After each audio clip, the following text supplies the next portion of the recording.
So strong.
Into a conversation, saying this phone message on Facebook. Who are you guys? Why are you backstage? Did you remember me? I'm the guy who did something wrong. I'm the unemployed guy. Wasn't that like 12,000 TikToks ago? Takes time to TikToks? Yeah, it's the sound of clap beats. What do you want? You like your fans, my life, and all you can tell you just talk to me instead of trying to build a company. Not every conflict needs to be settled in public. Like Justin Timberlake apologized to me in private instead of victimizing her when he's doing. And shame on all of you for blindly following everything she says. We need celebrity and the keeping up with religion. Temperamental pop stars. Science. Evaluate. Instead of dismissing everything, maybe click on that same representative scientist. Maybe they will work. Finally reinvent medicine. Boo! Fever rules! Whistle the baby! Speech tape. Lost footage. They don't care. Lost. Just one connections. Sometimes the only place they can find it is online.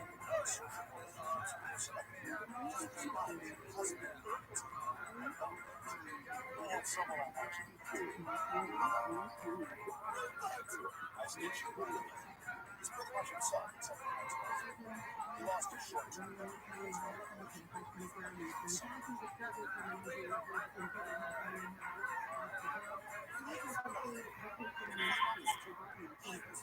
Hi, Tip Daddy. It is now 10 o'clock a.m.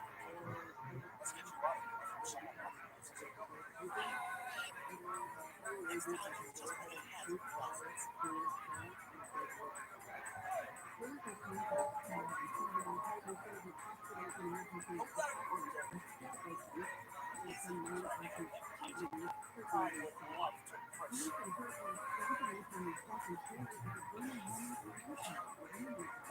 Boston Dynamics there.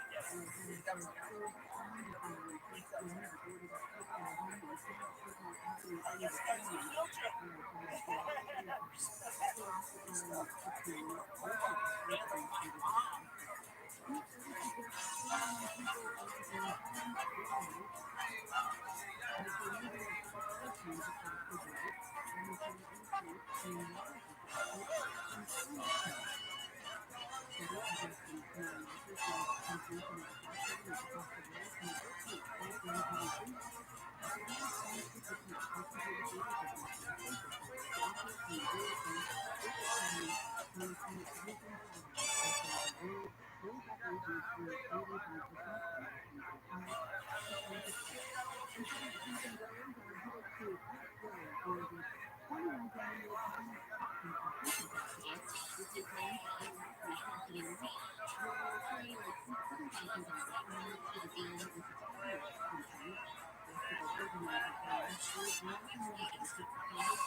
But I'll bang it in the porta potty. body back on the very loud generator. One that smells like all different things mixed together. Oh yes. Tasty. Yeah, by myself. Oh, these damn toupees. What's that guy gonna do then? Yeah. Party goers and welcome to Generation Gap. These parents and kids know each other best. Continue taxing for your bills. My mosquitoes will want somebody else. Okay, first question. Parents, what does your child want to be when they grow up? How did you answer? Team number one. What did you say, Dad? Yes. A match. Team number two. What said? Retire after large personal injuries. Bravo. Team three. And Dad, who said? First wrong answer. That type of thing also means that you may not understand. Next question. Kids, what do your parents say is their out? Number one.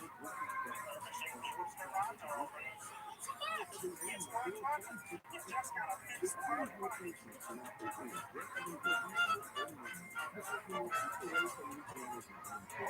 final question. Who is your child's favorite singer? Price is right now. I said it, yeah. This is more humiliating than my first day working at that rice peel-off company. I think we can start dealing in other things.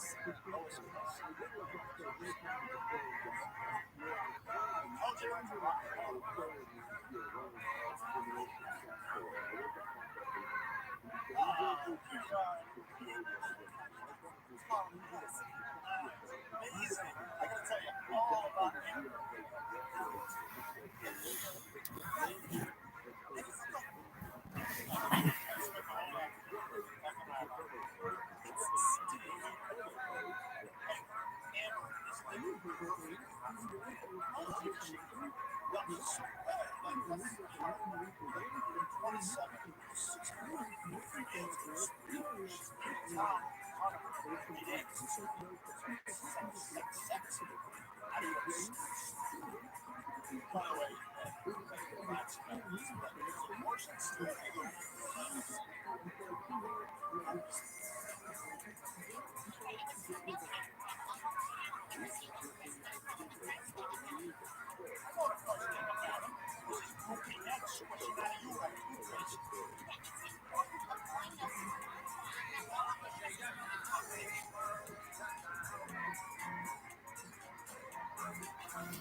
By the way,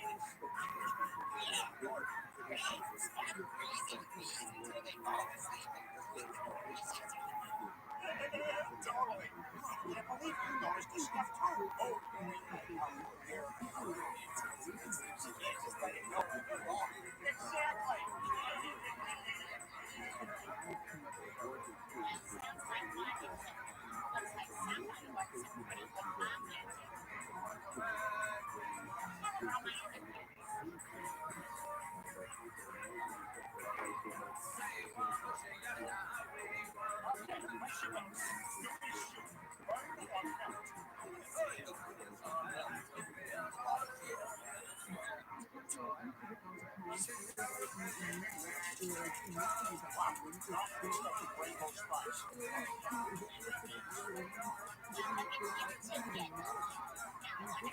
parents. I told you, why is it in the house? What is that?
Is that supposed to be me?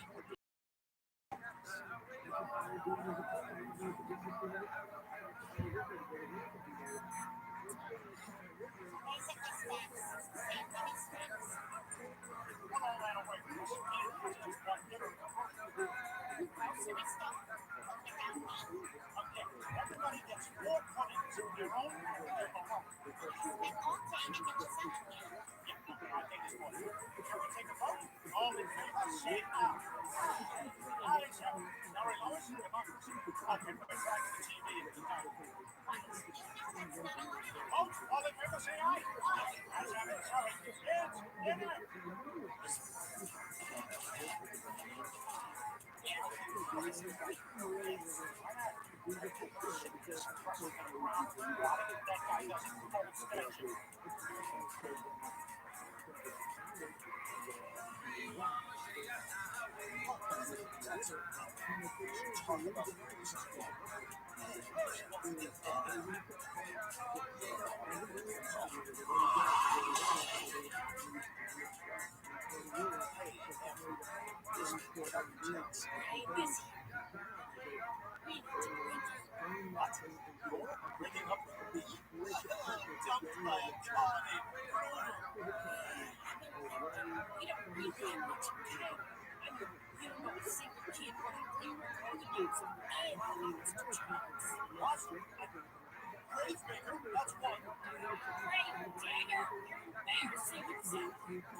look what you guys did. This is screaming out of something.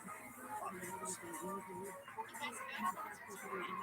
to give up, and he did, but now she looks like it's something other power in the family. No, her mother to remain in control of the family. She needs to make sure there's no alliances she's not a part of. The secret is in the secret. The interior of her character. Alliances. Was it funny? I think it's I kept the crime away between you. What does that matter? Okay, well, I'm very sorry. I've been paying a lot of money and I feel also about your chemistry. Okay. I got this. Well, probably caught his line. Dear Mother, Chris and I borrowed your credit card to shop for fireworks you would normally have to be in town to buy. Time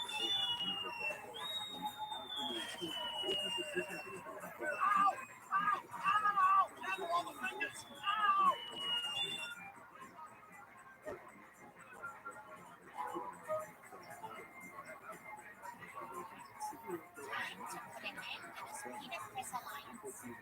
FYI, I accidentally got my account in the section. I wasn't sure what to do, so I just managed to down the brain email. I just think because David Chris is what's this essay he apparently wrote to school about his hero. Joe smiles. What? Let me see that. This is actually quite long. Can you just summarize it? Chris says Mr. Swanson's student taken for temporary penalties is a policeman and referee equipment. Son of a bitch. I've been like a father to that kid. Right? I mean, who does Chris think he is? The last 3 pages is all about how your agent is always criminal. Our Chris thinks he's learned this very honest thing on the phone. And after he broke the word about his favorite son, Jesus, Charles Child. Their babies. I know it must be hard beginning and following a parent. The writers need prime season never even bother feeling us until we get the correct ending. And this moment is yeah, that means he's got a plan. Maybe those faces Brett would otherwise bleak day just a tiny bit. Maybe he's known for that. He's stupid and weird. Now I see why your father prefers Charles' last name unknown.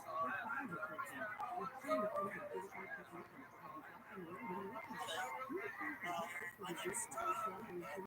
I'm the new cook. You know what I gotta do? I need to get back together with me. Just about the cook. Usually it's just oh, what? Oh, I can really see it. There's something romantic about your style of life. What's the romantic place? Taking a cold bath, tucking in this don't tell me. I you can't stand that you got dumped by a club. Someone who feels it. Fine, you're right. Hey, that's why I love to get there back so I can talk about it. I'm getting lazy with that too. It's not you love me. Is this really the best way to spend your time?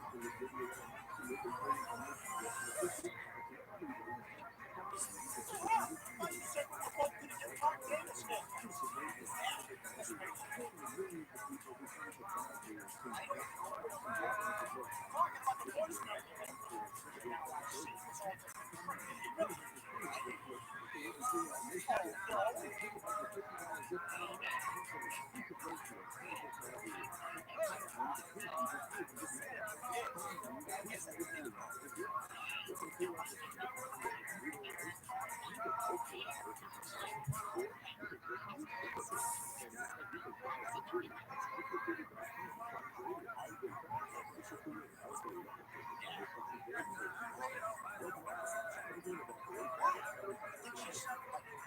Yes, mad at each other?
is more clarified, but that was the national security played a role in recovering data from moving property first.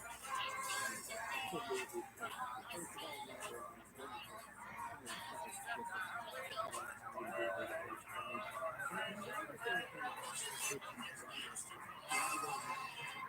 And the blood a little more weight in the popular opinion.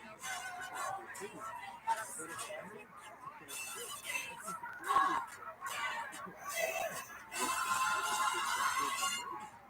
what happened is the murder because for a couple of months. And this Return to Lassie and start a bit busy. What is it, Lassie? There's a fire down at the old church.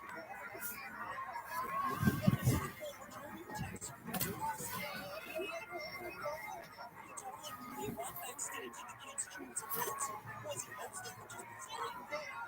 Oh, well, that's right.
know you want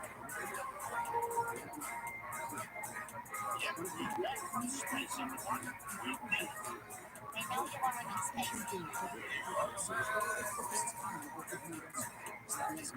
I will still like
it.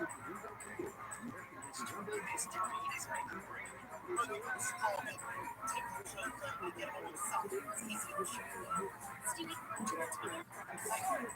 friends, this selection is about the future of storytelling. I disagree. This selection is about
Everything about this is terrible. Most things about this are terrible. Am I the drag?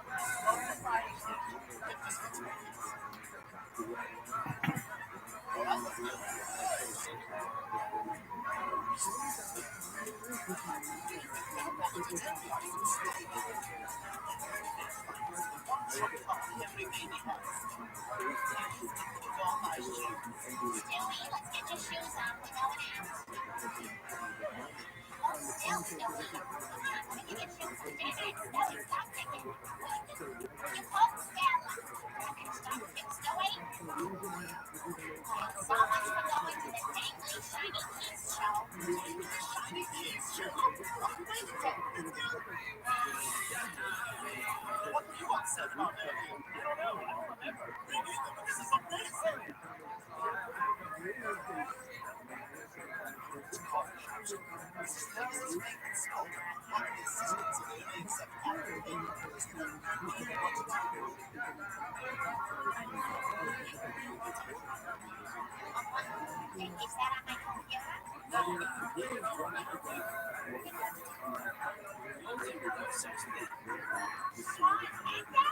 That's right.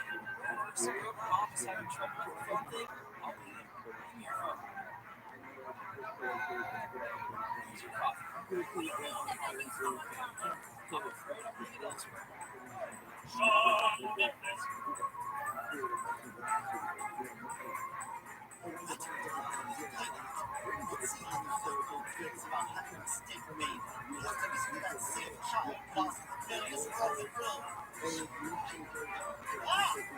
you like that, old man?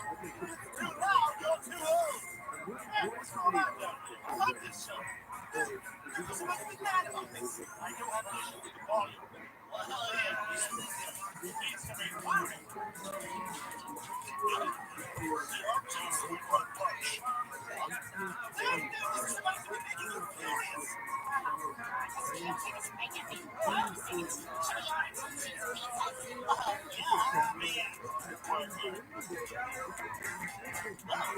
Oh, quite fire. Well, 25.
Say that again. That one is red.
Hi, Big Daddy. It is now 11 a.m.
Look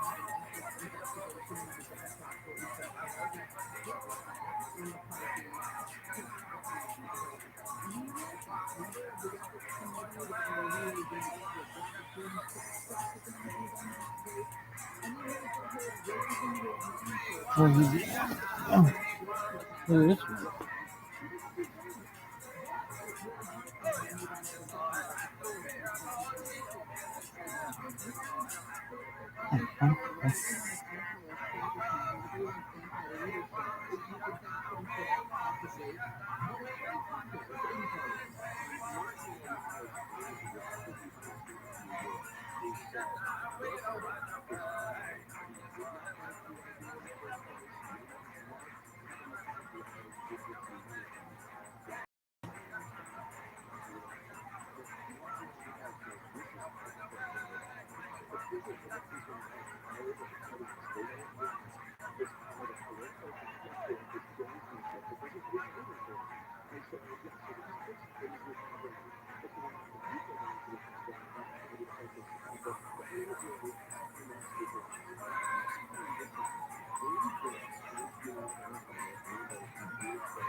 Something Ball City.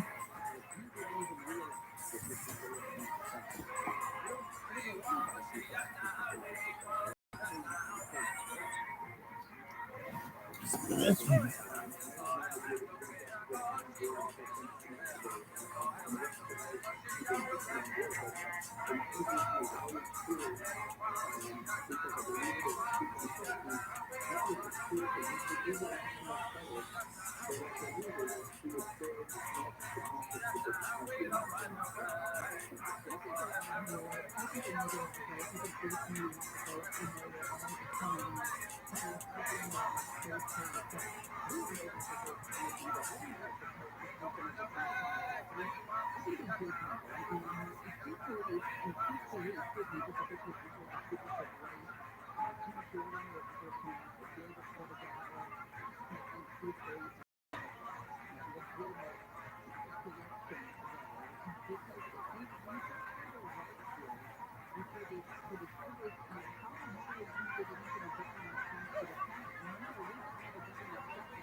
Are you done?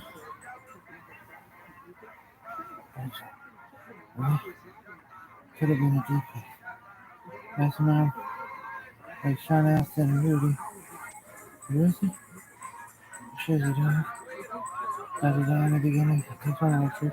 They're pretty much checking the first track for any out police. But we hear nothing more. Two photographs and universe, and all photographs shows Lucia Consola and Margaret Grant. Why? Someone else. And the image showing the seven months of this collector. Let's go. Yo, no. I'm leaving.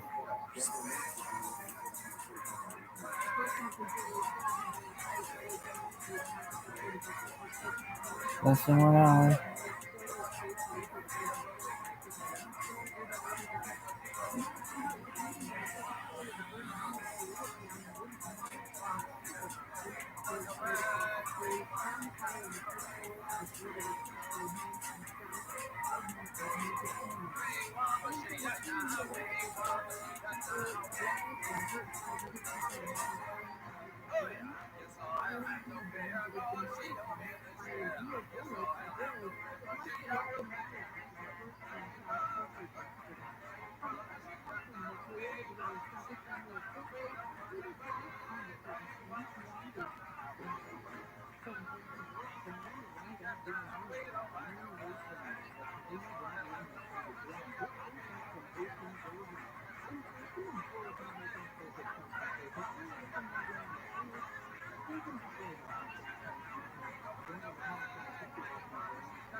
This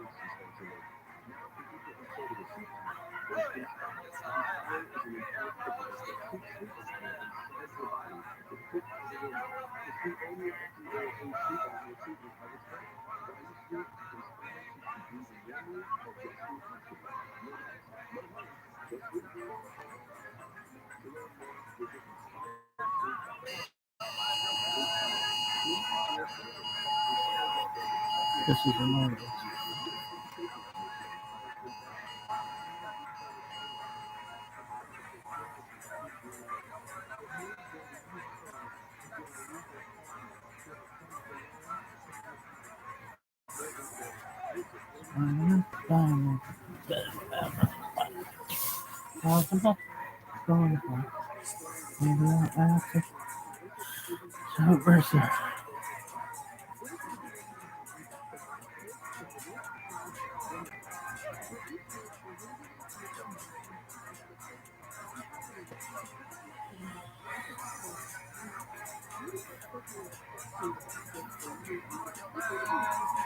God, shut the fuck up.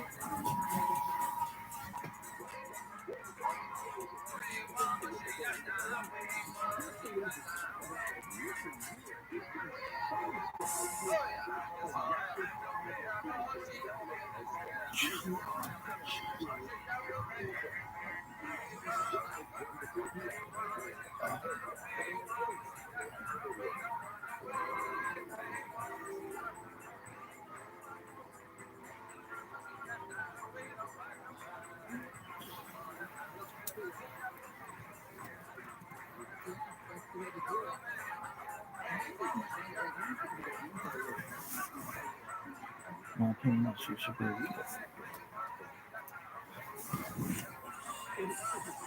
Son of a bitch.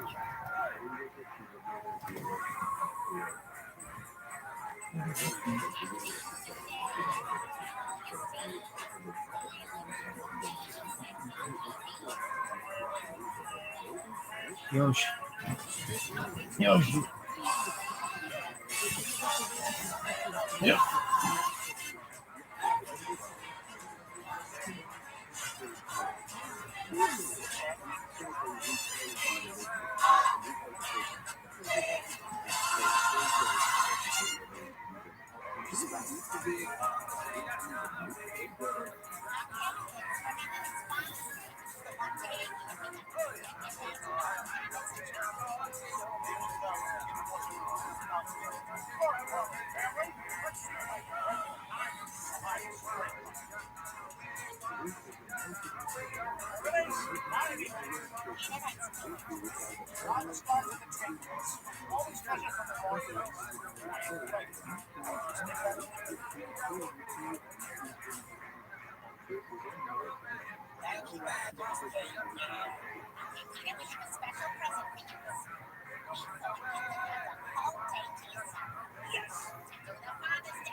Since it's Father's Day, that thing in bed.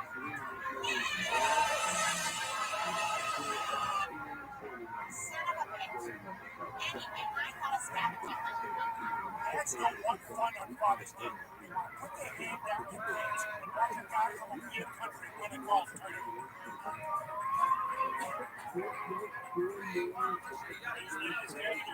I'll be your man. Come on and excuse me.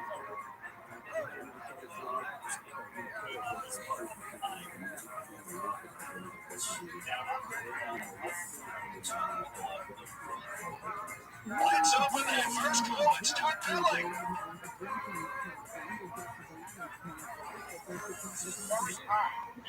It's usually based on work parties on these things, so they mostly run on wheels.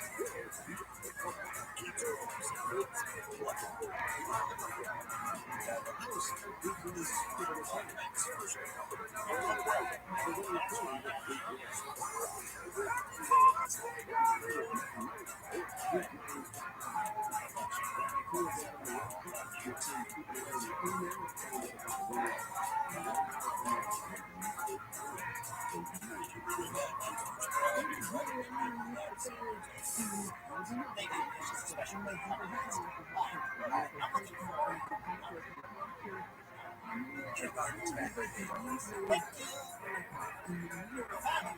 What's it say?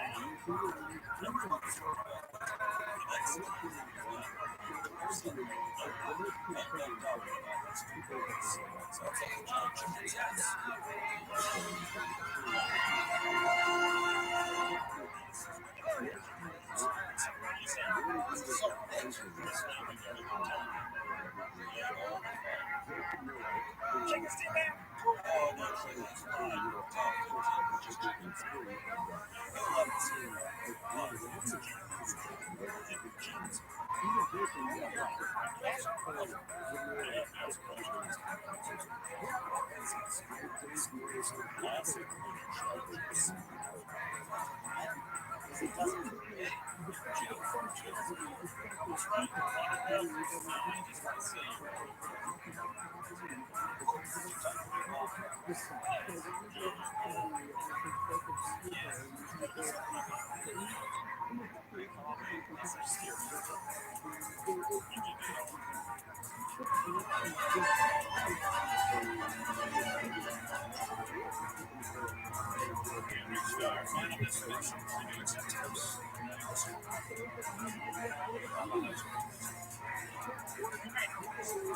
Looks like the last one was on that pretzel. Your father's dead skip. Now the proud sons of a rescue sheep on the ranch. Happy Father's Day. Where are we going to dinner? I've been eating chicken.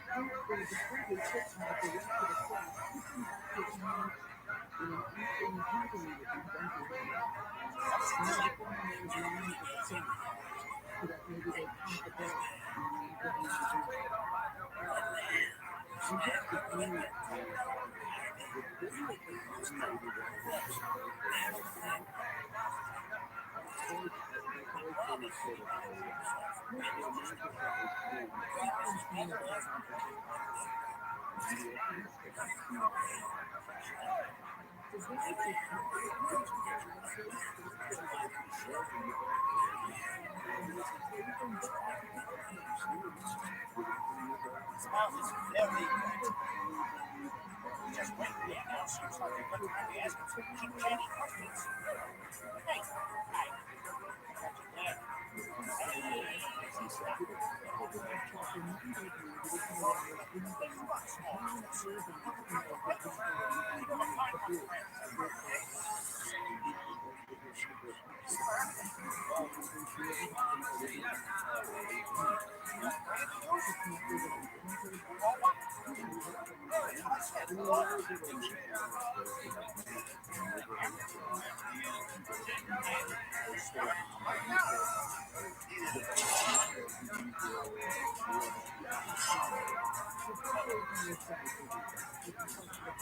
Brothers and sons.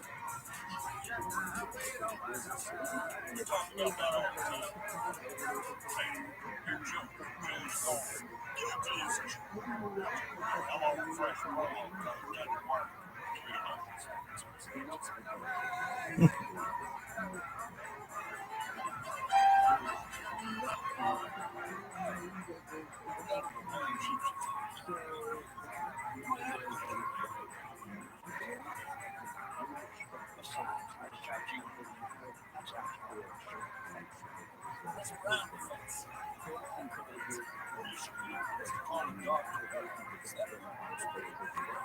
That's some Indians, man. He's not stupid. You know, I've seen my Indians.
Sunglasses say you still on the camera.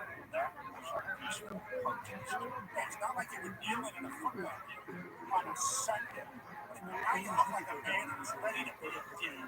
Frankly, son was out of the wrong. You can't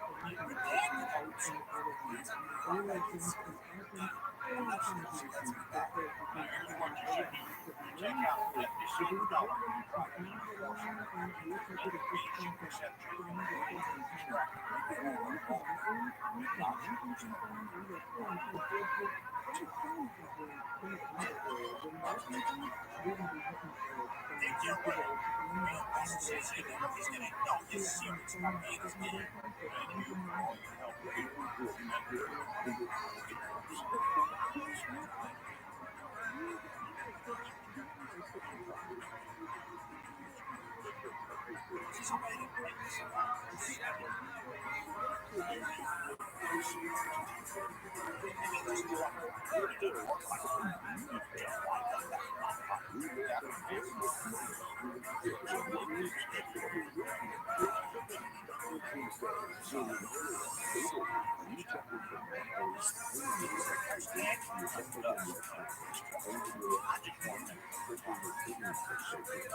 That's a guy? Look, there's a big bottom here. Sorry, Ashley, man. I didn't know. It seems that I didn't know. You got your favorite one.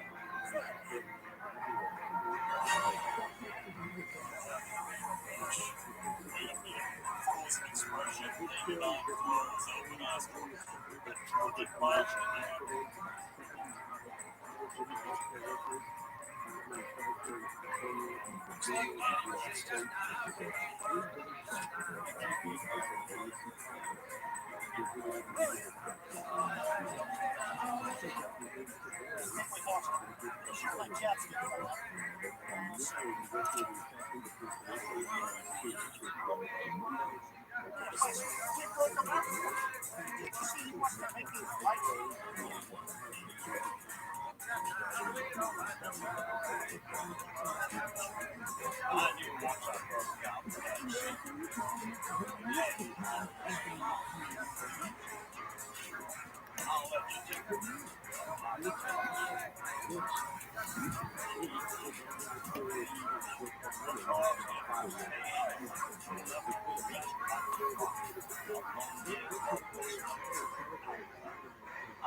Sometimes I didn't completely tell you Morris Park shack looked like, and I was thinking about. I don't know if my grandma would truthfully. I think we might have a discussion. Perhaps Marlo Thomas and Lucille Ball were Jewish. I still think they are. Matrilineal. But I think my grandma just said it about.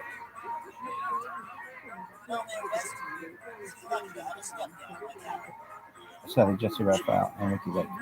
Now, you gotta understand, I was like 6 or 7. I was very young.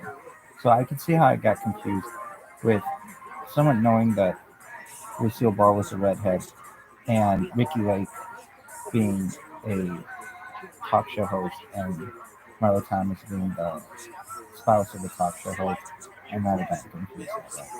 But I don't want people thinking my grandma was just like, oh yeah, everybody's fucking Jewish, because she wasn't actually. It was very pretty specific. She was, and some other people, but that was just what I found with Ricky Lake. Anyway, I'm enjoying that. Anyway, so we were talking about Morris Park.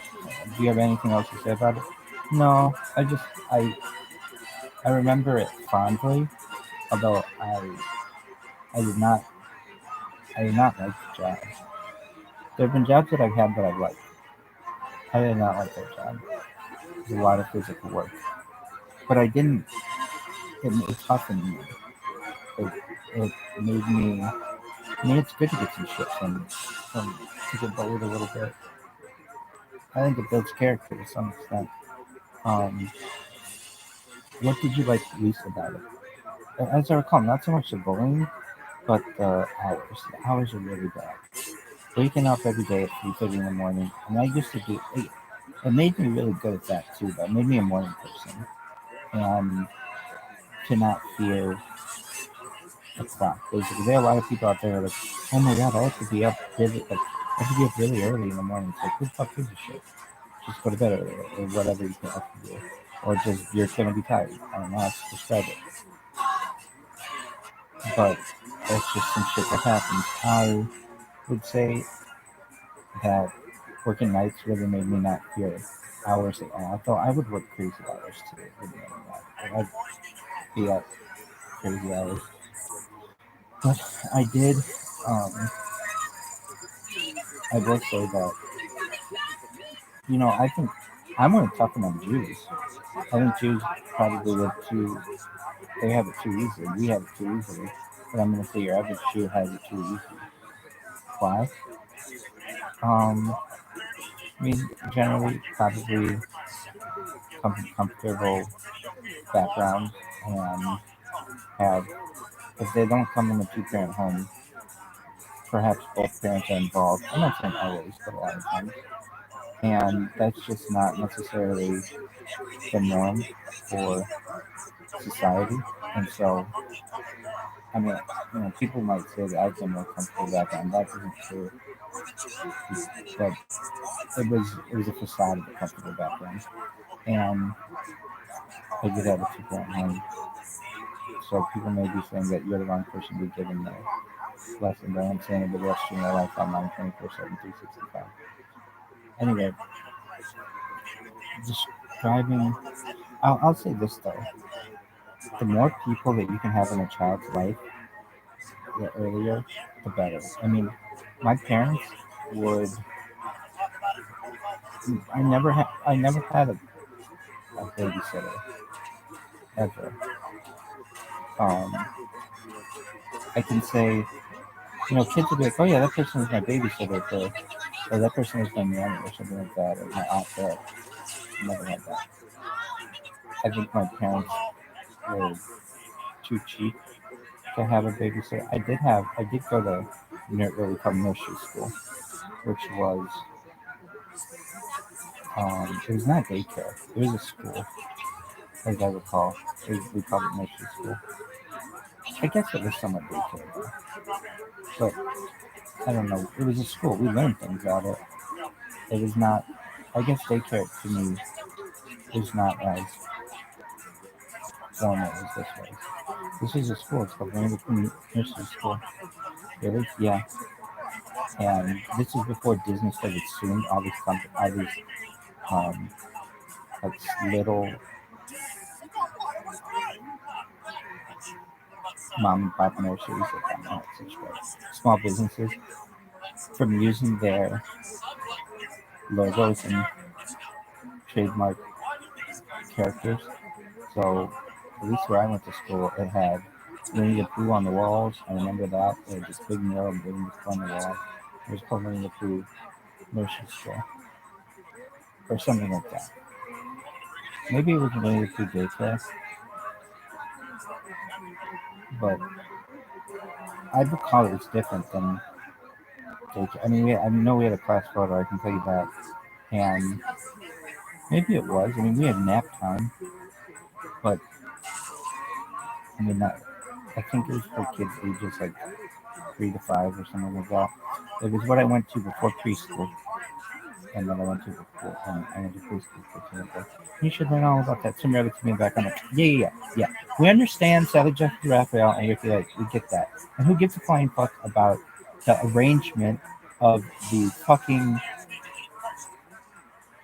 groundskeeper shack at Morris Park Country Club? No one gives a shit. Tell us about Cum Dumpster. You promised us to Cum Dumpster. I'd see pitchforks and torches in the air. I'd be like, okay, calm down. We'll talk Cum Dumpster eventually. Somebody would like, oh, like this? Okay, baby. Come on, Robinson. Anyway, so, I described that you walk in the Morris Park and it was, you like immediately were in the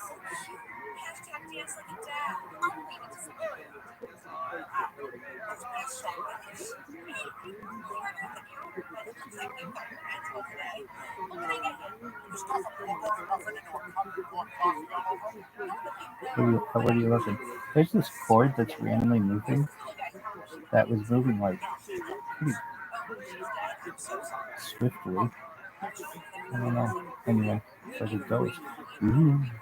Anyway, I think it's just from the room.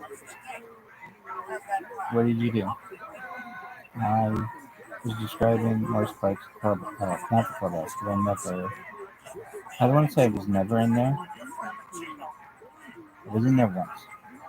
So the superintendent and the assistant superintendent, they got to eat in the clubhouse every day.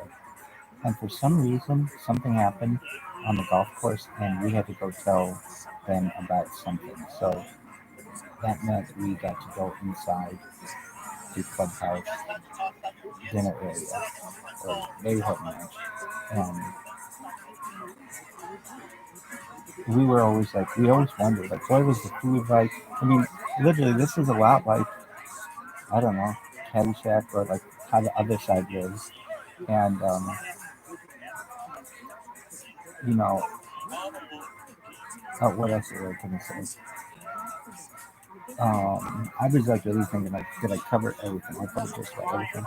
I remember Robin Brennan, she played tennis, and um, some we didn't really have too much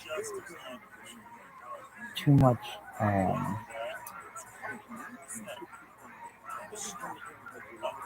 too much interaction with the people who played tennis, but the people at the pool. I mean, I can remember people would be like happy that they would have to mow a lawn by the pool or weed whack by the pool because you got to sneak a peek at pictures and bikinis and stuff. Just really bathing suits. And I just remember, I mean, like I had gotten a taste of this when my cousins were country club members. So, you know, you get the opportunity. What did I always think was cool at country clubs? The like little grill that they have there, honestly, where you can get like a hamburger or a hot dog or lemonade or whatever. And so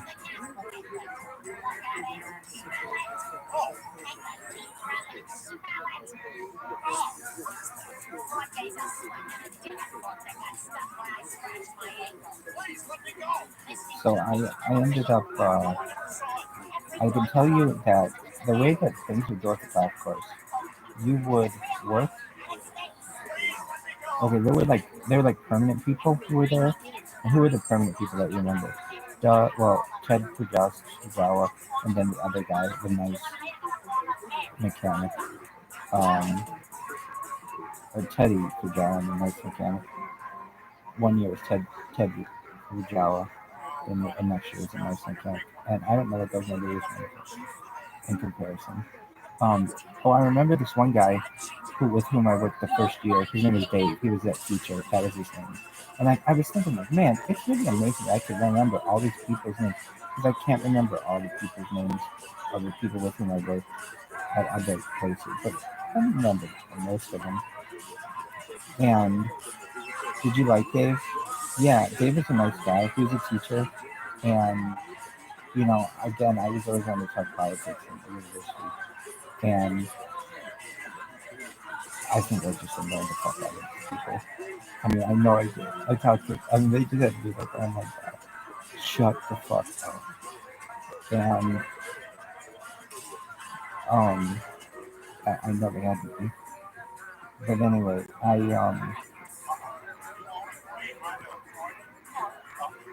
the, the mechanic area always had blades going, like spinning blades. You'd have to put this kind of grease or something on these lawnmower blades, and it would like self sharpen them or something like that. And so they were always sharpening blades. And so like and it's like a machine shop basically. There were just blades going all the time.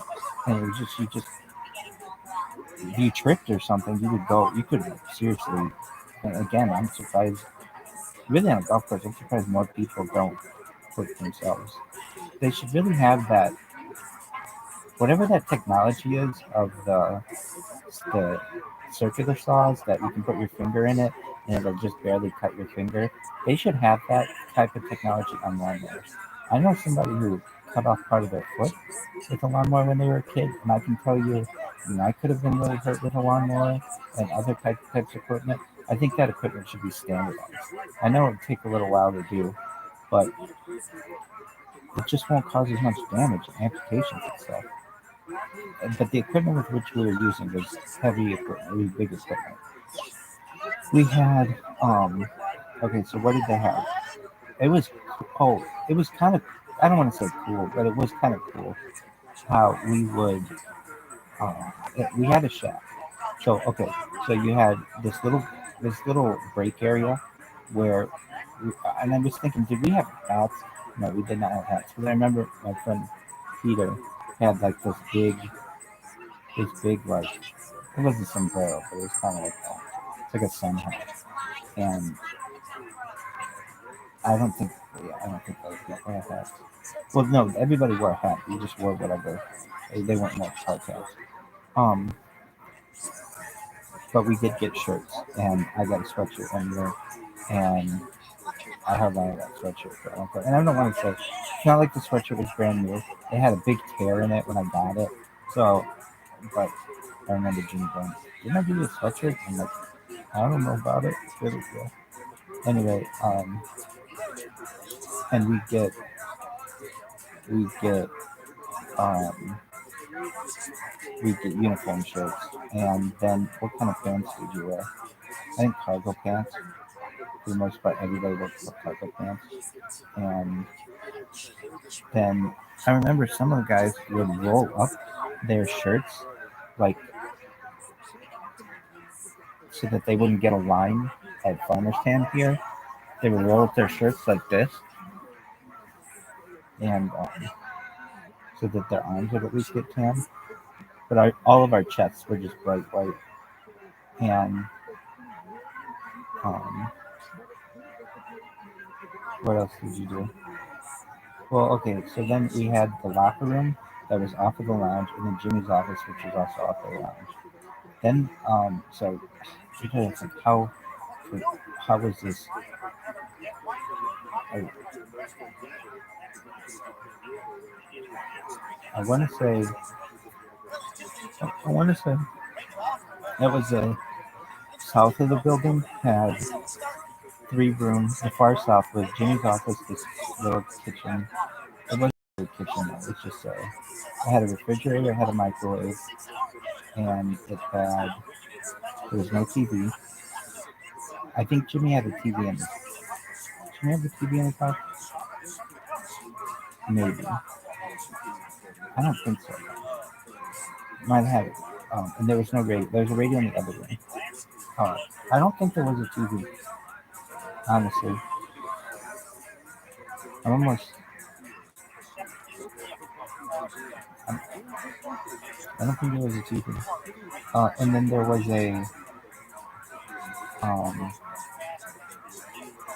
was a locker room, which was also a bathroom.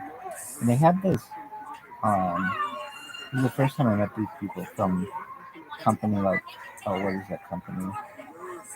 They like put out the mats, and they had like a roller thing that you dry your hand on, so you didn't have to use paper towels. Oh, what would that company do? I forget. I know somebody who thinks that company with their husband does. What was that place called? I don't remember, but anyway, then I guess I could be wrong on the direction of this, but then I think north of those rooms there was where the mechanic was, and that person had a radio, and I think they would just play classic rock or like hard rock or something. And then there was a room that was like it had some tools in it and stuff. And then there was a paint room or something like that. Not where they would actually do painting, but it was like where they kept all the paint in the winter. So I said that they had some guys there who were permanent, like Bill and Doug, Teddy, Ted, or whoever, Teddy or the other mechanic, Ted, Scott, Jimmy, and eventually some of the other guys became more permanent. But like then there was summer help that was basically guys to college and like heavily as well, and or like the teachers, and then what they would do in the winter because there's snow is they would have to plow the parking lot. They had to shovel snow, and they painted. And what did they paint? The little T markers. They painted the benches. They painted the water. I don't know if they painted water borders, but they painted everything for the coming year. But you could tell it was slow. I mean, that's not a whole lot of work to do. The shoveling the snow is, but the painting the thing is not that much. Um, but they would do that, and they would fix them so that everything was ready for the spring. And I can remember I would work. I'd work into the. I was working. I was going to school and I was working at the same time, and I would work into like November, and then it would start to snow. And once it started to snow, Jimmy would come up to me and say, "All right, well, looks like it's going to be it for the year, and we'll see you next year, basically."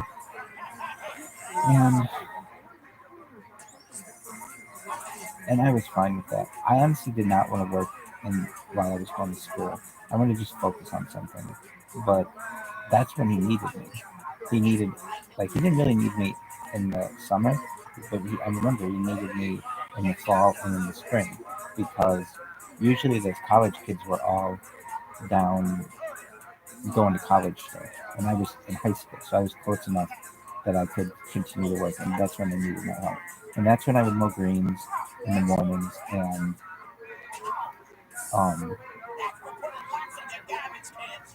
I just remember these lawnmowers that we had were so heavy, and they were super dangerous too. But I mean, it's just like an open blade, I guess is why I say it's dangerous. Everything was maintained really well. Okay, so then there was the room with the paint, and then there was also a room that had a cabinet that. Um, what up, baby? What up, girl? Thanks, baby. They had a cabinet that had bug spray in it. So I remember I was using bug spray from home from my dad. My dad always had bug spray, and he always had suntan lotion because he had skin cancer when he was younger. And so he would like lather himself in suntan lotion. I would use the bug spray from his bag until one day somebody was like, they have bug spray here. And so that's when we started to use it because there was West Nile virus that was going around, and it was really it was in the news a lot. And so I remember Jimmy would buy like a box of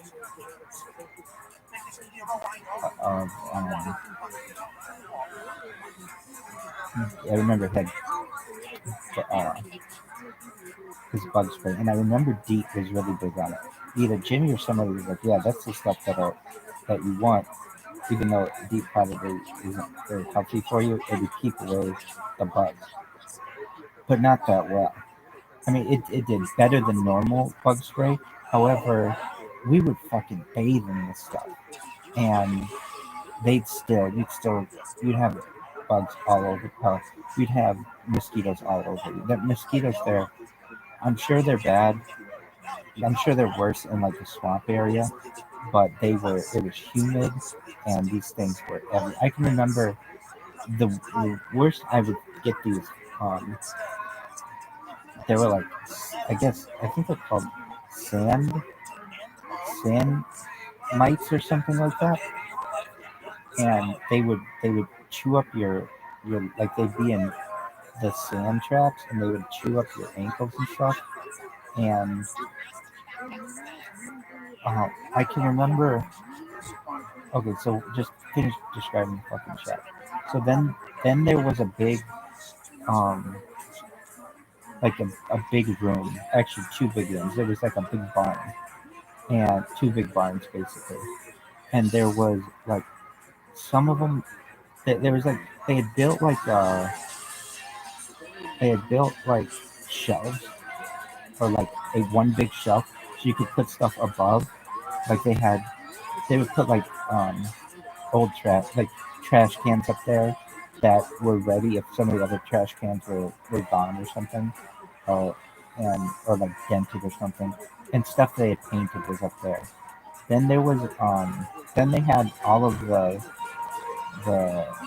they had like hand mowers in there as well. And these hand mowers were different than the hand mowers that I had used previously. They were very industrial. Everything there was orange. Why was it orange? For visibility, I think. And I and then what else did they have? They had this wall of weed whackers, and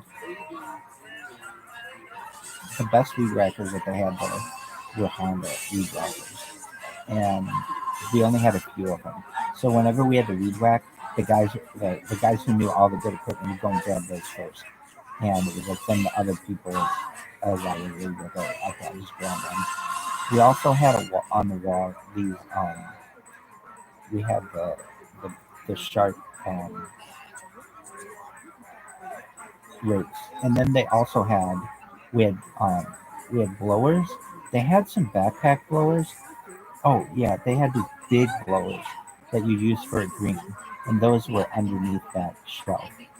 That's a big shelf. It's like they have like two levels to it, and they were just on wheels, and we would use those a lot when we'd have a storm, and you would just use that and blow off the greens first, and then you go and blow all of the. Oh, we use it for leaves. So, leaves fall and people want to be able to find their ball. So we would use those things. And then they also had um, they had big blowers that they could put on people's equipment. So I always thought it was a really nice perk that the country club bought, or I guess gave Jimmy a vehicle, but he had to use that for um,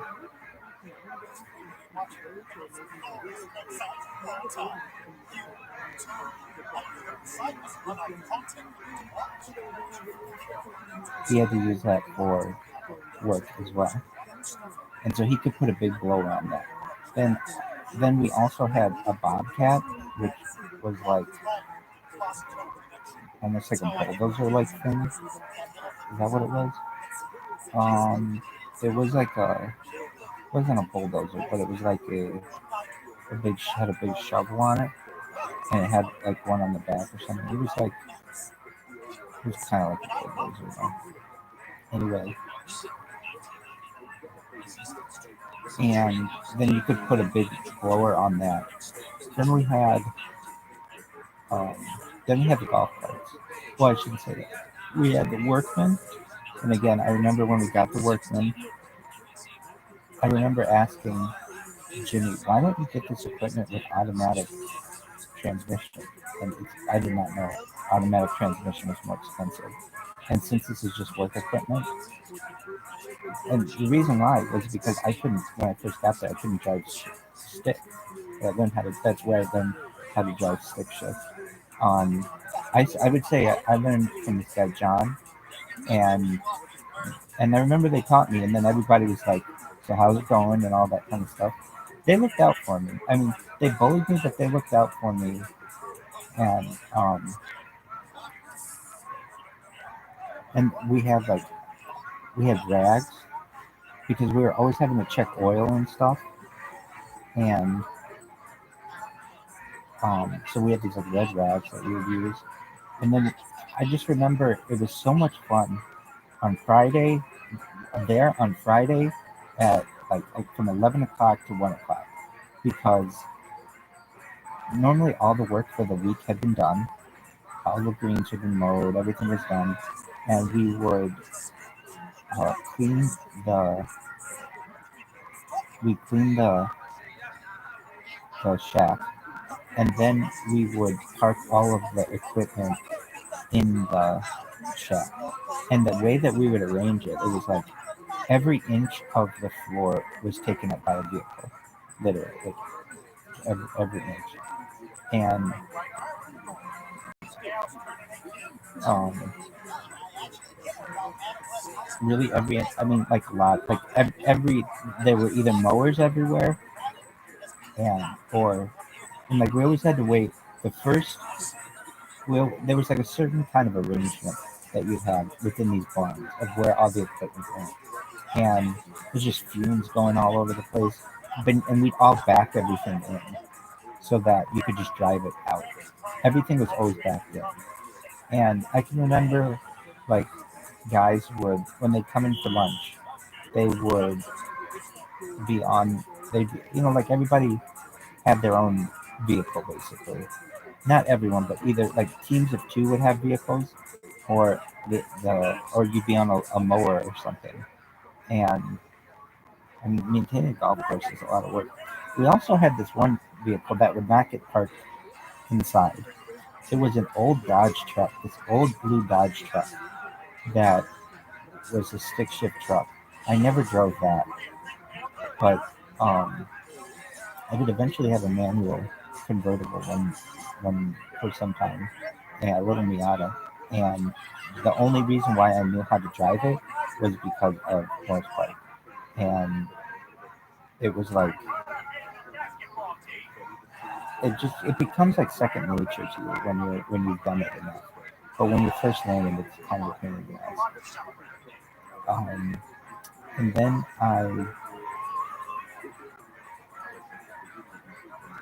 then we had also in the back barn, we had like some,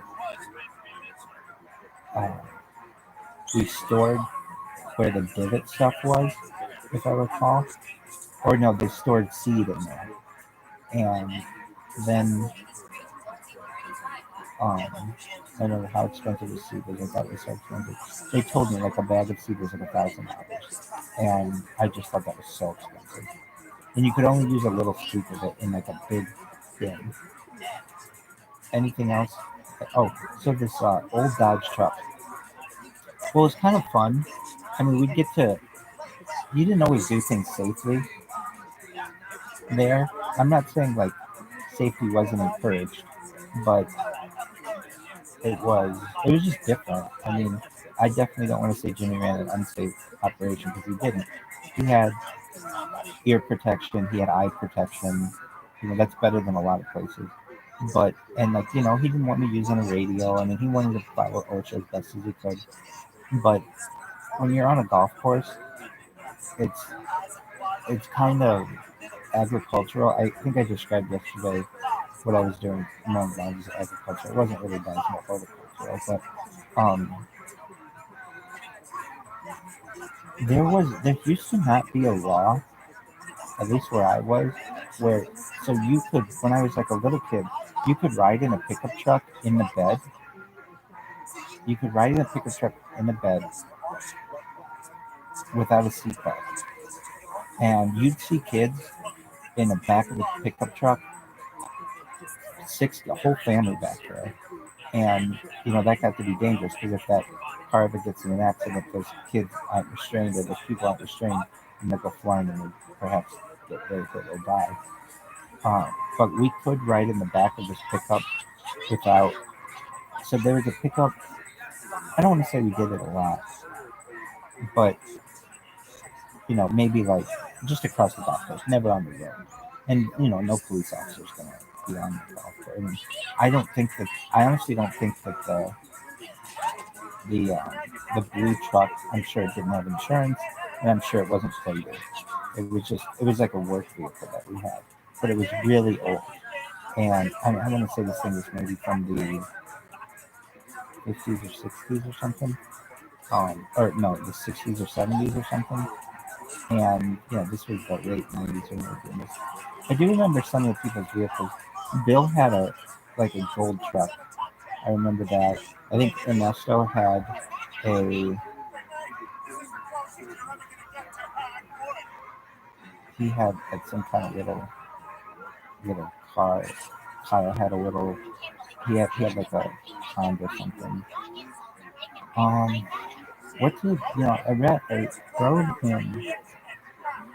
in Peter's car a lot, and I don't really remember what he had. Maybe it was just, I don't know. It was just like a little foreign car or something. No one had a nice car there, from what I recall, or not really. I mean, we were off, and I remember this.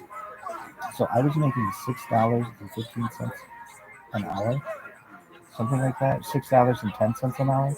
I was making whatever minimum wage was. But I remember grown men making maybe like $8 or $9 an hour. Not a lot of money. They did not pay well. It was it was a starter job for basically everyone. Don't want to say everyone, but like for a lot of people. And there were some benefits. There weren't benefits. Golf was the only benefit. There wasn't, to my knowledge, no one had health care. Maybe Jimmy and Scott had benefits, but none of the rest of us had benefits.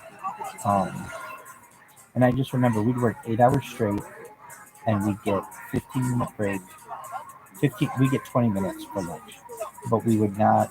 It was not like it was paid, which I honestly would have rather had an unpaid full 30-minute lunch, just because lunch there was a lot of fun. We'd be there. If you were there for 20 minutes, Jimmy would give you a look like, it's time to get out. And um,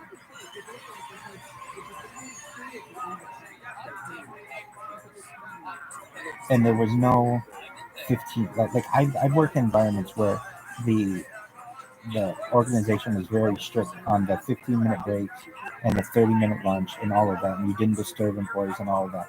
I've been there. I've worked there. I've enforced those types of rights for employees. This was not that way at all. You would. There would be times, I think, where I don't want to say. I think we. I don't. I think I took a lunch every single day, just because you were so exhausted when you would be working. I mean, we worked very hard. I mean, I just can remember getting done from work, and my dad was usually he would pick me up. We'd go to lunch, not every day, but like just about every day. And then, like usually, my dad would make his sales calls in the morning, and then he'd come pick me up. We'd go to lunch, and then he would make more sales calls in the afternoon, and we'd go home. And a lot of times I fell asleep in the car, but I remember I would get home and I'd fall asleep till about 5 or so, 6 o'clock, until my mom got home and we had dinner, and then I'd fall back asleep, and then sleep till from like I don't know, maybe like 9 p.m. till 3:30 in the morning.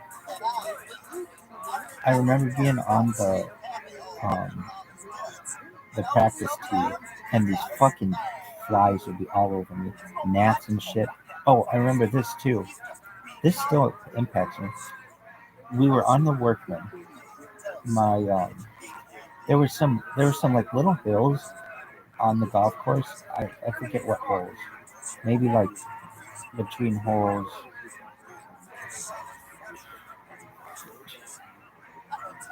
Like, do you remember the golf course? Yep. Uh, you remember every inch of it? No, but I remember all 18 holes. And so describe them. Okay, you got one, which is a par four, um, that goes north, if I recall. You got two, which is where I met Tara Morenhead, which goes kind of at a diagonal to some extent. I could show you on a map, but I just whatever. You've got three that runs parallel to the guard shack, not the guard shack, the groundskeeper shack. Okay, one is a par four. If I recall, I could be wrong on some of this. One is a par four. Two is a par four. Three is a. And the thing is about Morse Park, it has some long par fours. That's what makes it. It's not. It doesn't have a lot of water. It's a pretty simple golf course, but it has long par fours. One is a par four. Two is a par four. Three is a par five, I think.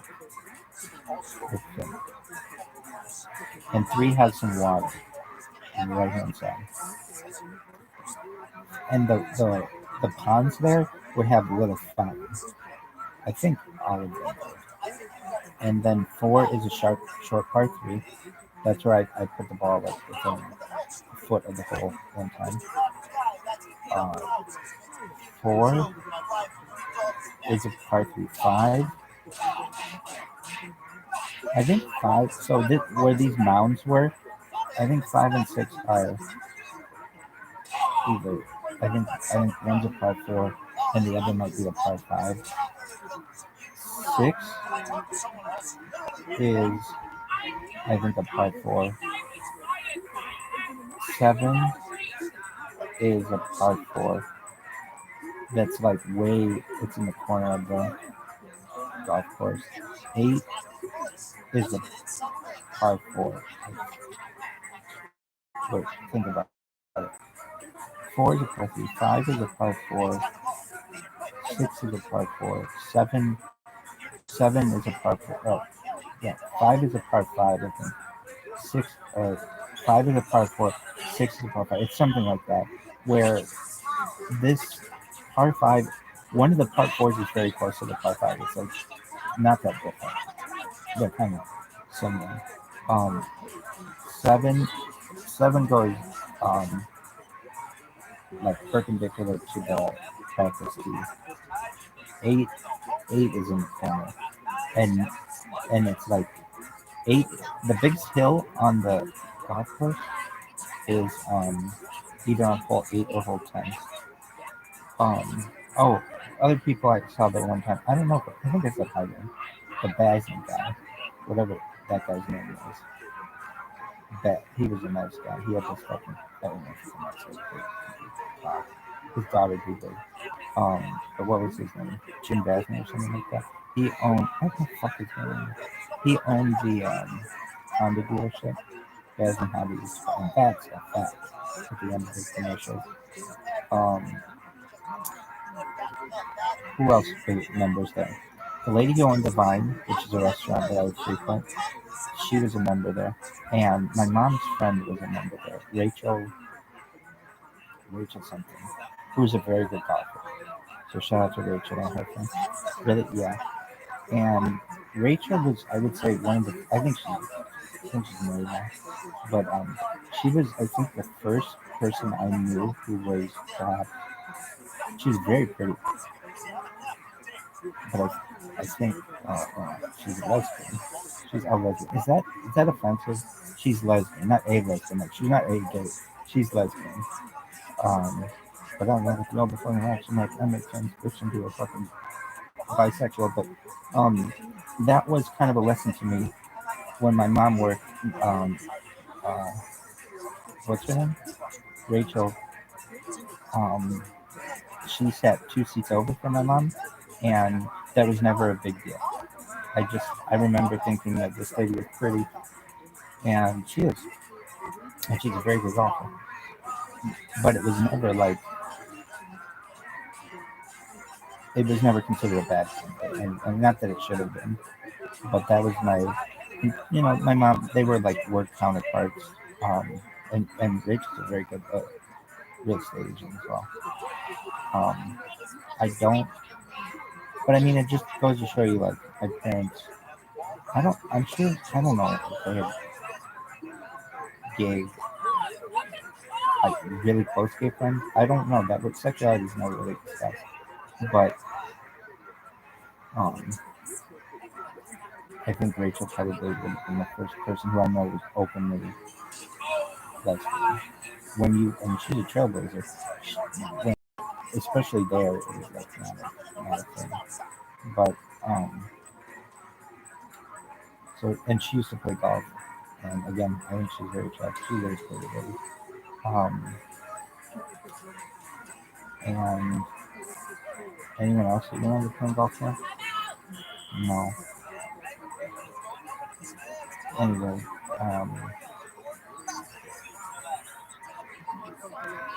again, I've said it before. I'll say it again.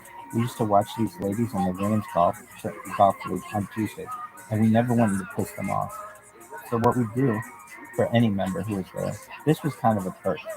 Let's say somebody was on a golf hole when you were mowing or you were weed whacking or something, you got to shut off your equipment and just watch them, which was really nice. Why would you have to do that? Because you didn't want to disturb them while they were golfing. When you're golfing, you might hear a mower way in the distance, but it shouldn't be heard on the same hole. And so or like a weed whacker or something. So there was just some decorum that we had. We always let the members go first when it came to, like, if we were on a cart path and we had members coming, we'd always be off the cart path for them. And um,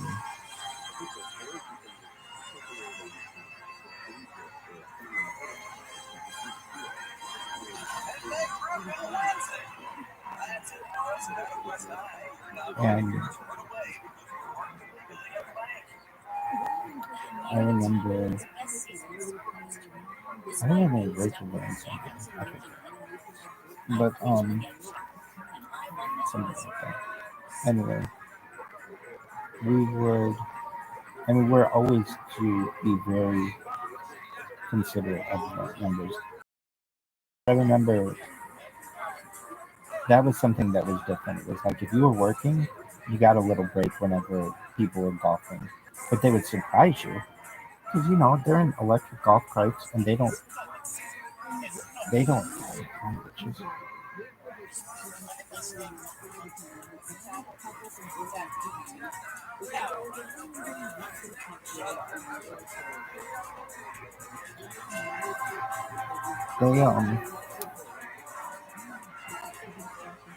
they were, I don't know about what. Oh, but we were very considerate of other members. And the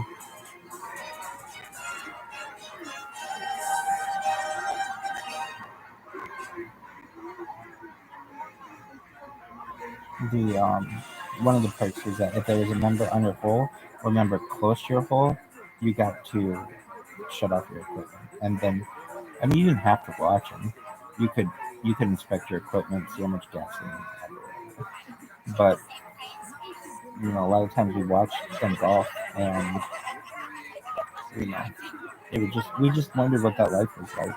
Wow, to not have to work, and all you get to do is play golf all day, and drink with your friends and have fun.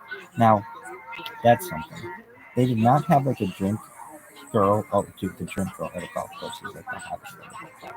Right? Oh my god. The amount of fantasies that I've had at drink girls is not really crazy. But and not just roller fucking outside, but basically every meal. What are you fucking doing with the stairs? Anyway, but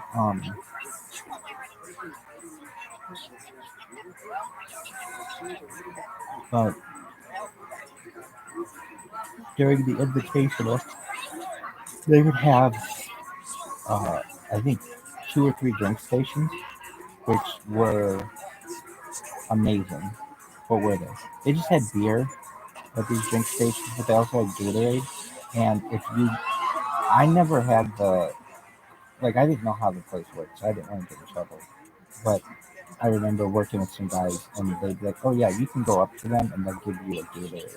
And so we get I remember Peter used to do that. He'd go up to the people who were working there and ask for like 2 Gatorades, and he'd come back with a Gatorade. He was like, "Oh, that was amazing." Um, Peter was a really nice person to me, and he was my friend. He was a kid with Michael, and I remember his brother was named Michael, and they were never, or I was never very close to Michael. His name's Peter Benz. In fact, I do an impression. Everybody in my high school did an impression of Michael Benz. He spoke like this. I had some chamomile tea last night and slept longer than I would have expected this morning. He was into some really cool things, and he and I became better friends as we got to know each other. But especially after I worked with Peter, I gave Michael more of a benefit of the doubt, more of a benefit of the doubt. And I think he did too, because Peter was very nice to me. Again, Peter worked crazy hours. He worked at the golf course for 8 hours, and then he'd work at Blockbuster for 8 hours. And he was a Blockbuster manager, and he would get me rated on movies. He'd be like, "Have you seen such and such movie?" No. And he's like, "You gotta see whatever it date something and then they couldn't see." And then he would get it for me, and then I just have to give it back to him. But it was never like, I gotta have it back by Thursday. So he was always cool about it. Um, he was a very hard worker, and he lived closer to the golf course as he lived as close to the golf course as you basically could live, and he lived right off of McKinley, and he he um, he was just really good to me. He used to take me home from golf after work because it got to the point where I lived so close to the golf course that my dad would just say, "You can walk home," and so that my dad would get in fireworks or come back from wherever he was by a certain time. And um, I remember he gave me rides home a lot, like almost every day, and it wasn't it was like less than a mile from the golf course, so it wasn't far. I can remember watching, like, okay, so is at the end of any other golf course. I'm trying to get them all. I remember the Dodge truck, this blue Dodge truck though, that would park underneath the. It would park underneath the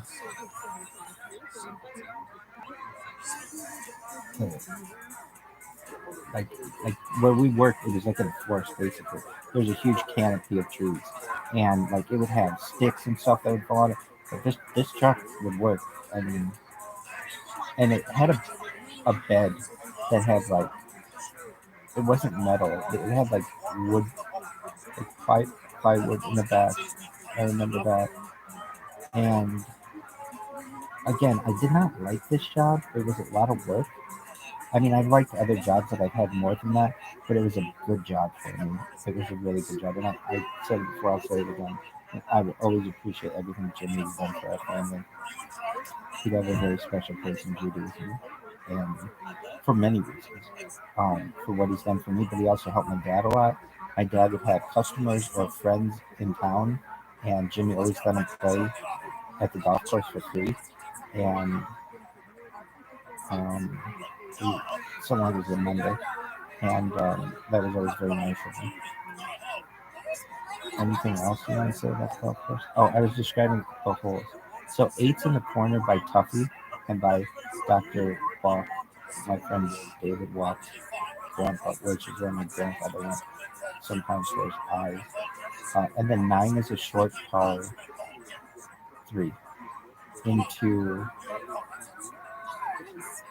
So if I had to say, I could be wrong on this, but I think hole 3 is a par 5, hole 4 is a par 4 maybe, and hole 5 is a par 5, hole 6 is a par 4, hole 7, oh no, hole 4 is a par 3, hole 5 is a par 4, hole 6 is a par 5, I think, hole 7 is a par 4, hole 8 is a par 4. Wait, is that true? Yeah, I think so. Is a par 3. I remember there's this willow tree on hole 8 that a really messy willow tree. It's like one of the only willow trees on the course, and it's a bitch when you're playing golf there because you want to. I can remember playing there and like trying to get around this tree, and I remember as a little kid we would play in junior tour at North Park, which is where I first got on that course, and people would hit balls in this tree and they would just basically disappear.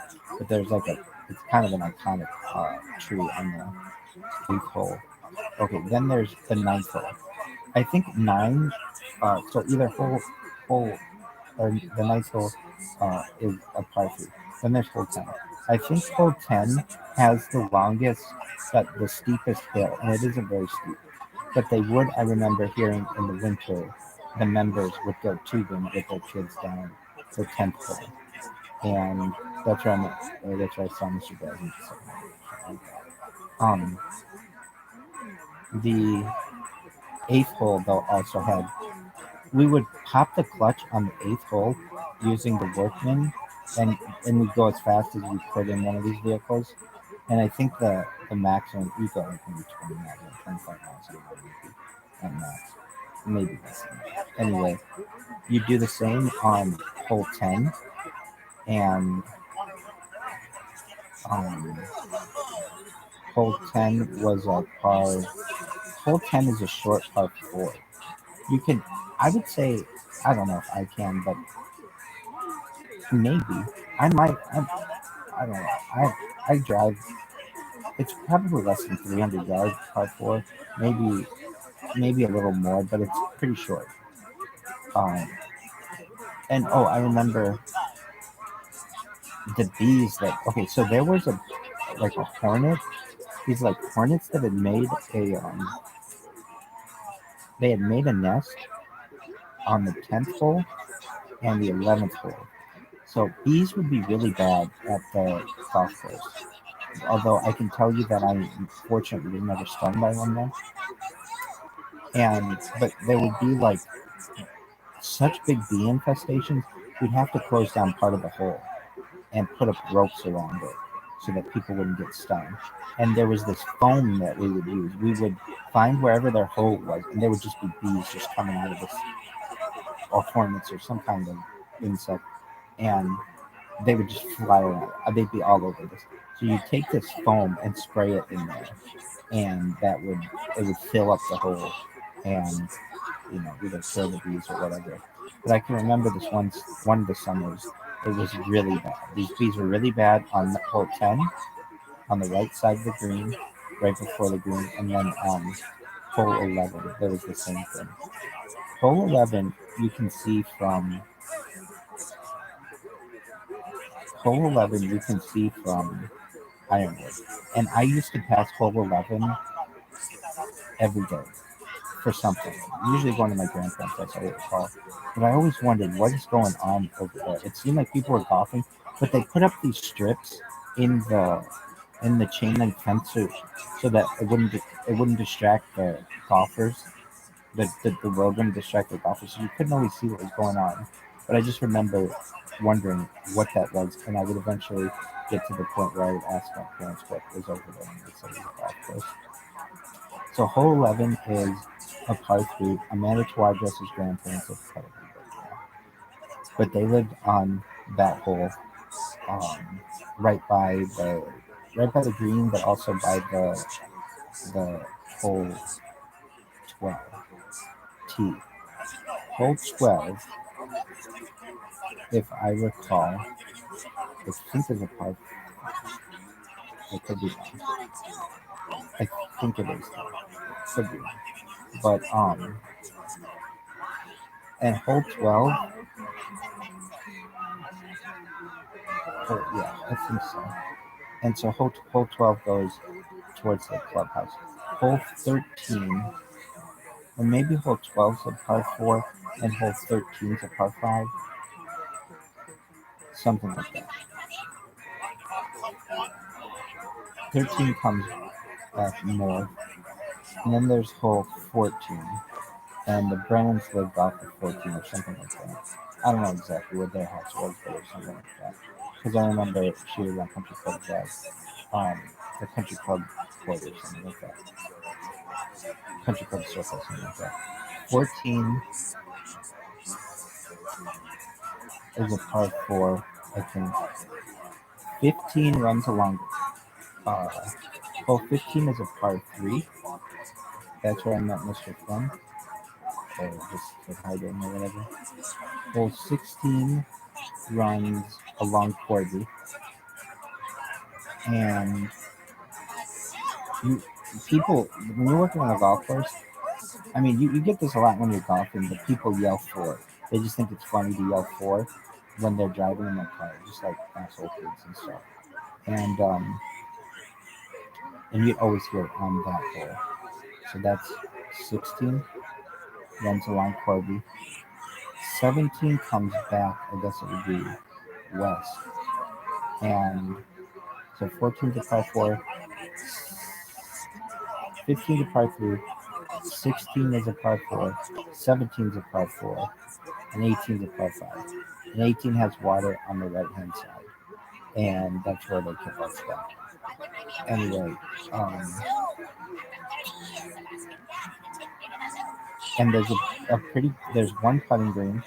It's a pretty big putting green. And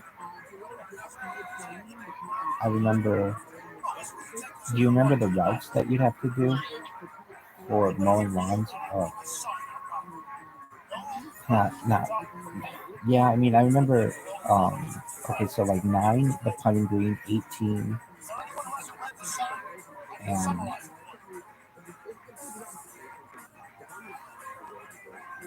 12 or 1 or something like that. I don't remember, but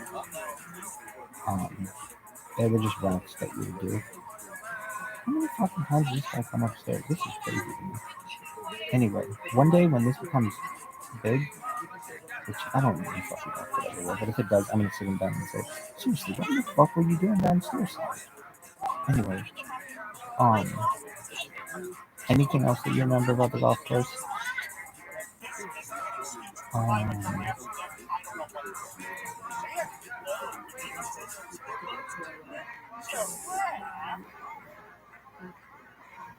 How about the personalities of people? Doug was quiet, but he was a nice person. Bob was a Vietnam veteran.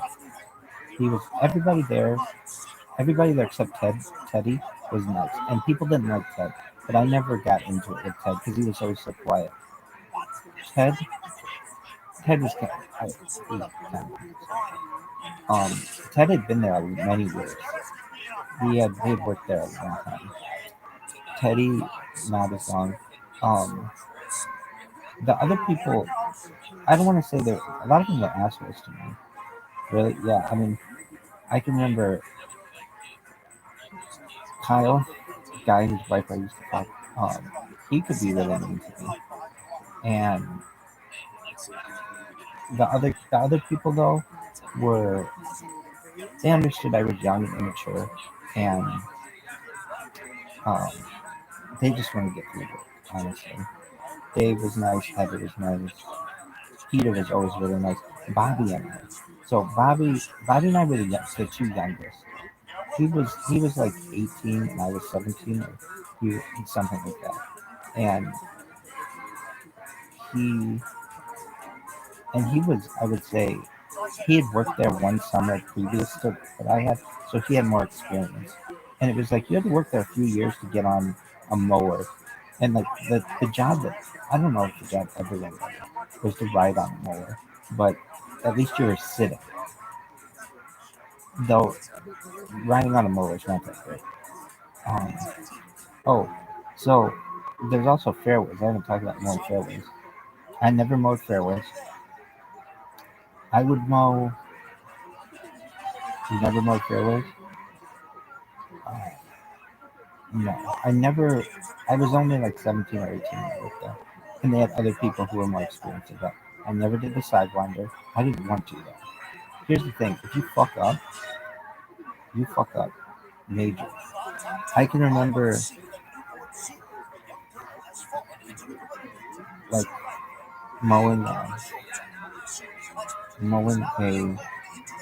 green, and like there's the collar of the green, and not wanting to fuck up the collar, and like, I mean, my dad always told me, I don't know if Jimmy wanted me to know this, but one time I brought it up to him in front of people. I said, Jimmy, is it true when you first started here, you accidentally mixed the chemicals and burned all of the greens? He's like, yeah, that's true. And they had to water the greens like night and day for a few weeks because he basically put weed killer on greens. He almost lost his job. He came very close to losing his job. I forgot to say, there was also a room, the furthest north, the furthest north. There was a room off of the barn, basically, that was completely. Uh, it was it was contained within itself. That's where Jimmy and Scott would mix chemicals, and they were the only people ever allowed to mix chemicals. Why? Because you didn't want to make a mistake, and that was like it was a chemistry that you were doing. So we also had Jimmy would do a lot of chemical spraying. So if anybody had to do chemical spraying, it would be Jimmy or Scott, and they'd be on a we had like a special machine for that. It had a big tank and it had these big lines on it, and they would spray out pesticides basically. Any other equipment that you guys have there? There's the Cushman. We had, I want to say like Kubotas or something like that. We had a lot of Toro mowers and we had a Toro workman. Anyway, is that the end of your story? I remember we had a big storm one of the years, and a tree fell on hole 2, and it was a rotted tree, and it had like termites or something in it. Or termites had eaten through the tree, or something had. It was an older tree, but it made the second hole a lot easier. This tree hung over the fairway, and it fell in a storm and made a pretty big impact on the fairway.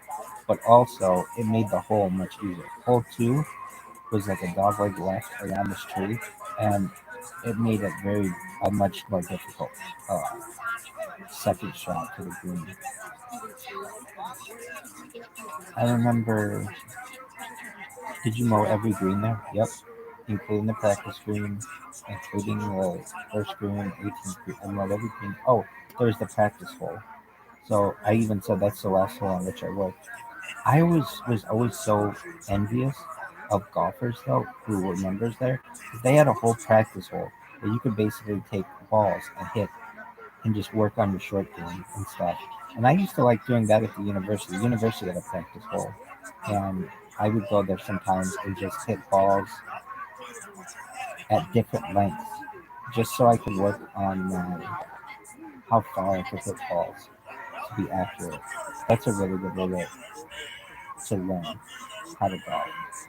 Anyway, or not well, how to golf, but also how far you hit, uh, balls and at a target and things like that. Is that the end of your story? No. Um, what else was there? Well, there's a bobcat. Only Doug and Nick and Bill were allowed to use the bobcat, and Scott and Jimmy. And the bobcat was like a front end. Oh, we called it the front end loader. So they had a bobcat front end loader that sometimes. Oh, I remember this. I got to ride in the shovel part of it. So basically, we had to drive out. Like that's the thing. That's what I'm saying. Like you got to drive sometimes in weird places. Like in the back of a. I think we maybe hopped in the back of Jimmy's truck a few times. Definitely, I think the. Oh yeah, we definitely would ride in the back of these golf carts that were, and these weren't normal golf carts. Like we only had. Oh yeah, the electric cart. We would ride on the back of the electric cart a lot. Like when I first worked there, we had like maximum amount of people working there that we could. Not everyone had a vehicle. In fact, we had to double up in most vehicles.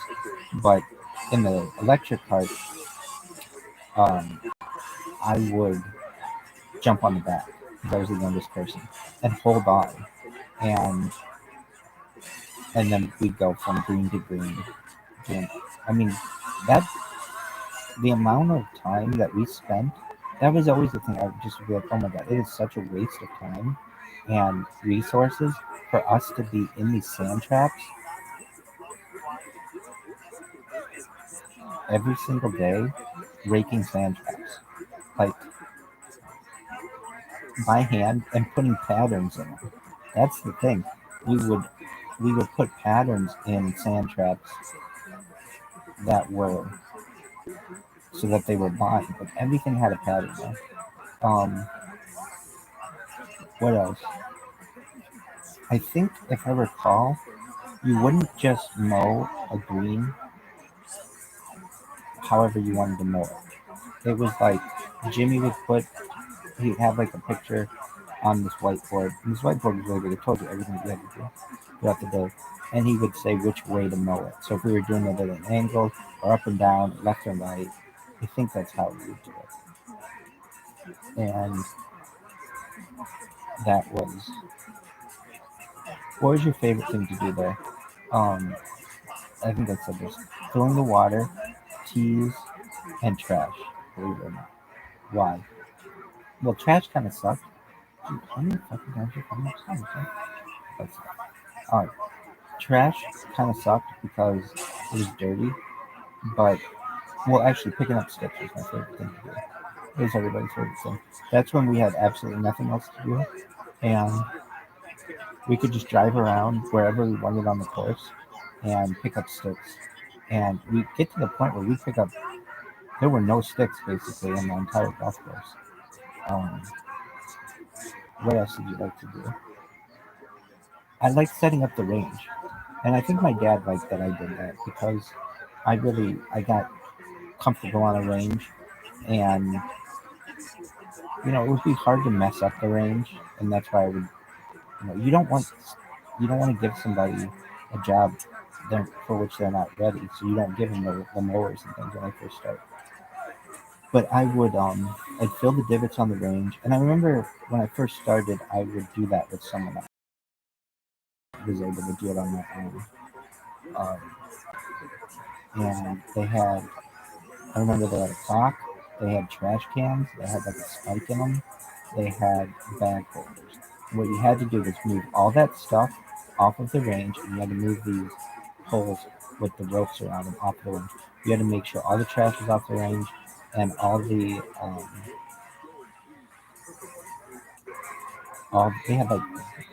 had like these little pyramids that the clubhouse would make for the balls. They would put the balls in a pattern like a pyramid. You'd move all that shit off the range. Then somebody would come on and mow the range for you, and then you had to reset it up. And it was kind of nice because you can't work all the time when you're there. Sometimes you have to you get like maybe 5 minutes of a break while they're mowing the golf tees. Did you ever mow golf tees? I never did. I never mowed golf tees. I mowed greens, but never on a riding mower. I only hand mowed greens. I did do the sand pro, or sand master, whatever we call it. Sand master, I think it was, and that was fun. However, and what would you do? You get into you drive like a vehicle from green to green or from hole to hole, and you drive into the sand, and then you would drop down rakes in the back, and then you would do like a figure 8 pattern so that the sand got really puffy or really soft, and then you would get out. You'd have to raise the you'd raise the rakes. You get out, and then you get off of the vehicle, and you go around and rake the outside of it. Now, sometimes you would have a 2-man team, a 2-person team, where someone would be on the sand pro. They would sand pro the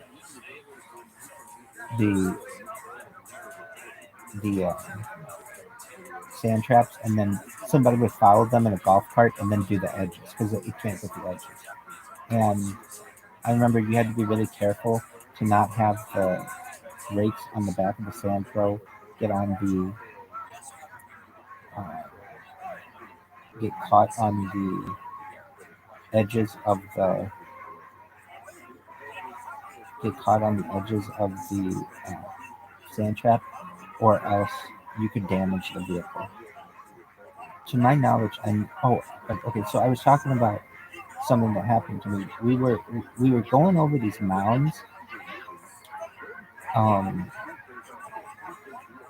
on the workman, and we would try to get this thing airborne, which isn't very safe. But and I don't think we ever did. But we would try to. So there were like mounds on holes between hole 5 and 6. There were some mounds, and also between 6 and 1 or something like that. And but 5 and 6 is what I would call. There were these mounds. They were like man-made mounds that just to make it more difficult as on the hole. And we would um this one time we were going up over them, and you'd go up over, and you kind of get that feeling in your stomach, like when you're on a roller coaster, where your stomach drops, and it was kind of fun. But this bug went into my eye, and as we were going, I didn't have sunglasses. I didn't wear sunglasses then. I don't think I wore just the protective lenses, and this bug went into my eye, and I had contacts in at the time, and it got caught on the underside, like it went into my eye and went underneath my eyelid. And I was trying to get it out, try to get it out. I took my contact out, if I recall. I was still trying to get it out, and I couldn't get it out. And the next day, same thing. It's still in there. I can feel it. It was like this hard thing that was in my eye. A third day goes by, and I'm thinking like I'm gonna get an infection. My eye really hurts. I have a contact in at the same time, and I remember this one time, at one point, I pulled down my eyelid and I saw this black bug that had gotten caught in my eye, and I was able to take my finger and whisk it out basically. But I could see that scratch in my eye pretty badly. It was in there for like at least 3 days.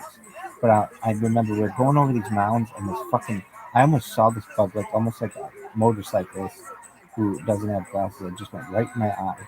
And so it's very, if you're ever on a motorcycle or have your head out of a moving vehicle, it's good to wear some type of eye protection.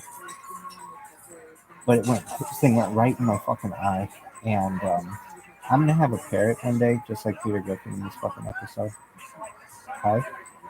Why not? Anyway, just like that one. I've always wanted a gray parrot. They live forever, but they're really smart too. They're expensive. I don't know. I'd probably get a bird and then not like it. So, anyway, is that the end of all your stories there? I'm trying to think of it now. There were sometimes we would clean out like twice a year or something like that. We would clean out the golf cart garages. So here's the thing: as a member there, you could buy your own golf cart garage or like rent it, and then and a lot of people had custom golf carts, some really nice golf carts with like, I think somebody had television in one of them, and like people would have like little refrigerators in them. They would customize them, and that was always really cool. Shout out to Charlie Network, his company does something like that. Yeah. Anyway, he like to have a Nibble golf cart would be a big deal in the future. Shout out Madison. Anyway, people would have, they put like uh, little Mercedes Benz ornaments on the front. I mean, they would customize it. They had like little lights. I mean, people, they have money and they had nothing else to do with it, so they would customize these things. And then they had you could rent like little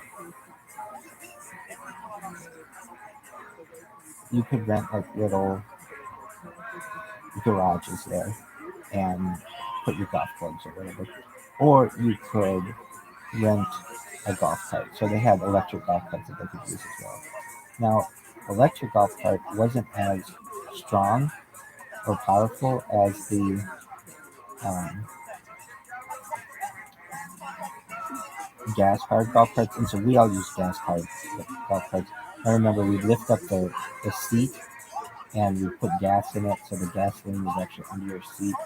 And I remember the workmen.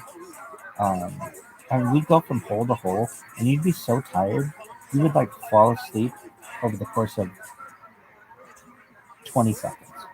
And then you'd be at the next hole and you have to get out and go do the next hole. And I will say this though, I mean, while it wasn't like, come on team, let's do this, we all worked very well as a team. There were never any major arguments, I mean, that I recall. We we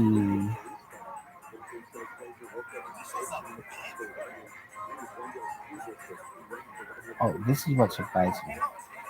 No one ever called in sick, basically ever. Because we knew that they could replace us, and we all needed a job. So people would come in sick, people would come in with runny noses, whatever.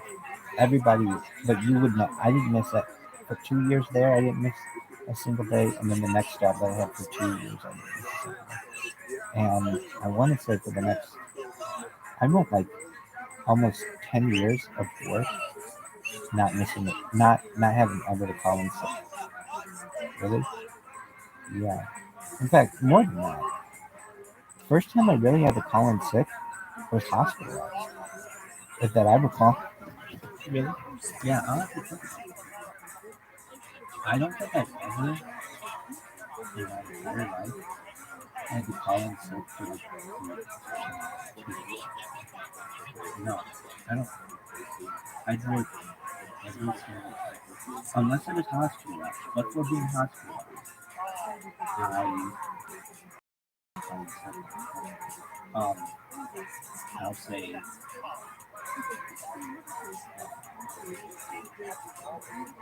is that true? I would say, or I had like some other kind of medical issue, but I've never been. I don't think I've ever been someone. Unfortunately, I mean, if I get sick, I get fucking hospitalized. I don't get so I mean, that's not a good thing.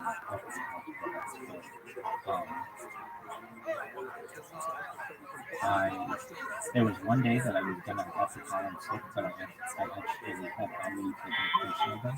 It just so happened that I took a personal day. Daddy, it is now 1:00 p.m. And I had to take a personal day, but there was something happened. And but it's not like I called me to take a personal day. I mean, I just never did. I really want to do that. And then yeah, so we'll go through that. Anyway, so is that what we were saying? I remember one time we were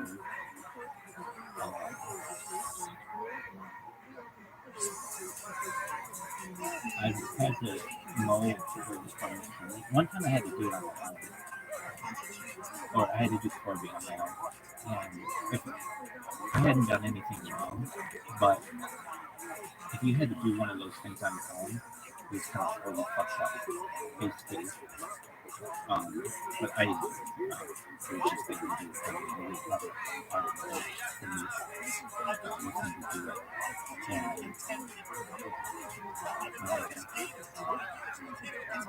oh yeah.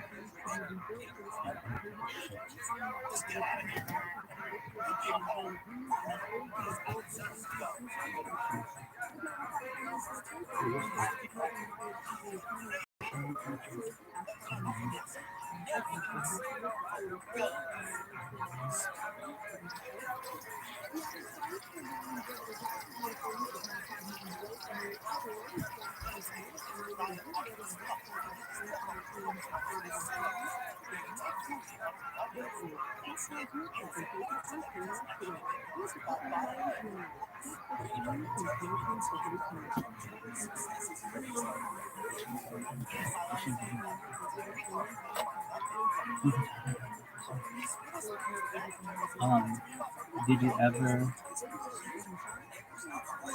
Oh, I remember this guy Brian. He was in a fraternity at Indiana, and this is what I thought was so cool. I always wanted to do this, but I didn't really have a place to do it. And he said the fraternity bought a sewing machine, and filled it with beer. So they always had cold beer, and they also turned off the settings on the sewing machine so that you could just go up to it and hit it and get a cold beer at any time you wanted. I thought that was really cool.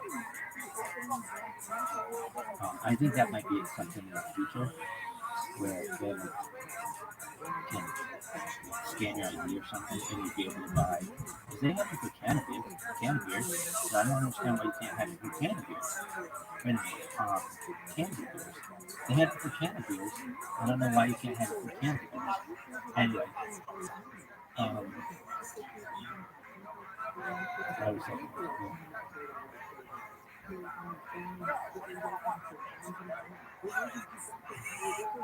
did you do anything else? I told you basically everything.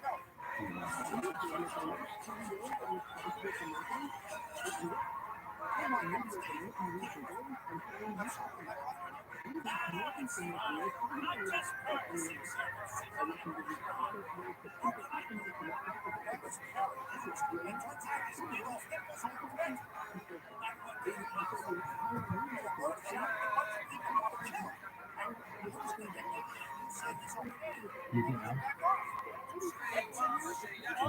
I think I already said this, but after the invitation, we had a cookout with like hot dogs and hamburgers, and I wasn't 21, so I couldn't drink beer, but they had beers there. It was one night a year, something like that. They had this,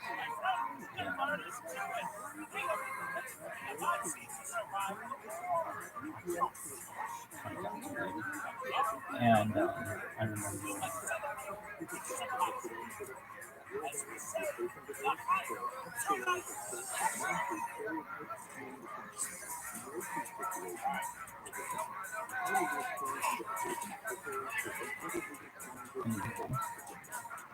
what about I talked about the beer. There was one beer, if I recall. I know there was at least one. There was a Coyote. We're always on at least Coyote. There was a Rabbi, chicken, and the biggest animal and the deal was just one about the and stuff sometimes.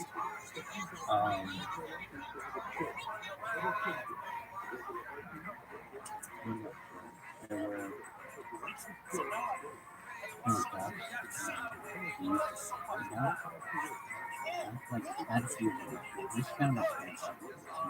I mean, every week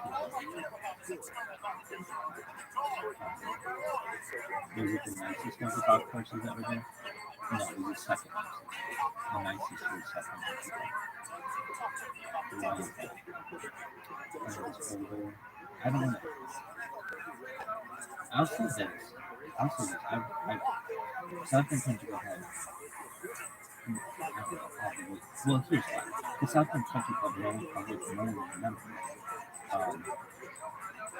It was more expensive. It was far away. So North Park got more money than the other. It was Southern Country Club. So maybe it was a little bit. It was still really good.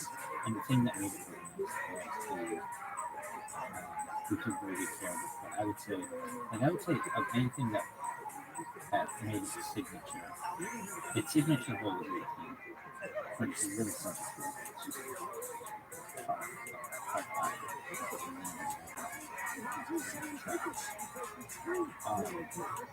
the reason why it wasn't, I would say, it wasn't as hard as second because is a little bit in comparison, and it's pretty spread out. And there's no water or something like that. Norwood has two courses, the east and the west course. West is Norwood, and the east is West, but that got no play. So basically, so North Park is nicer than Norwood, and South Park is but that's just because we got more coverage than North Park, and North Park is not. But they were all nicer than public courses. Well, that's when it comes to the and how challenging these golf courses were. Most parts are pretty easy golf courses. it's actually probably more in comparison to some of the golf courses, just because it's like 1 square mile of the city that basically is dedicated to golf course. But there's not a lot of water. What pools have water?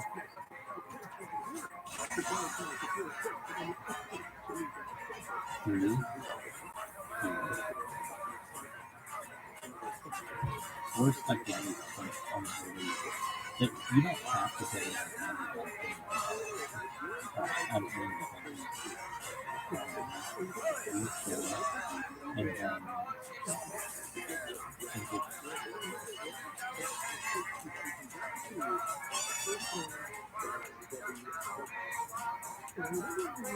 18.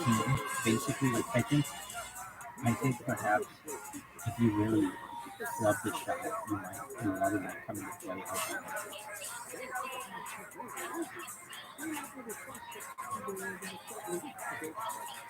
It wouldn't really 12. It wouldn't say 13.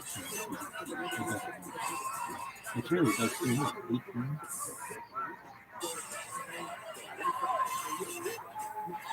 3 and 4.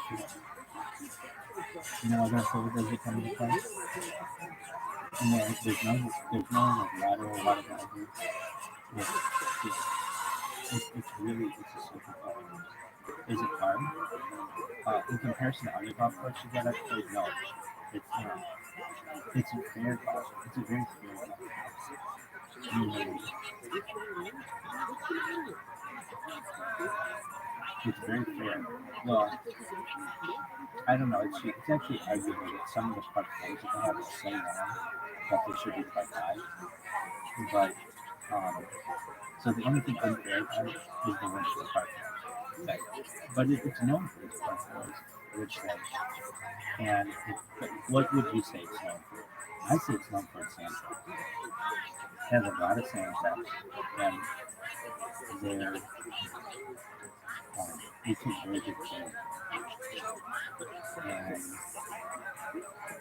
I used to hate adding sand. I used to hate adding sand to the sand trap. There's only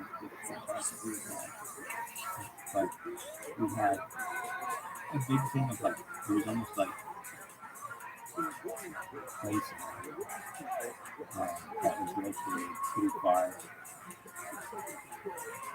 It was located basically in the back of the range, and we fill it up at the front end. Like we fill up the vehicle with the front end loader, usually the workman, because the golf carts on the road. So we fill up the work. We had 2 workmen. When I first got there, they had just gotten 1 workman.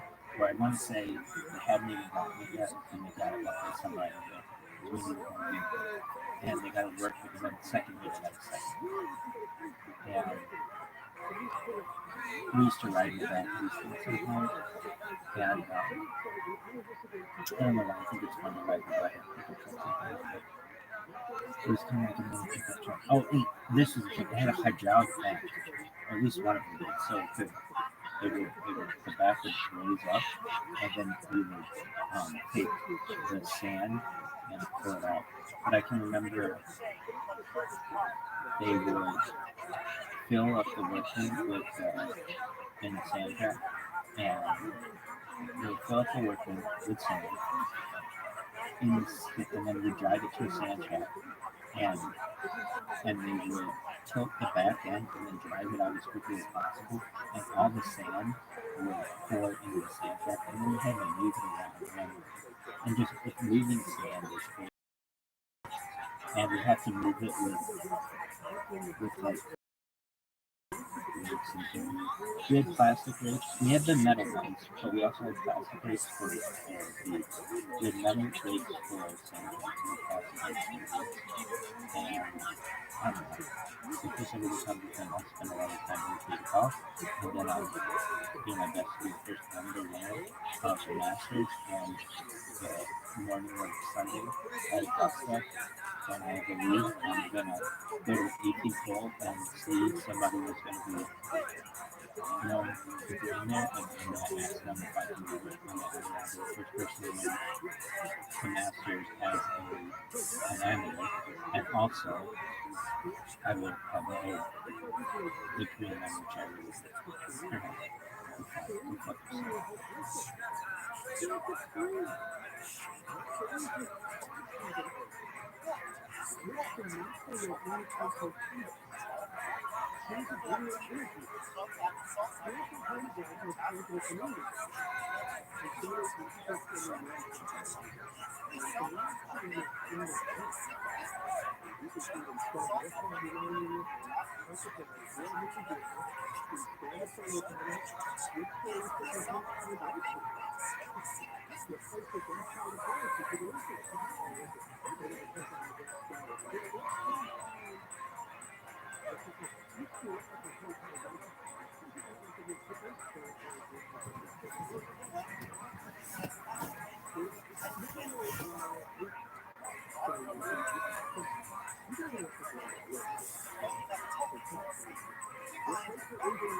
So, Rabbi, what was your next one? I I worked at a golf course for 2 years, and we had a friend of ours who was on the board of a credit union, Mr. Stratton. He's actually an admiral, and he's my friend's dad, and we knew him growing up. And I also knew my dad knew the president of the credit union, um, and knew the vice president of the credit union, but not as well as he would. Basically, he knew them in passing a little bit. And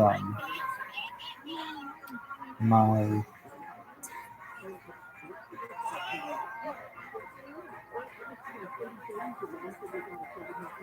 my dad was able to talk to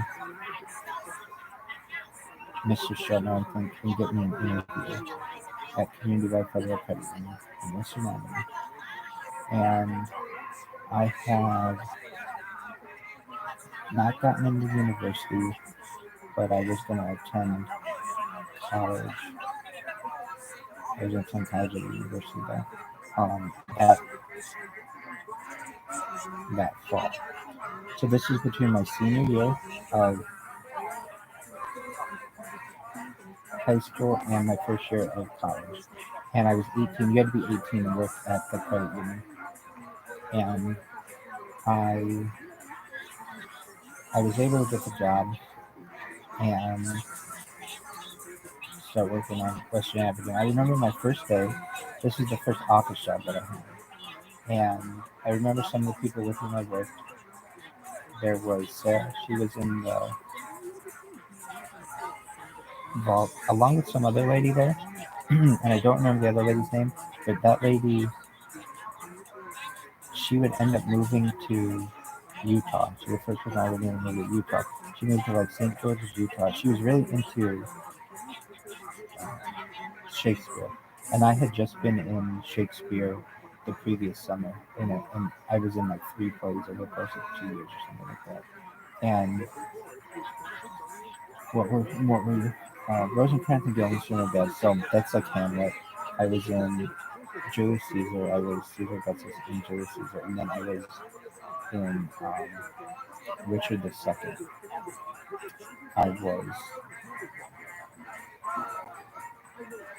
something which is like I don't know. I can remember at this point. But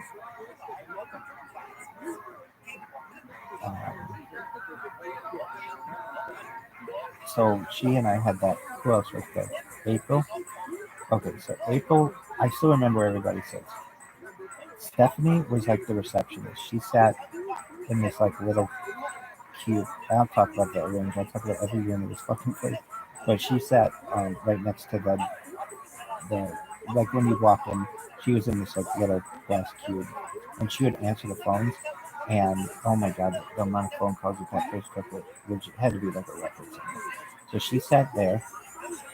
Then Maria was the only bilingual teller that we had at the time, and she had way too mature. She worked she was like the first person. Then Ramona sat. It would change where you sat, but it was just kind of like this is kind of at least for the first summer that I worked there. This was the arrangement. Ramona sat. Ramona's really cool and a really pretty lady, and not that they everybody worked there was attractive. Really, yeah, not overly, but they're just everybody's pretty attractive there. Then I sat nice. Then I had a spot. Then there was another guy there, Steve. He went to Valparaiso. He's like a business major, and he works for Pro now. He's an accountant, and he'd be like their CEO someday. He's big, and he had a girlfriend, Vanessa, I think, and they were like high school sweethearts, and Vanessa, something like that. Anyway, um, I went over to Steve's house once. He went to Green Elementary. I remember him always talking about that. I think he went to Riley, and then went to Valpo. And where did she go? I don't really remember. But I went over to Steve's house once, and um, then there was Mike Hopkins, and I was so happy that Mike worked there because Mike and I went to the same high school, and that meant like my high school was really small, so that meant I knew his mom was like the administrative assistant of that high school. So I knew his mom, I knew his brother Steve, and I knew Mike, and so I got to know some of them. Then April at the end, and there might have been someone else in there. I mean, there were only like April and Mike and Stephanie really had like permanent spots. Um, Everybody else would move around. Oh yeah, there's another person there. On the first day that I started, it was what was her name? Clarice. Clarice was a really pretty girl. She lived on Ironwood and right by Morris Park. And the only reason why I know that is I know that because we would do transactions for each other and we'd see what someone's address was. Anyway, I that was one of the okay. And then Judy, we worked for a lady named Judy Murphy. She was the manager there. And I think Judy Murphy had been held up more than any other person in global history. This credit union in particular on Western Avenue was arguably the most dangerous credit union or bank, financial institution in the United States. I think probably in like Caracas, Venezuela, there might have been a place that was held up more. But it used to get held up. I used to talk to people. I remember one time this other boss that I had later on, she was like, she'd be like, tell me about yourself when I first met her. And I'm like, I worked as a, I was a student at the university, but I was like, prior to that, I worked as a credit union teller in the Western community. And she was like, that place used to get held up all the time. That one got held up all the time. I mean, like, it was just well known. This place would get held up all the time. And it was in the most dangerous part of the city. Arguably, there was a gun shop across the street. There's a pawn shop across the street that sold guns and gold, and it was a pawn shop. But I remember they had guns and gold. Like that's all you would stare out the window and just see guns and gold. I went in there one time and they just had a bunch of fucking Xboxes and PlayStations that were probably pawned by people. And there was one other financial institution that used to get robbed there all the time. It was a First Source Bank down the street that would get robbed. Now, this place would always get robbed. It's like, well, it's a pretty dangerous place to work. And it was. And all banks started to go through this, and credit unions, they got this kind of glass. They got bulletproof glass. The financial institution just got sick of getting robbed. And so the management decided it would be best to put in bulletproof glass. They never got robbed again. To my knowledge, it never happened again. And they put them in at all their locations, and it was a lifesaver. Um, you would get customers, we call them members, who would come in and you'd read. They'd have like notes on their account, and it would be like this person. It would be like on it would be like on January 3rd, 1994. This member robbed the Western Avenue store with a gun.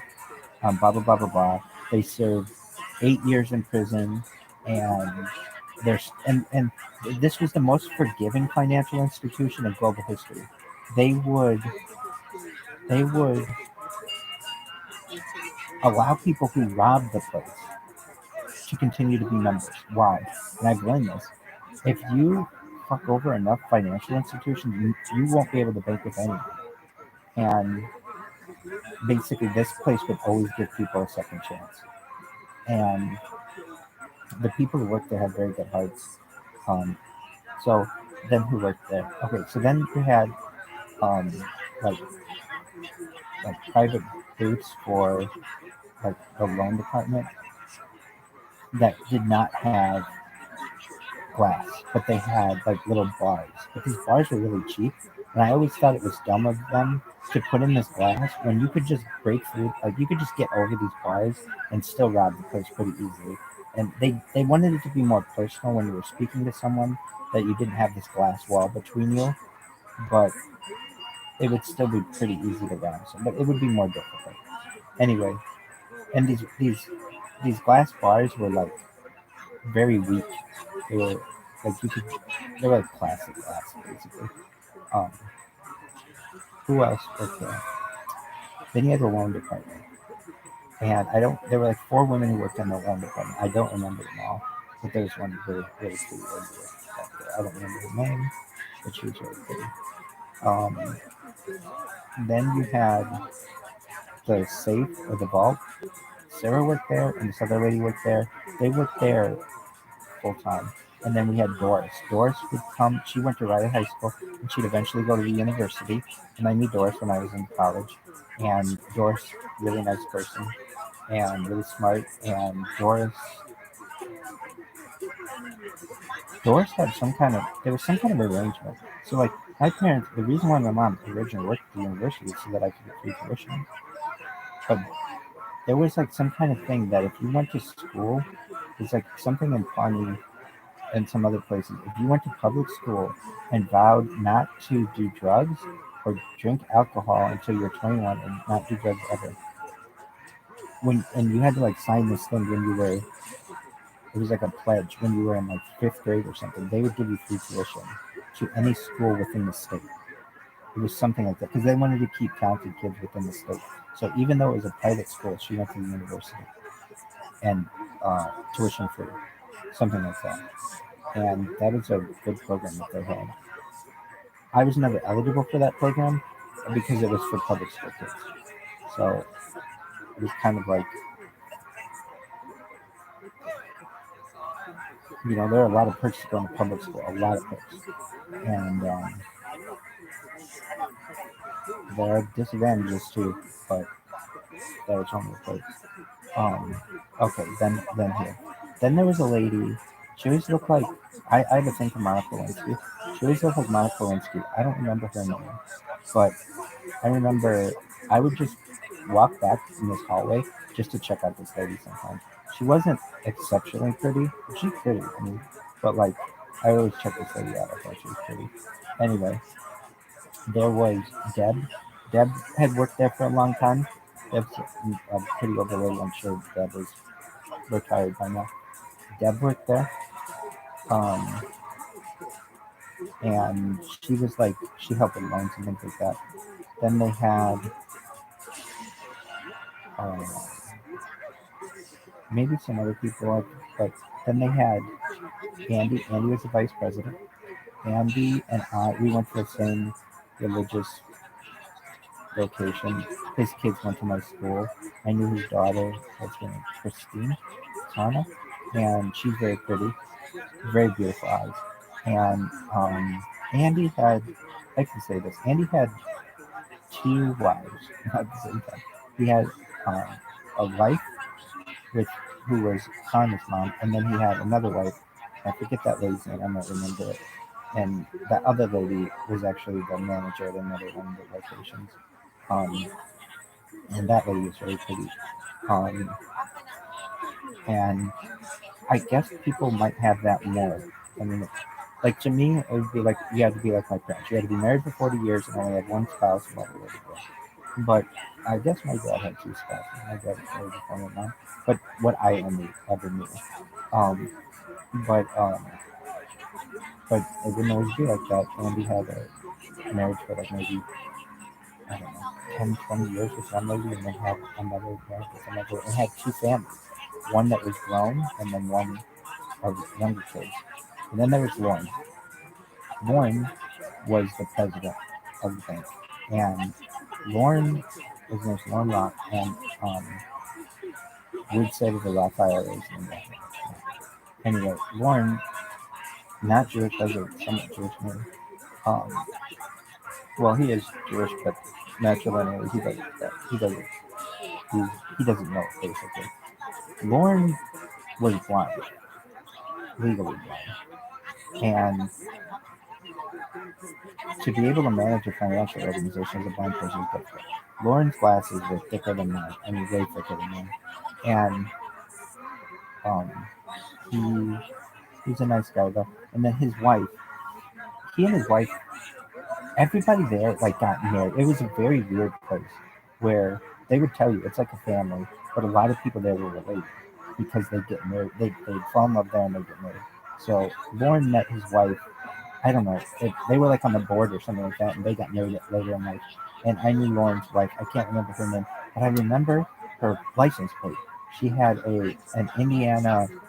What was it? Indiana. It had a cardinal on it, State Pride or something. License plate. And then there was so the arrangement of the place was. I mean, you could just look at Google at some point, but you walk in through the back. We had keys to the place. You walk in through the back, or I guess I'll say the front. There are 2 front doors, one on either side. One faces like north and south or something like that. And then is that true? No, one faces east, one faces west. Anyway, then you walked in, and there were all the teller windows. There was a bathroom, if I recall, to the right. Yeah, and the bathroom there was always, I don't want to say it was dirty, but it would get dirty through the day, and they had a cleaning crew that would clean it up at night. They had loan windows on the right, and then they had the teller. You go to the tellers at the windows. They had a door where you could come in, and they'd let you in. And not many people would go through that door on a daily basis, but like the Brinks guy, who was always a big deal when the Brinks guy comes, because that's where we got our money, and you have to sign for the money. And I remember having like millions of dollars in my hand, and that was like a big deal. I had like $1 million in cash, and it's like in a plastic bag, and you would take that to the vault. And I mean, I'm telling you, whenever you have that much money on you, even you think like, I wonder if I can make a move for it. Really? Yeah. I mean, it's just a lot of money at once, but you realize like obviously it's not worth it, but also your your integrity and things like that. But it's like a ton of money. Anyway, then there's the line of tellers, and there was Judy's office. Judy had a thing on her wall, the back of her wall, that said Murphy's Law, and I always remember this. So we call it Judy Murphy's Law. Whatever can go wrong will, basically, is Murphy's Law. And then there was a little conference room where we did some like little training, and then there was um, there were like 2 organizations in this program. One of them was a credit union, and then the other was Urban League. And I want to say we used to have occasionally we'd have like once a month, we'd have a monthly meeting in the Urban League building or something like that, which is just north of the building. And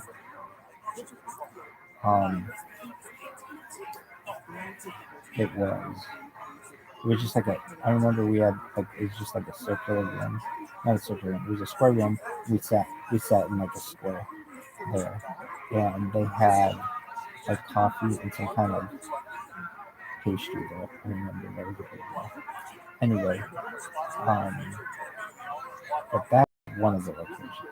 So when I worked there were 5 locations, I want to say. Cindy was Andy's wife. Okay, so then there's another location. The second location that they developed, I think, was Hickory Road. I could be wrong there. Hickory Road location. I forget the manager's name there, but she'd been there a while. She's a really nice lady. And I don't remember all the people who worked there, so I don't think I'm decide. There were other people with whom I worked at on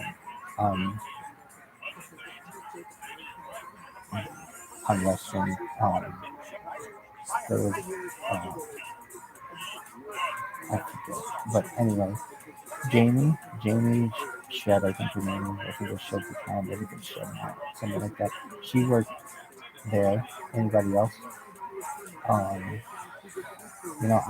not gonna remember every single person at every single branch, but I remember Jamie worked there. Anybody else? And people would move around. There was this one lady, I forget her name. There was Jeff. Jeff might have worked there or something. Oh no, on Western. What was it? Was it Aaron Trowbridge? I think he was somehow related to that organization, and I think he'd be the president of it eventually after Andy. Andy's like Lauren. I think Lauren's probably retired, so Andy's the president. Eventually, Andy Trowbridge, or whatever Trowbridge would be. He worked there, but he was going to school at Purdue or something at the same time. I don't think that was that. Kendra, she worked.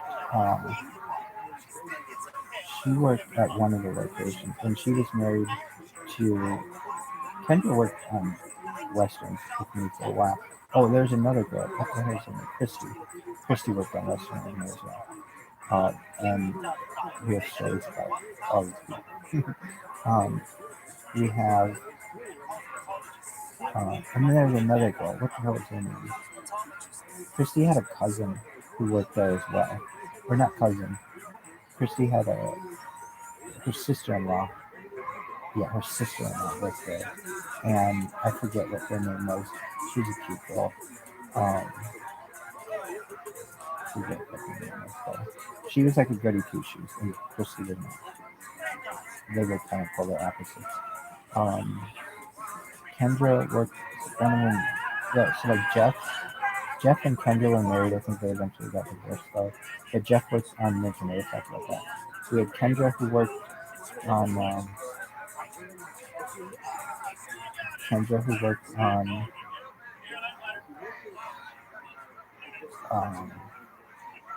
Hickory, but maybe not. She worked on Western too. But it was like people would go away and they'd come back, and people were rotated as well. Then where else was there? Oh, there were people who worked. Like Kendra might have worked on Ireland. So Cindy was the manager on Ireland, and anybody else worked there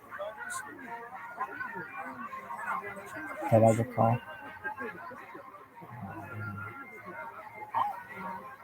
Maybe Kendra would have worked there, and if I'm forgetting you, I'm sorry.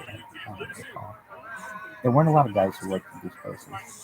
Aaron Troutmiller was one, Steve was one, Mike was one, I was one. I think we were and Jeff was one.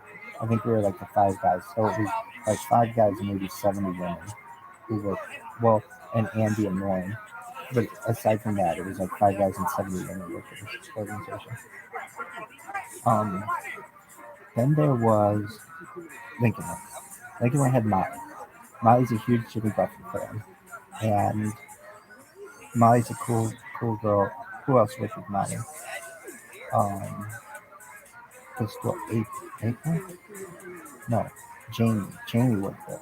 Jamie was an instructor girl, and she was always a little older than I was,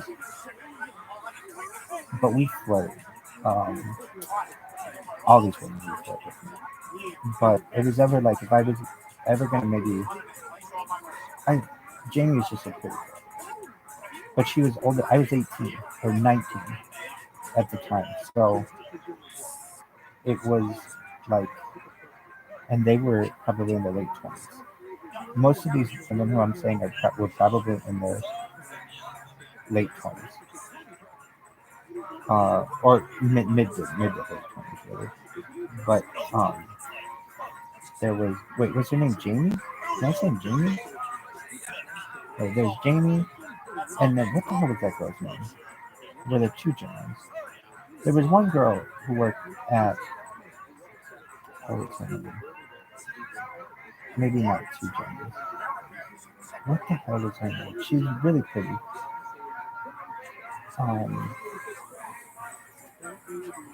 She worked with Molly, and so that Jamie from Hickory worked with Molly too. But Jamie had a huge, one of them had a huge jump. What's this other girl's name? I forget. She had a name that I shouldn't have forgotten. It should be pretty easy, but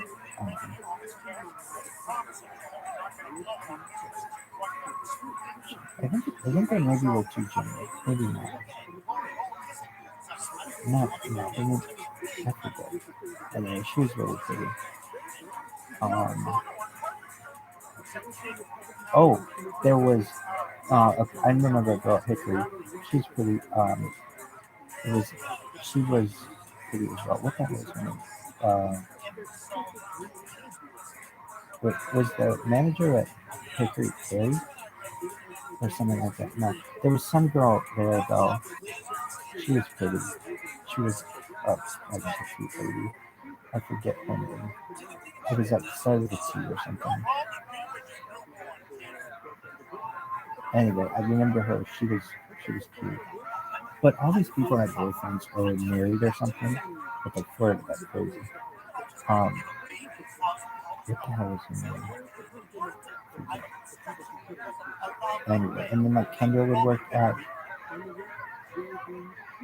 Hickory at times. Okay, so then there was Molly on Lincoln Way. What was that person? There was another girl who worked there. Anywhere else that they had a branch? Where were their branches? When I started there, it was Western, Hickory, Ireland, Lincoln Way. Is that it? Then they opened up Granger, which might have been the fifth branch. And Jeff was the manager there, Jeff Parrott, and they had what was my girl's name? Lindy, but she went to Penn High School. And I remember when Lindy started. Lindy's a really cute girl. I've talked about her before. Anybody else? Not that I can recall. I mean, yeah, they might have been there, but they might. Like everybody starts at Western Avenue, and then if you do well, you move to other branches. And, or once you put in some time.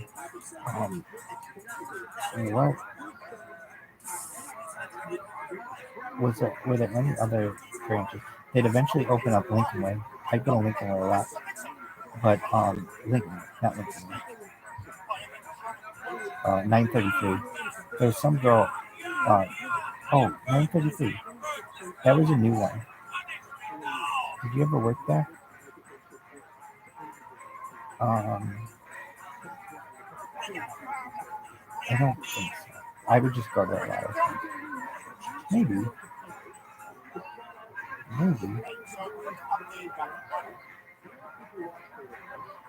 And but like there were people who worked there.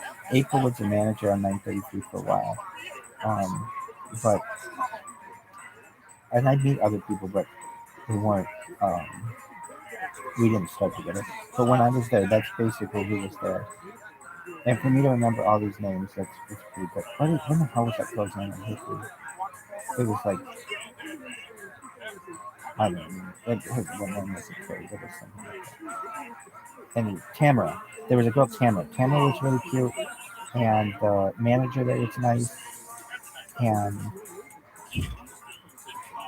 Tamara, that was her name. And he's like, oh, yeah. There were other people with whom I worked. Um, what's her name? Starts with a K. Keisha. Keisha worked oh yeah. Keisha and the other girl. Keisha worked um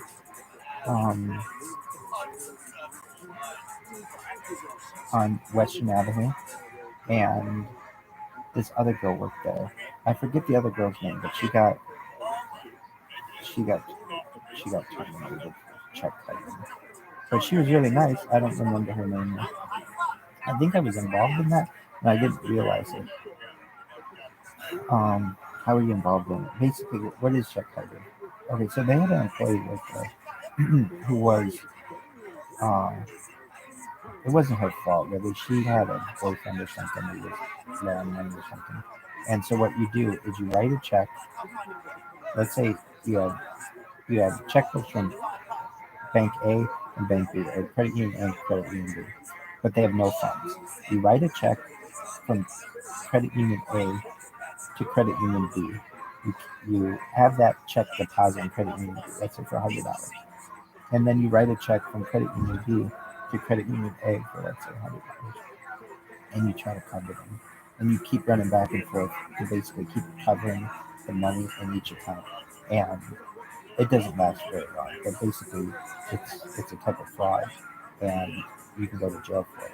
So this girl, I don't think she went to jail for it, but she was terminated. And I forget her name, but she was nice. Okay, so you remember your first day? Yeah.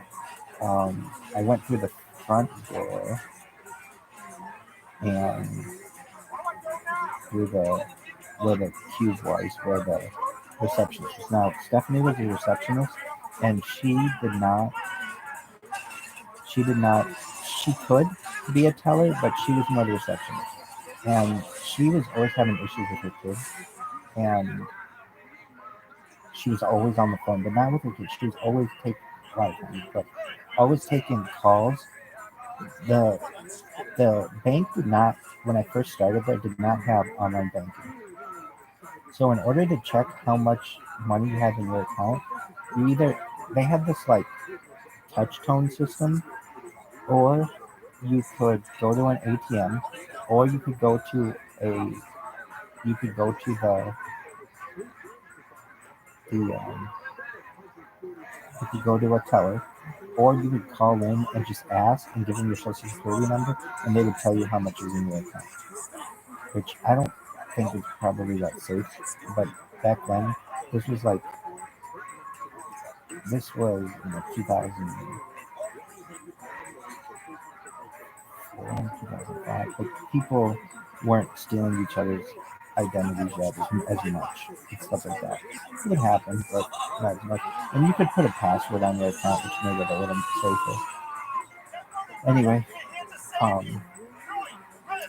I remember I met everybody, they gave me a tour, and then I went in this little room with this girl, Clarice, and Clarice and I watched a video on the difference between a credit union and a bank. And it was like, why the fuck would you ever go to a bank if credit unions exist? Credit unions were run by and credit unions become really good. That was every gonna stop like the NCA, National Credit Union Association. Firstly, credit unions it only takes like $5 a lot of times to start an account with a credit union. Sometimes with a bank it's much more expensive. A lot of times a credit union doesn't have a minimum aside from that $5 that you have to keep in the system. They have better CDs. CD rates at community wide actually were really good. They had very good CD rates. They had very low auto loans. They even were starting to do home mortgages as well, though it was through another company that, with whom they were doing it when I worked there at that time. But I got my first auto loan through them, even though I was living in California. I bought a car, financed the car through them in Indiana, but because I could get a loan through them at a very low rate, and I actually ended up paying off that loan. My parents who did it, because they bought the car for me, but it's been the one loan that I was able to actually pay back. When my parents, I got the loan originally, and then I eventually couldn't pay it because I got sick, and but like they gave me a loan. I had no credit. They gave me a loan with no job, and I was a student, and they still gave me that money. I mean, they were really nice to do that. Anyway, my uncle was like, "How the hell did you get a car loan?" Anyway, I and then eventually my parents signed on to it, and they took over the car, and then they paid it off, and that was my mom's car for many years. They would have so in the bathrooms. I don't know what the women's bathrooms. And there was a break room. They had a television and like old magazines and like sauce packs from like every fucking company of all time. And then they had a bathroom. In the bathroom, I'll never forget. Andy was, I think, at the time was a big conservative, and he had the Limbaugh letter that was underneath which was like a magazine that Rush Limbaugh put out, and that was underneath the sink. And the bathrooms are really small, but they have the best smelling soap. I don't know what soap Community White had, but I've smelled. I've been in the environmental services industry. The best soap of all time, the best smelling soap of all time, is a Community White. The second best smelling soap that I've smelled, as I recall, is Georgia good smelling soap. But whatever Community White soap was smelled amazingly, and it becomes like the standard Israel soap. Anyway, Clarice and I watched this video on how to be a teller, or some of the things about it. Was a really old video, but the advantages of credit union, and then we shadowed uh, tellers for like 2 weeks or something like that, and then we started getting a drawer, and the way you would do it is you would come in and you punch in right away, and it was a different kind of punching system that I've had, like at Morris Park. It was the first place where I punched in. That was on. It was on like a 60-minute like normal time, but at the community wide, it was on the decimal system time. So it was a different kind of time. So basically, if it were like, let's say, I don't know, you were punched in at like, let's say 8:59 or something like that. That's not the time you punch it, but let's say you did. On your time clock, it would show something like 8:98, basically using the decimal system for the time, which made it much easier to calculate things. And eventually, I would want that kind of time. It makes things easier to calculate. So I would get the whole world if I could on that type of time. But you punch in, and then you get a. Some people put their stuff down, but you go into the vault, or you never go in the vault. In fact, to this day, I never went in the vault. No one was really allowed in the vault unless you worked there in the vault. And so Sarah worked in the vault, and the other lady worked in the vault. And Doris was allowed in, and she was like an accountant. So I had to do accounting with them. Anyway, they give you your drawer, and usually a drawer. No, you wouldn't get a drawer. You would. if I recall, you go and you log in. I think it was like, I remember the system that we used, Perfect Cutter, which is very good. Some of the best software I've ever used this way. It was a system that was very accurate. The only thing that made it difficult, it was really colorful. The only thing that made it difficult was calculating APR, the annual percentage rate on like auto loans. Aside from that, it was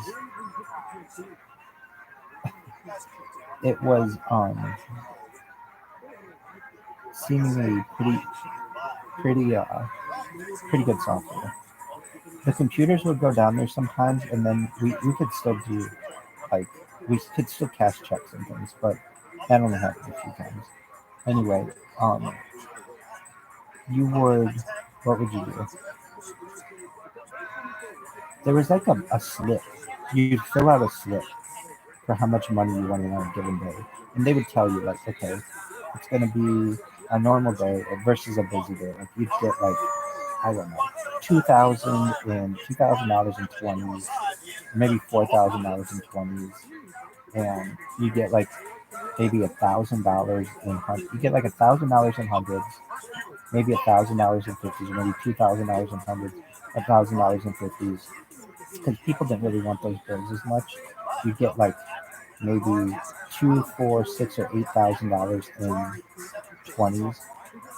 You get, and if it was a Friday, you get like double. Whatever it was normally, you get double because Fridays are really busy. Or if it was a first or a third, you get way more money in business.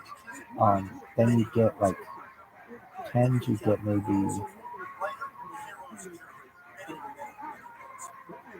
$1,000 in tens or something like that.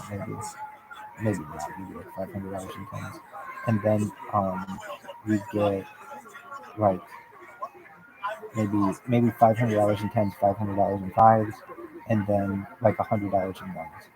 And then you get you get change, you get coin.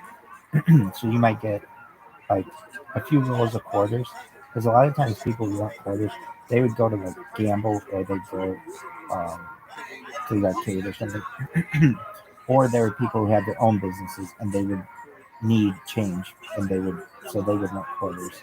And there were some members who we knew who would want quarters, and we would just anticipate that they getting quarters.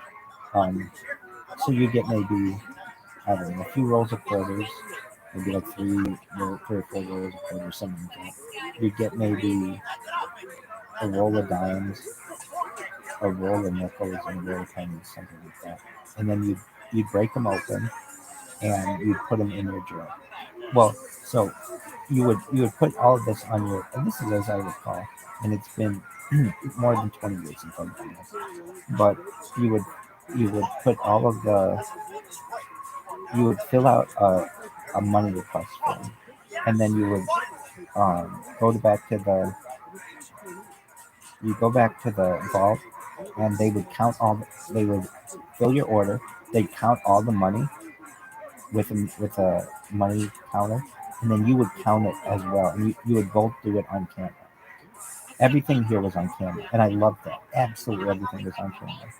I mean, not in the bathrooms and not in the back hallways, to my knowledge, but like everywhere else. The loan books had cameras above every single teller. It was like working at a casino. Every single teller had a camera. They had cameras in the vault, and they didn't have camera in the boat. But everywhere else they had cameras, and it made you feel very safe. Like, I like cameras. I like the accountability. So you would count all the money in the machine, and then um, then you had your cash, and then you put it in your drawer, and you made sure you were logged in. And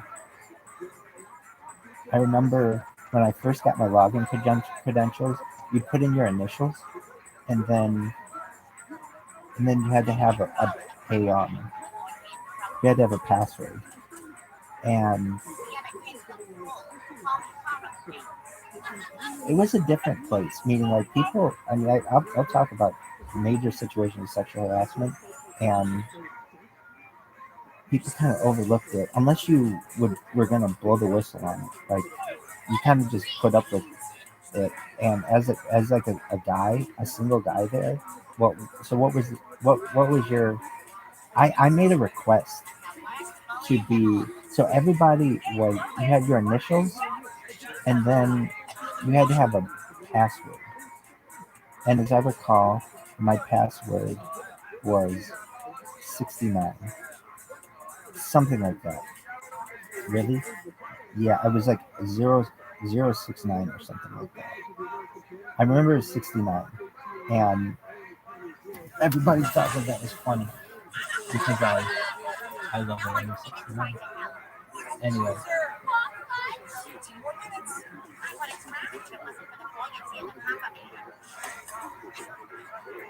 so I ended up. I remember everybody. They'd be like, "Was your my password was 69, something like that." Well, my password, my password to be a teller is 69, and so everybody knew my password. Nobody fucked with it. Anyway,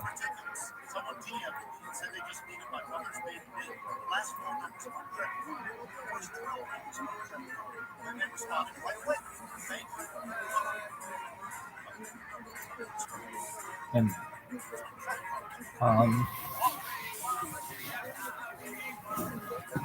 well,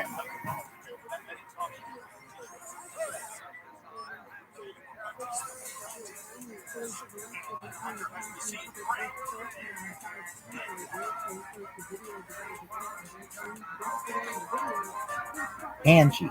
Angie was the girl's name on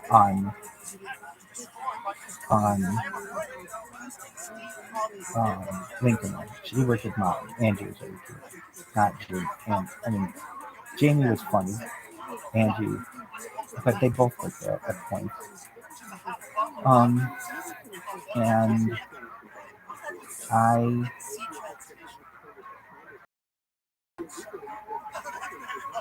so then what? So you get your money and you would do your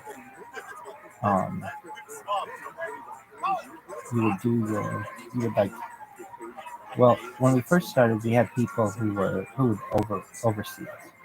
So that was really Mike. I worked with Mike when I first started, and Mike taught me how to be a teller. And April, Mike and April were the two tellers who were the middle names, and they were the head tellers. And they sat. It was very much like a totem pole, like a very much like a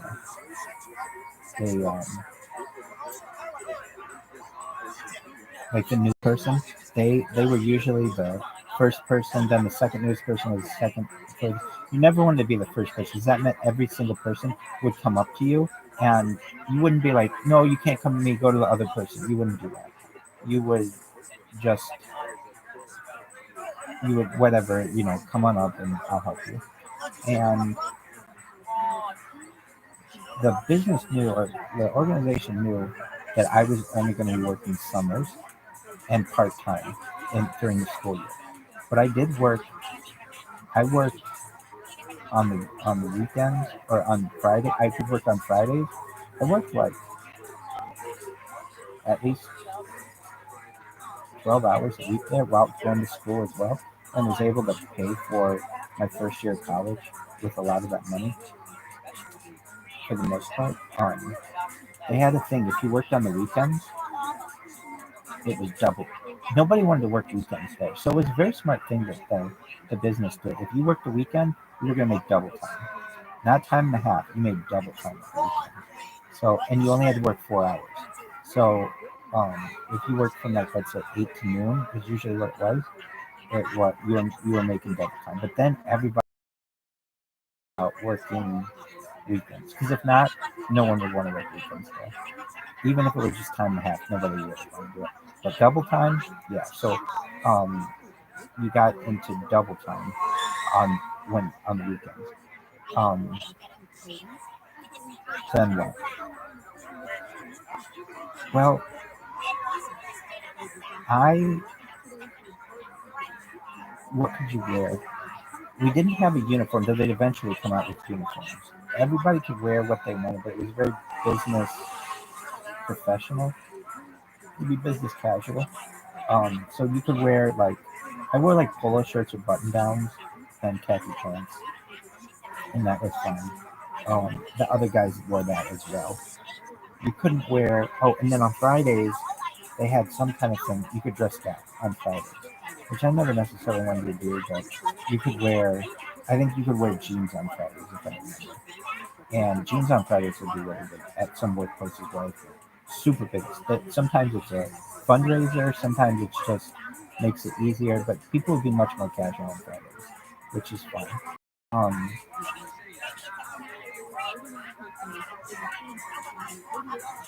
I want to say I'm missing one of the locations. There were 5 locations: Hickory, Ironwood, Western. Maybe when I first started there were just 4. No, 933 I think was uh, was one of them as well, and I think I worked there. Maybe not though. Maybe that was Hickory. Anyway, they had Granger, and I. So what would happen is when I first started, for the first like 3 months, well, I was only going to be, I wasn't going to work there full time because I was going to school as well. There were other people who that was their permanent job. Most people there that was their permanent job. So I was kind of, like I wasn't full time. I was full time, but just for part of the year. So it wasn't like I was going to be permanently in a location. And they explained that to me. You're going to be a utility person, basically. Wherever we need you, we're going to have you there, but you're not going to have a permanent home aside from Western Avenue, basically. And so everybody starts at Western Avenue. That's how it was then. And we would, you know, uh, wait on. We would help members, and I I remember. Oh, wait, yeah. There was there was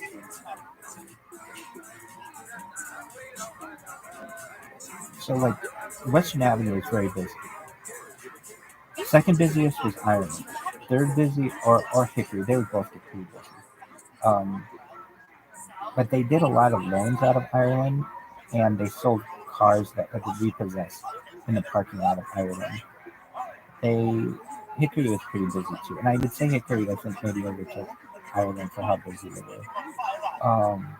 Lincoln Way wasn't very good in comparison, and Granger was dead. Absolutely, Granger was so dead. It they used to have to park. The people who would work there had to park in front of the building so people knew it was open. Like the people who worked there would have to park in the parking lot in front of the building so people knew it was open. Because they'd go like an entire morning and no one would come in.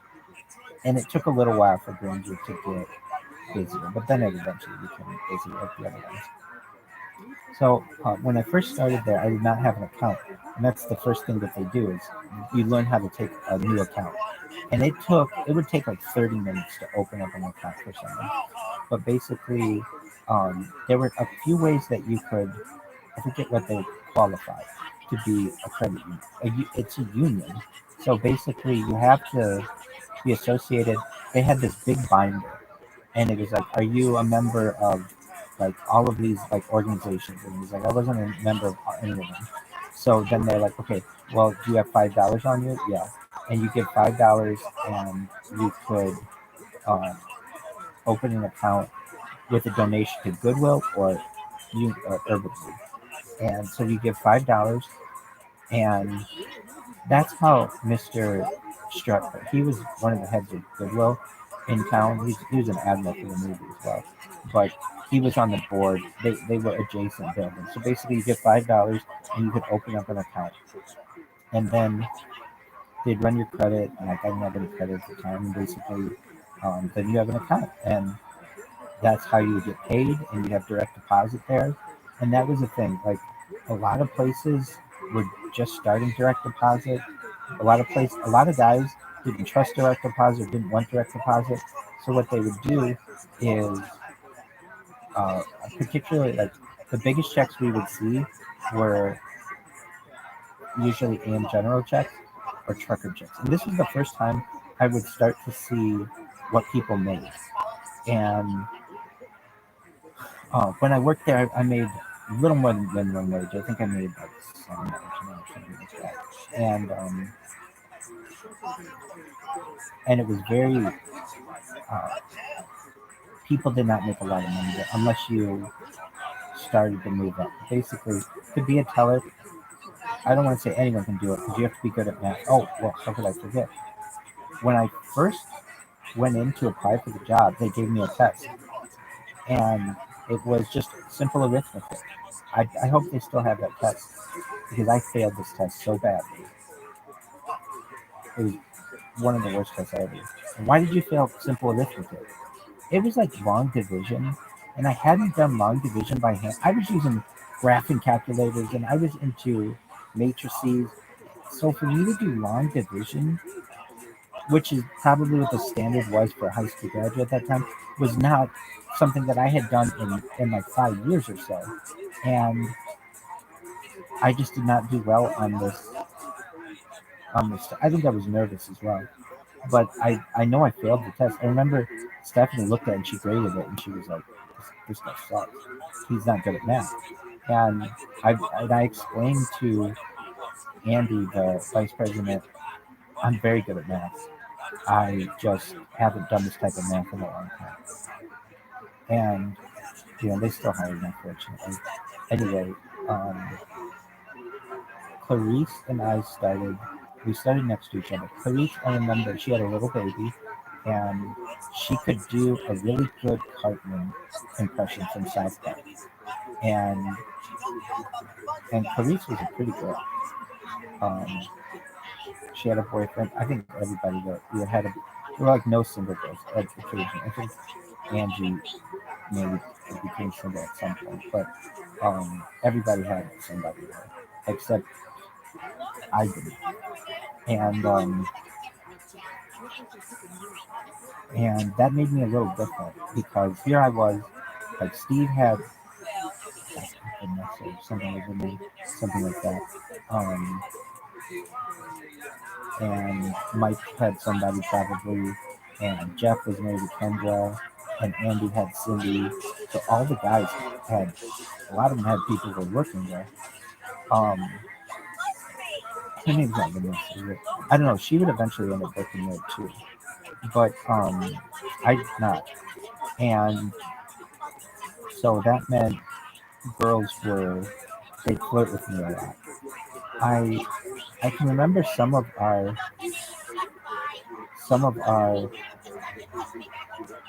well, here's the thing too. We're working, like guys would come up to the window like, man, you're so fortunate to work here. You work with all girls. And it was like, well, yeah, I work with them, but it's kind of a rare job where you have just a few guys working with all women. So it made me understand women pretty well. I would say, like that job, I working with women, I've worked with women a lot. And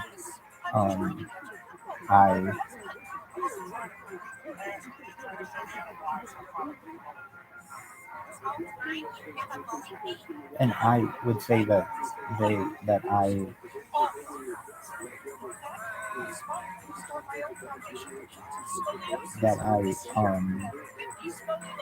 it was unique. So do you remember any of your members? Yeah, we had some members. It was really interesting. We had Michael Jordan, we had Michael Jackson, we had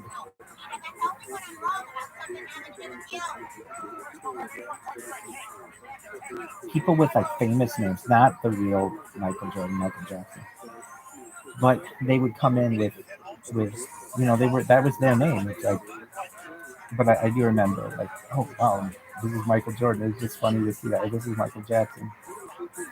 Anyway,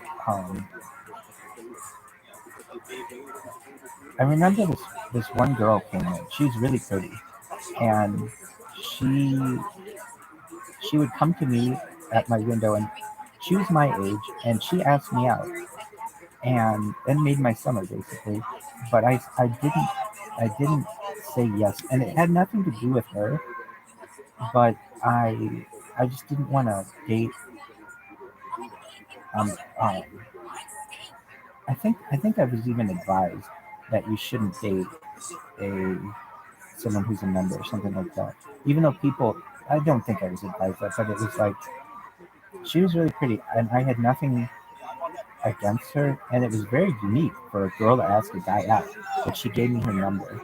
She slipped it on me, and I um,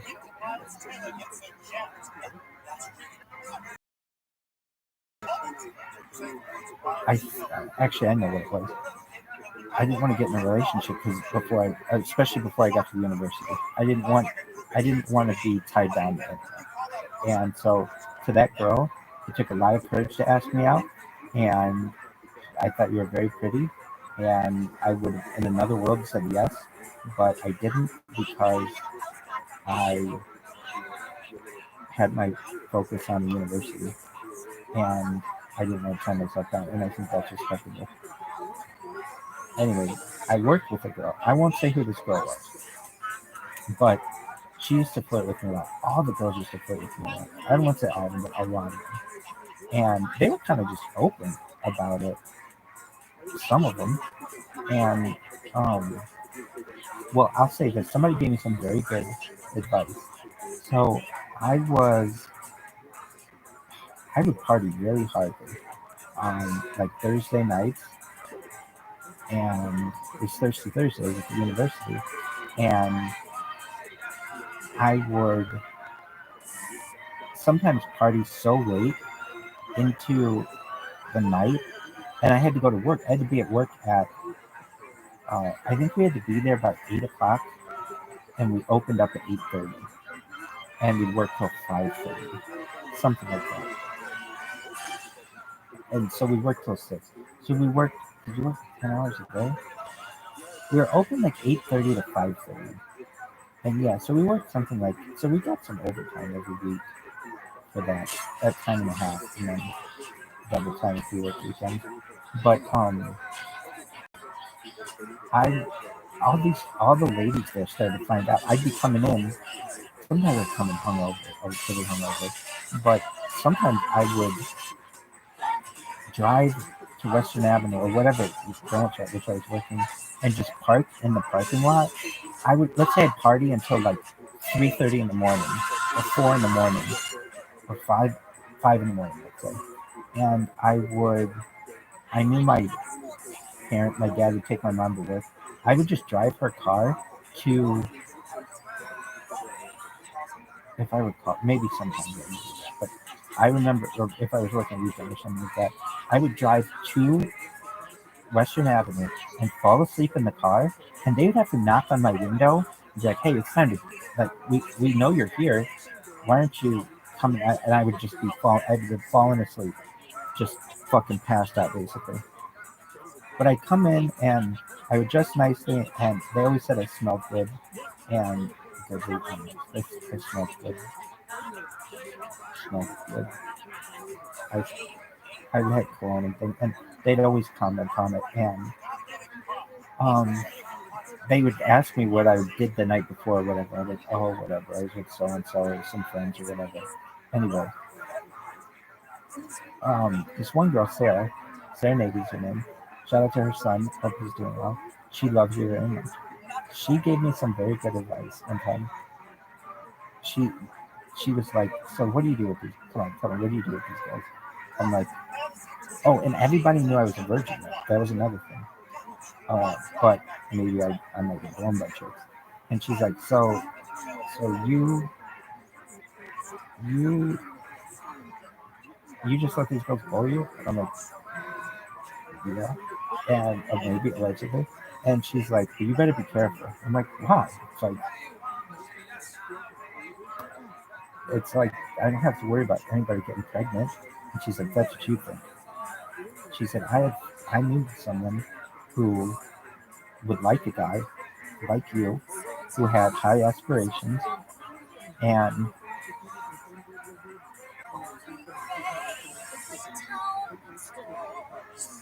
she'd blow him and hold the cum, the seminal fluid, the spermatozoa, in her mouth and spit it into a condom and freeze it. And then, or she would put it in a condom and use a turkey baster and try to impregnate herself from this guy. So be careful. And I heard that and I was like, oh my God, what kind of fucking sick science experiment sense do you have? Anyway, she told me that. Sarah Navy told me that. And that made me more, I mean, I guess you're taking a risk, but none of the girls with whom I ever had an interaction, I would think, they didn't want to have children at the time, never die. But I mean, she told me, you better be careful because there are girls who will blow you, not swallow, hold your cum, and save it, and later try to get pregnant. I was like, holy shit, you got some wild friends there. But I remember her telling me that also. There was a girl there, not Sarah, who was married, and I'll leave her name out of this, but she would flirt with me a lot, and I would say working there, women wore more low cut things, and oh, hold on, there was another lady, with whom I worked at Hickory. What's her name? She's a MILF, but what the fuck is her name? She has a really great voice too. She's pretty. What is her name? We'll talk about her. Because if anybody I probably would have fucked, I don't know. I probably would have fucked a bunch of girls there. But what the hell was her name? I worked with her on Hickory. I don't want. Oh, and I worked with her on Iron too, or something like that. What the hell was her name? She had a great voice. She had glasses, but she was very much milk-like. I forget. Anyway, but it wasn't her. But this other girl, she was in her late 20s, and I was 19 or something like that, and this girl got around, even though she was married, and everybody knew that this girl got around. Basically, you had this line of tellers, and then you had sometimes two tellers in the drive-through, at least on Western, and uh, the other credit unions now. But this girl, I didn't know. I mean, I was innocent to this, but basically, she could have affairs, and a lot of times she would see that a guy made a lot of money, and like maybe or whatever. People were very nosy there because they knew exactly what you were making. So they look and they would, when they were bored, they would go to your your transaction history and just see what you were doing with your life. Oh, you were eating at that restaurant, or you bought that, or whatever. Anyway, this girl, she said to me, "So you're a virgin?" I'm like, "Yeah." She's like, "Well, that's okay. Um, what do you do with girls?" And I'm like, "What do you mean?" She's like, "You get blown?" I'm like, "Perhaps." She's like, "Do they swallow?" And I was like, she's like, "I do too." And I was like, "Oh wow." So she's like, um,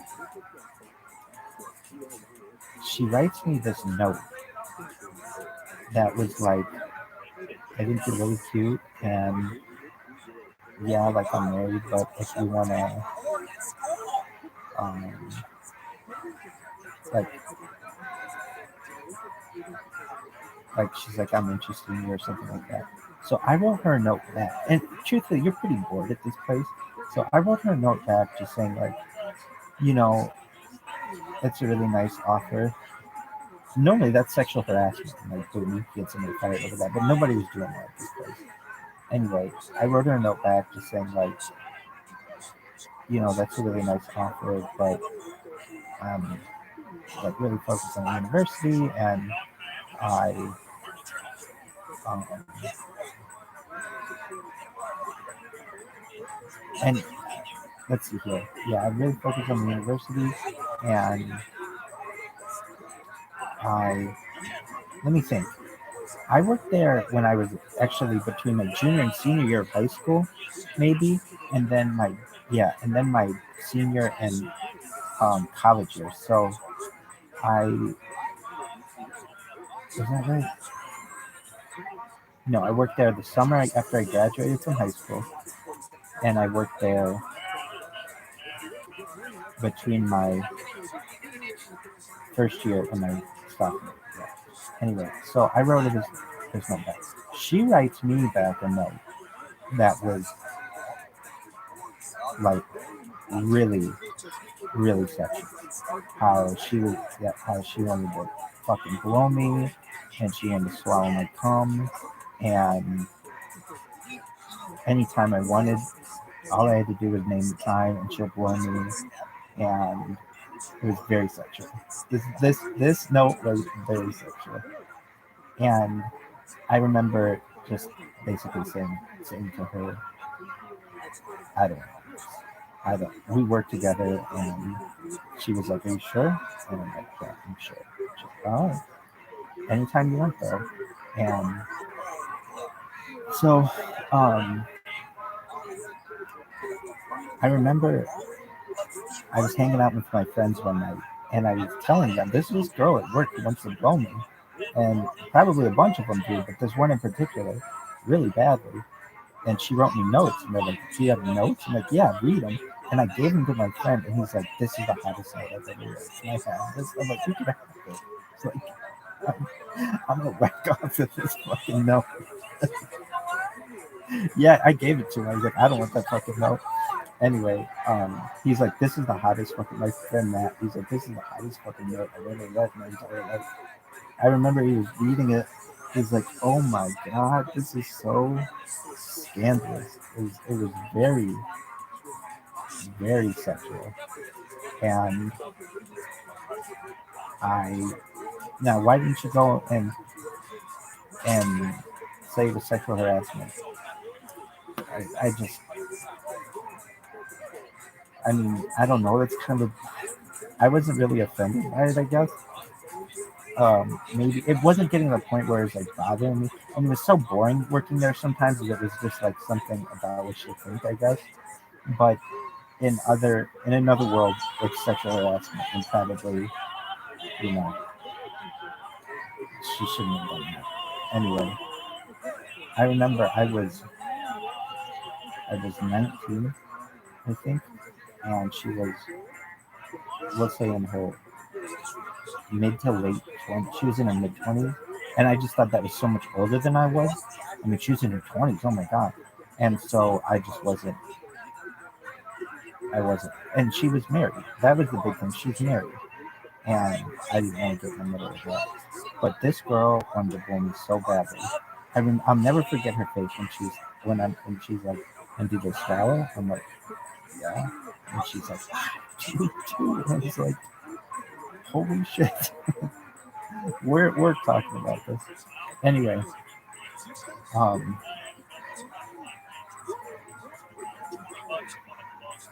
I can remember other girls would come up to me, and I'd be like, I'd be like, uh, I'd be counting out money or whatever, and like, especially when I started, but also some people who were just overseeing what I was doing, they were like, "Are you?" They'd come up to me to give them money. They'd want me to do a private transaction for them, basically, and you weren't allowed to give yourself money as a child. You had to go to someone else. And they'd come up to me, and I would be like counting out the money. Like normally you counted out your money over here, but if they were behind the glass, you counted out over here, and so it was still on camera. And I can remember they put their tits up on my arm, and I'd be like trying to move my arm away. Um, just to count the money. I don't know. I just remember that, and they were just horny fucking girls. Anyway, and some of them were not. I would say you people who were not. Ramona was not. Keisha was not. Alicia, me, Maria was not. They were, and I felt badly for some of them. Those girls, all three of those girls used to get Maria was married. Keisha was not. Ramona was not. They were younger, but they would get asked out all the. They get asked out. These girls would get asked out on a daily basis. Sometimes by people. I got asked out one time, but that was big because the girl was very attractive, but also for a guy to get asked out by a girl, it was pretty rare. But this girl, I remember Ramona used to get asked out all the time. April get asked out all the time. A lot of these people get asked out all the time. So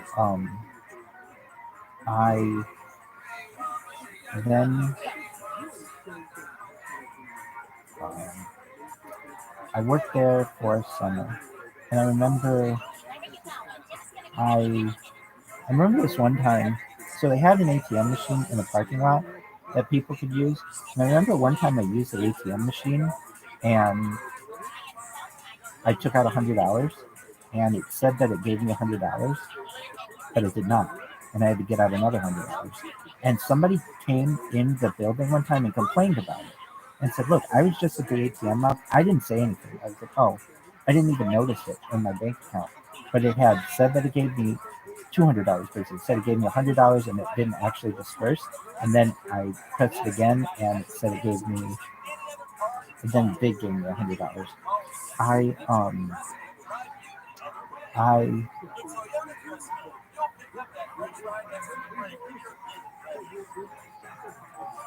I I remember though somebody came in and said, "Hey, your ATM didn't give me the right amount of money. I asked for $100 and it came out of my account." And so I went and told the people in the vault, and I said, "You know what? Somebody complained that the ATM didn't work, and it gave them $100, but it actually didn't." And I said, that happened to me as well. I didn't say anything about it. And they're like, "Really?" I'm like, "Yeah." They're like, "Why didn't you say anything about it?" I'm like, "Well, I didn't really realize that it took out $100, and I got money that I needed. But now that I know what happened to somebody else, you should know about it." And so they have all of it on camera, and they went and they came back to me like maybe 2 weeks later and said, we saw the transaction where you said you got $100. It said you got $100, but you didn't, and they gave me $100 to put into my account. And so whenever I'm at an ATM, I always make sure to check the money and make sure that it doesn't. Or, I do my best to make sure it doesn't say that it gave me more money than it did.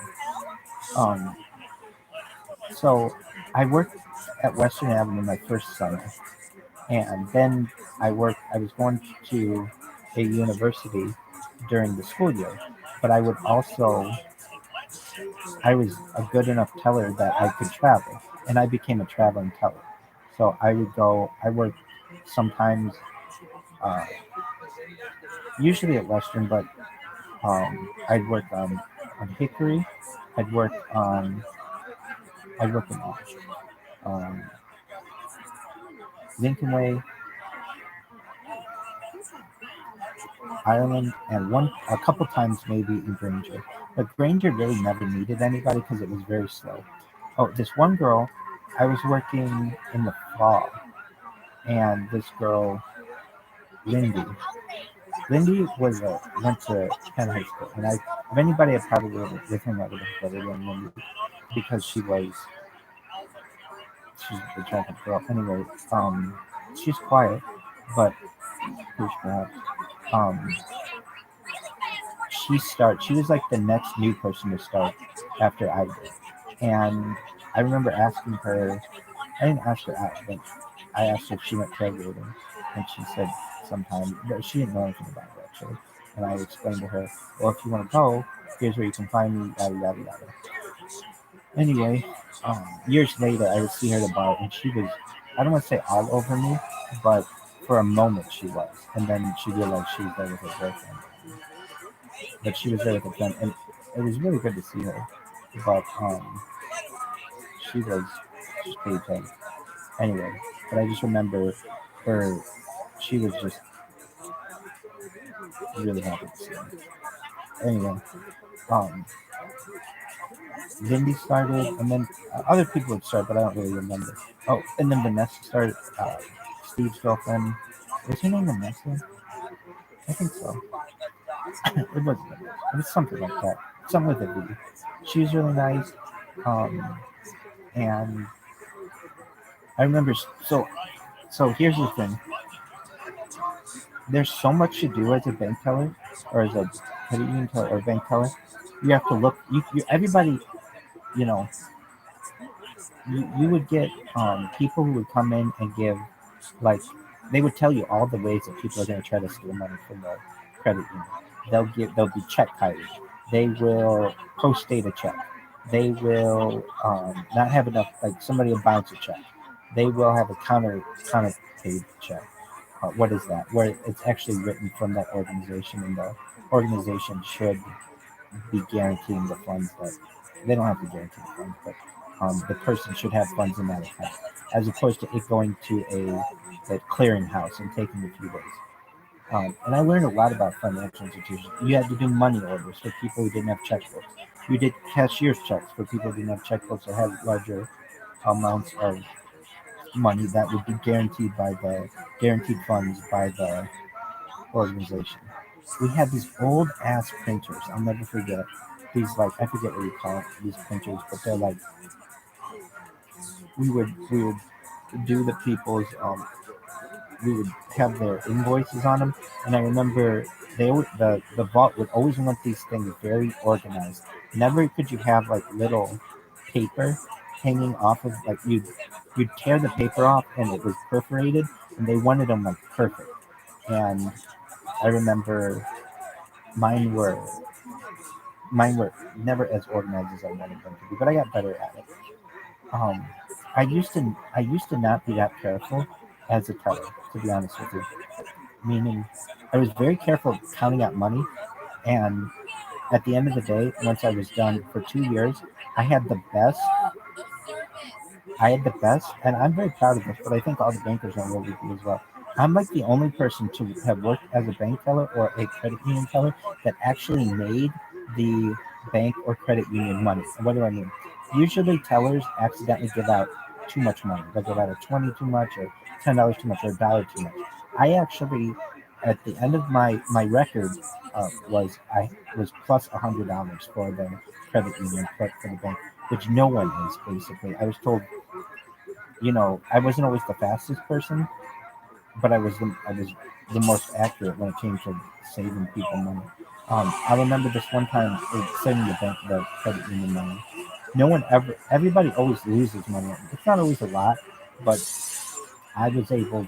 I never lost any money permanently, um, and I was only able to make the money, make the place money. And they wondered, how do you make the place money? Um, I sometimes $100 bills can stick together, and perhaps 200s stuck together at some point when they were counting the money. I still to this day don't know, but that was my final. Um, when I had to resign because I was going to go work another job, and I was going to the university at the time, and so I was resigning at the end of the summer, and I went to the vault on the last day, and they were like, "Well, do you want to know what your final record was as a teller?" I was like, "Yeah, sure." And they're like, "You've never seen this before.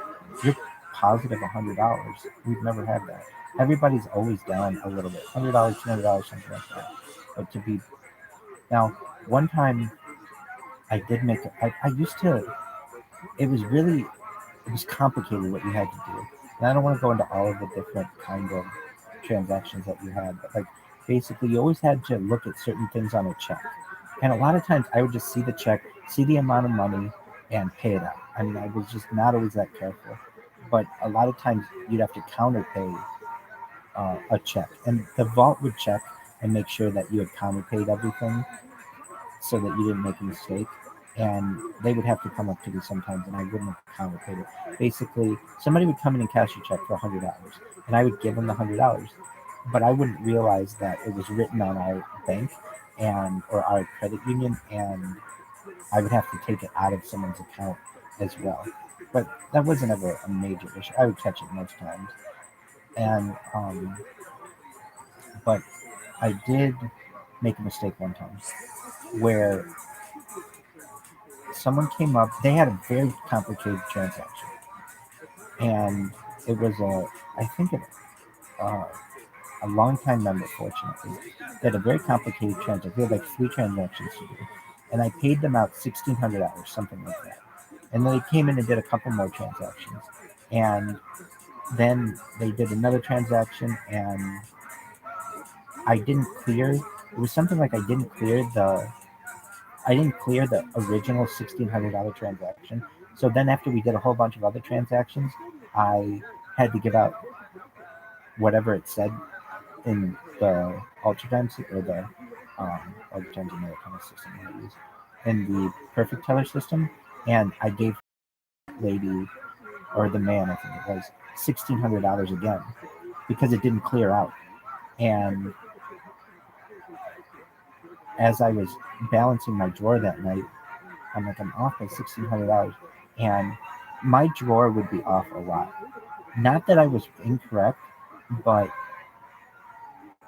like either I didn't clear something out of the system or something would happen, but they'd have to sometimes at the end of the night come and recount my drawer and find out why it wasn't balancing.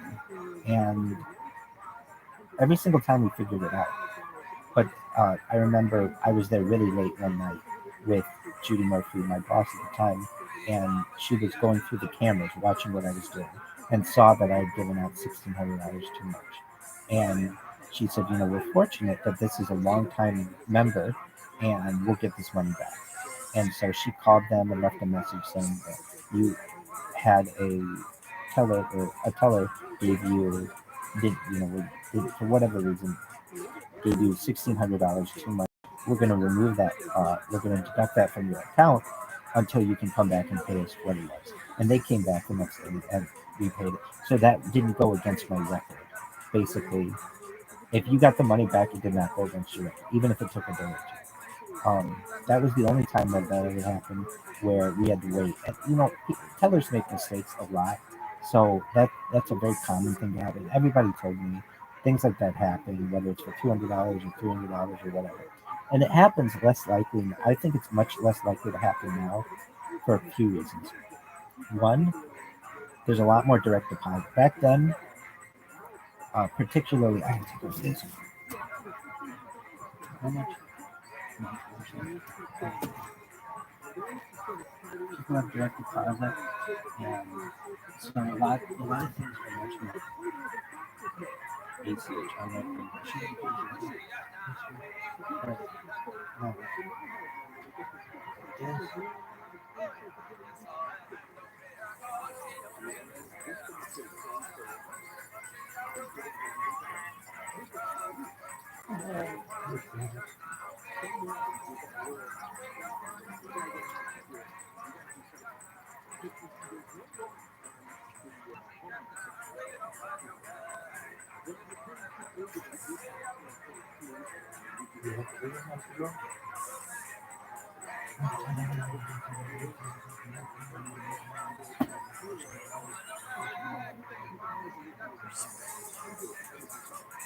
So, what was it? So a lot of things are more electronic now, and people also have much better control of their banking because they have phone banking or the phone banking, of course, but they have mobile banking, they have computer banking. Back then, they didn't yet. They had just started with phone banking, so you would have to do a lot more as a teller. You'd have to do a lot more transactions with people. Anyway, they don't have them there, but they have this, like, they automatically provide, like, I've been to banks where the teller doesn't have to do anything except like greet you. This one bank that went to Chase one time. This was 15 years ago. I went to this Chase, and it didn't have. It was like a really interesting experience. They had these little islands. You go to one of the islands, and a machine would spit out the money that you needed. They didn't even count it. I think they counted it once it spit it out, but like when it came to all the change, they didn't have to count out. I mean, they have those like machines now that put out the change, so you didn't have to count. But back then, they didn't have it. They had to do everything manually. Anyway, is that the end of your story? No, it's not. Um, I I would work the drive-through on Fridays. Which some people loved it. Some people really enjoyed it because you didn't have to do all of the same types of transactions that the people working the teller room had to do. All you did was basically cash checks in the drive-through, and so you get the little tube, the pneumatic tube, and like that little thing, and you send out. Basically, somebody would come in with a check and put a check in the pneumatic tube. It would go up in the tube. You would look at it. You verify it. You would say, "How do you want your bills?" Basically, you would. If they were getting cash back, they had to sign something, so you'd send them this little note with the thing to sign, and then like verifying that they received it. They had to initial it or something. You initialed it and they signed it. So verify. And then they get their cash and they would go. So you didn't have to take like loan payments in there. Maybe you did do loan payments in there, but you didn't have to do. You do withdrawals, but what didn't you have to do? Maybe like you didn't have to. The big one was you didn't have to open up a new account. There was a certain thing. We always wanted new members, so people would come in right before we'd leave, like at 5:25, and sometimes we would open. Usually, if they came in after 5:15, we would not open a new account for them because it would take like 30 minutes.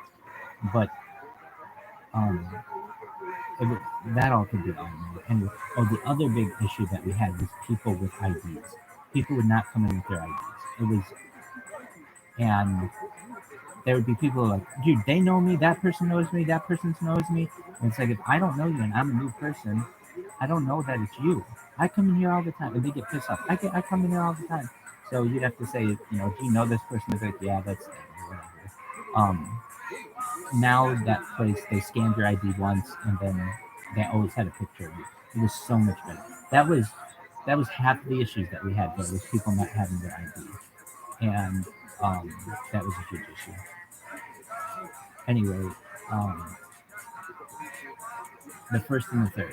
So, first and the third were the first. A lot of people would get paid. The 15th they get paid, or yeah, that's just it's known as semi-monthly salaries. That's how it is. Now, so a lot of people would come in on the first and have a paycheck, but also there was some government program where you get paid on the first, but the big one was the third for Social Security. Social Security would come in on the third, and man, it'd be the first of the month and the place would be packed, or it'd be the third of the month and the place would be packed. Towards the end of the month, it wasn't as bad, unless it was a Friday. Fridays were always busy at just basically every branch, because people wanted money for the weekend, basically, and a lot of people got paid on Fridays. So um, it was just incredibly busy. And I remember my second year, so not the first year. First year I didn't take any days off. My second year I took, it was like May of that year, even maybe before then, and I saw that it was going to be July 4th. We were going to be closed, and it was like July 1st. July 1st. It was like July 1st. Well, I could just look it up.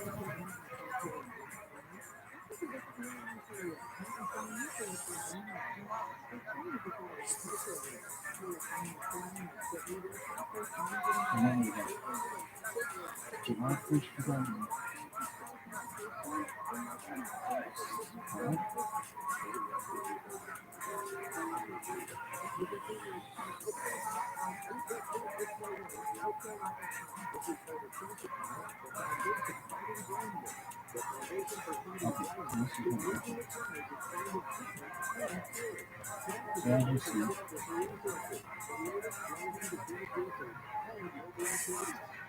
Friday was the first, Saturday was the second, Sunday was the third.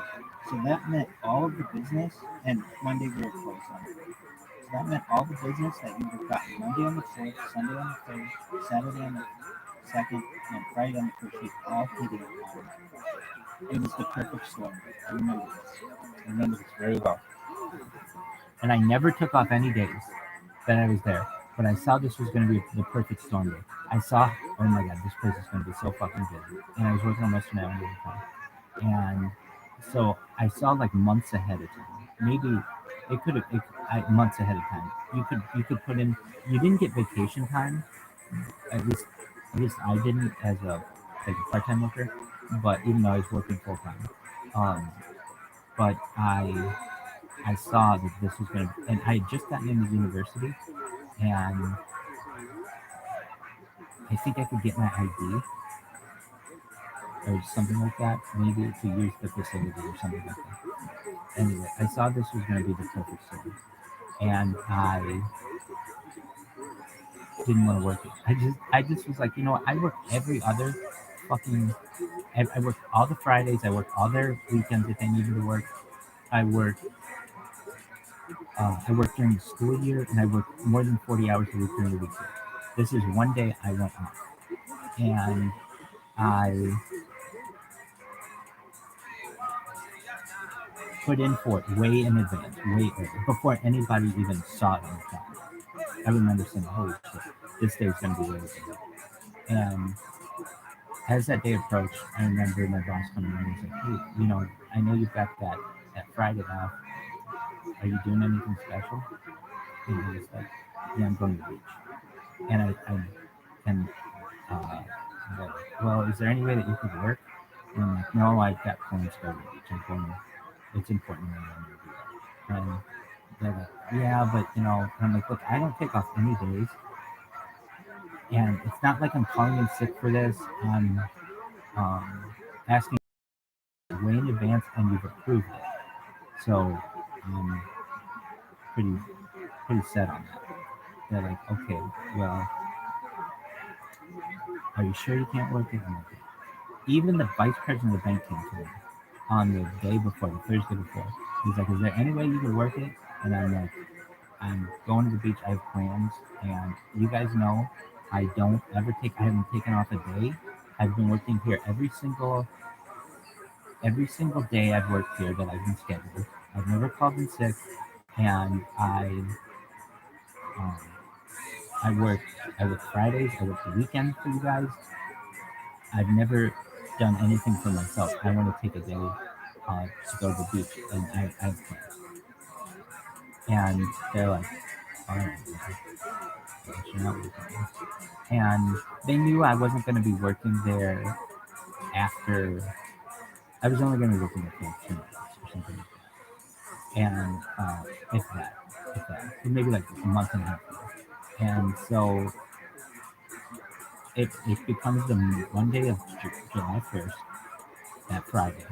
And I remember waking up really early. I got breakfast, and I drove to Western Avenue to see how busy it was. Now, it would get so busy at this credit union sometimes. Well, I shouldn't say sometimes. On a Friday, people would be lined up. And we would open the doors at 8:25 technically, something like that. And people would actually we'd close the doors at 5:35. We'd give people 5 minutes at the end. We'd open the doors at 8:30. Anyway, we'd open the doors, and there would be people lined up outside in front, sometimes in the snow, or they'd be in their cars waiting, and then there'd be a huge rush at the beginning because people are trying to get to work, or whatever reason they need their money. But particularly, this would be every Friday. People would be standing outside, sometimes an hour before we'd open, or they'd be in a car or something like that. The um, the thing is,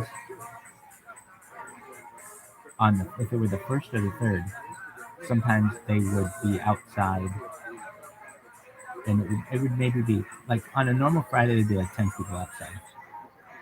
On the first or the third, it would be like maybe 25 people outside waiting before we open.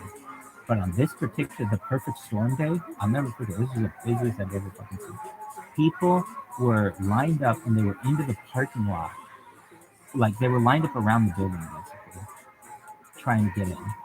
It was so fucking busy. And I remember just watching from the street as I drove on Western Avenue, just going, oh my God, I'm so glad I don't have to think of that shit today. And I did go to the beach. I didn't go to Lake Michigan. I went to the beach at the university, which is not a nice beach. It's like rocky. I don't know why they don't put nice sand. They should make it really nice. They're fucking stupid. I swear to God, that place has $20 billion in it. Quit being so goddamn Jewish with this shit. And I can say it. I'm Jewish. Quit being so goddamn miserly about this shit. I swear to God, people. Spend your money a little bit. Really? Yeah. And I'll say that to honestly, I'll say to Jews,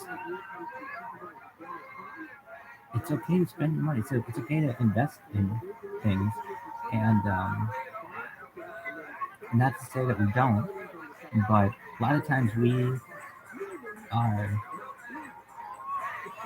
miserly when it comes to things. That's why we've gotten a reputation of being miserly. That needs to change.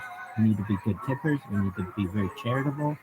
Not to say many of us are not, but we need to go above and beyond. And that's a thing. When I say in the future, oh my God, that motherfucker's being Jewish about something, I want it to mean they are being very charitable. And that will happen. Somebody saying that person is really being Jewish means they're going to be very charitable. And they're not going to be complaining. That's the other thing too. I'm sick of fucking Jewish complaints. Really? Yeah. Jews don't understand how well we have it. And so, anyway, that was the perfect storm. I remember. So the first summer I really worked at Western a lot. But the second summer, for parts of it, I would work on. Okay. So talk about this. So there's this place, this barbecue place. Everybody talks about this barbecue place. It'd be really good. It's called Frankie's on the west side. And they have a couple locations, but you had to go to Frankie's on the west side. It was like the one to get you in. Anyway, it has famous barbecue. And honestly, I think it's just the reputation of the place because I've seen their barbecue and a lot of it is bone. It's not as, I mean, maybe it's just what I've seen, but people rave about this barbecue. It's like a cultural place too. Anyway, people would rave about Frankie's. And I remember they didn't have like delivery services. And so you would just send somebody from work to go there and get the food. Anyway, people used to love getting Frankie's. I don't know. There's one time, let's say I didn't work, but I volunteered to go to a certain fast food restaurant for people. And like originally I was gonna go, I think I was going there on told, and I said to someone, hey, do you want me to go get something? They're like, oh yeah, you're going? Then everybody, all the tellers found out I was going. So now I've got like 8 different transactions for people. Well, then I was like, well, I'll go to the loan department and ask them, oh, you're going to get lunch? Oh my God. So then I've got like 12 different transactions. Then I go to the vault and they're like, oh, we're good, or whatever. Maybe one person wants something from that. And I remember going to Andy and like, hey, I'm going, do you want anything 6 o'clock? So I go on my lunch hour to this place, and I have like 13 different transactions and like 13 people's different things. And I came back, and my whole lunch hour was done. And I remember someone was like, "You didn't get lunch, did you?" Did you attend? You went on our behalf, and we can just take the lunch. But I remember being like, "That is the last time I'm doing that. I'm not going." I took a huge order for people, so I know how complicated it can be when you take an order for a group of people, and someone's like, "Well, I don't want tomato with my whatever, and I don't want this." Like, oh my God, don't make it complicated. Like that's the other thing too. If somebody's doing it here, don't make it complicated. Anyway, I just remember how much food I had for these people, and that's it. I do remember a lot of times I would get my lunch hour, and it was 30, but I get my lunch half hour, whatever, and um, I would just go in my car. It wasn't my part-time car, but what I would do is she had to be work at 8, and so I would drive her to work and drop her off at 8, like at 7:30 or something like that. She'd be at work early and get 7:30 then. And then I would drive across town to work, and I'd park my mom's car, and then I'd get 30 minutes for lunch, and I would sometimes just go in my mom's car and listen to music. I would listen to the radio.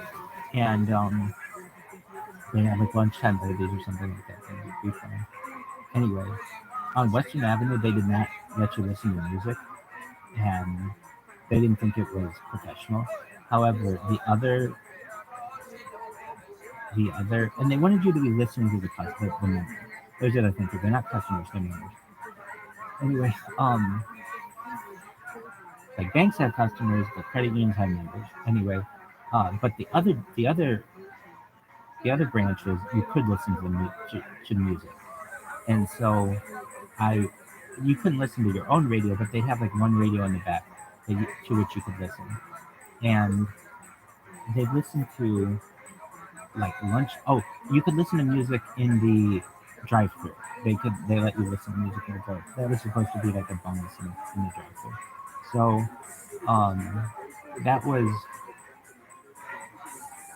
that was definitely beneficial. Anyway, my battery's gonna die, so we'll continue this another time. You're fine. Go fuck yourself.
I remember that Milf lady's thing.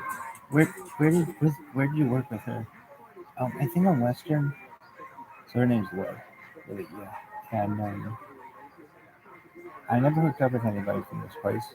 I felt it would be unprofessional, but a lot of them, I think, probably would have. I mean, that happens when you're super good looking as I am and just amazing and everything. But they thought it was funny. I remember that, and um,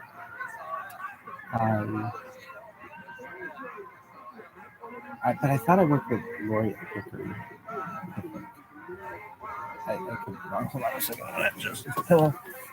Jesus Christ! Shout out to Eddie Medina. Why I was sleeping. Hold on, I can adjust this pillow. Why I don't fucking know. Anyway, so there's Lori. Do you remember anybody else?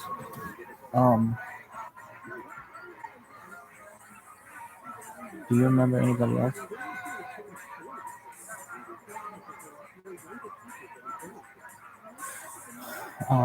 I mean, I named most. I remember Tamara one time telling me. I can't remember the lady who was his father sent to me. The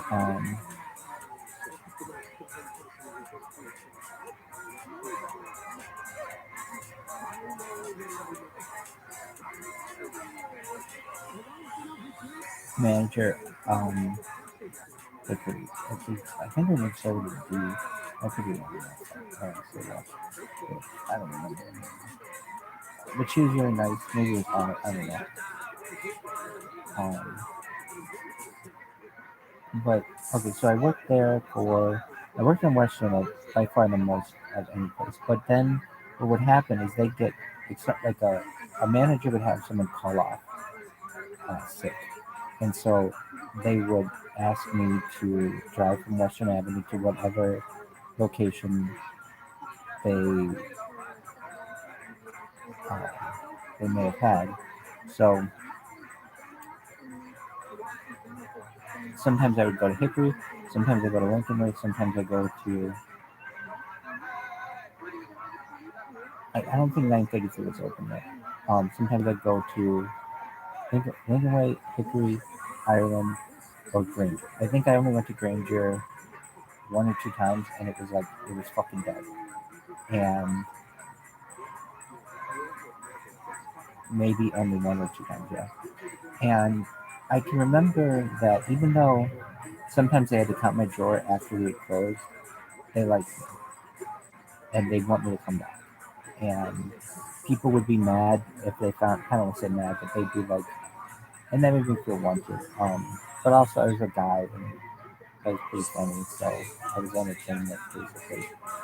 Um, the first place they told me, I remember, and this is how it would happen.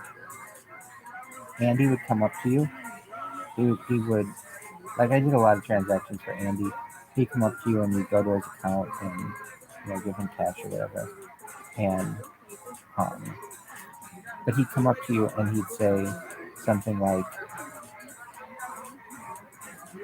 "We have an opening on Ireland.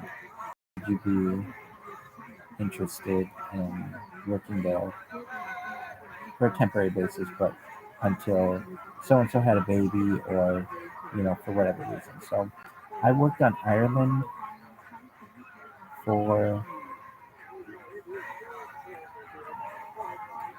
like, I would say, in total, maybe the time I was there, maybe like a month. I worked for Cindy on Ireland, and Cindy's a very pretty lady. That's Andy's wife, and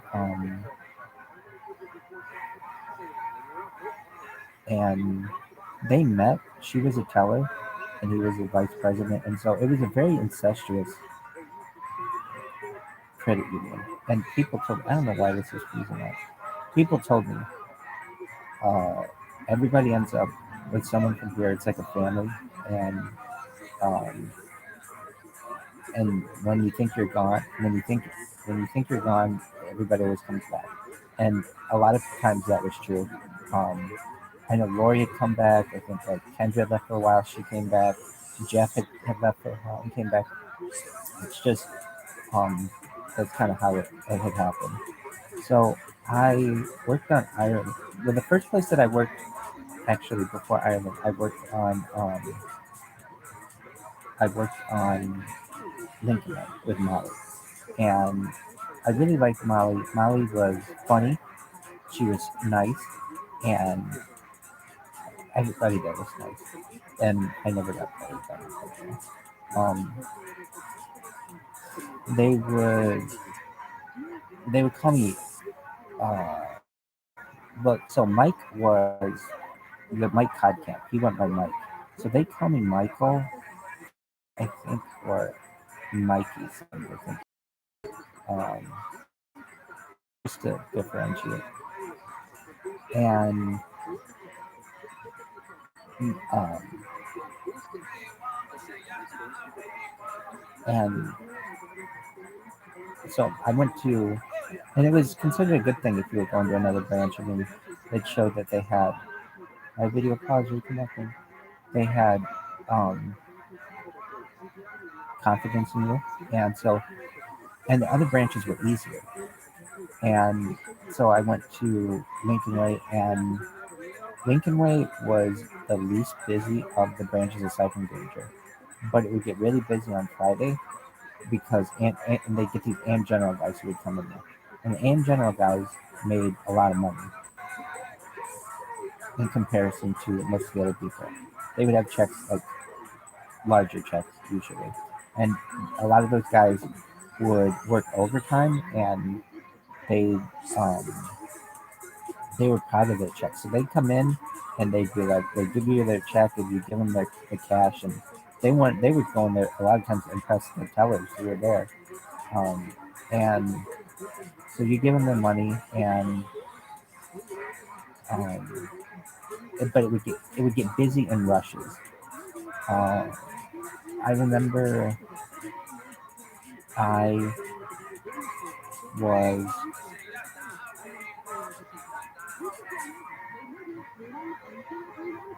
I had maintained basically a 4.0 GPA while working more than 10 hours every week. I'd work like 14 hours a week or something, um, which is pretty impressive, I would say, and pay for my first year of college cash, which is just kind of not done anymore. It's pretty impressive, and working my way through school and still partying like a motherfucker. Anyway, I've told this story before, but my friend really wanted to go to the Marines, and he I eventually drove him to the recruiting station, and he became a Marine.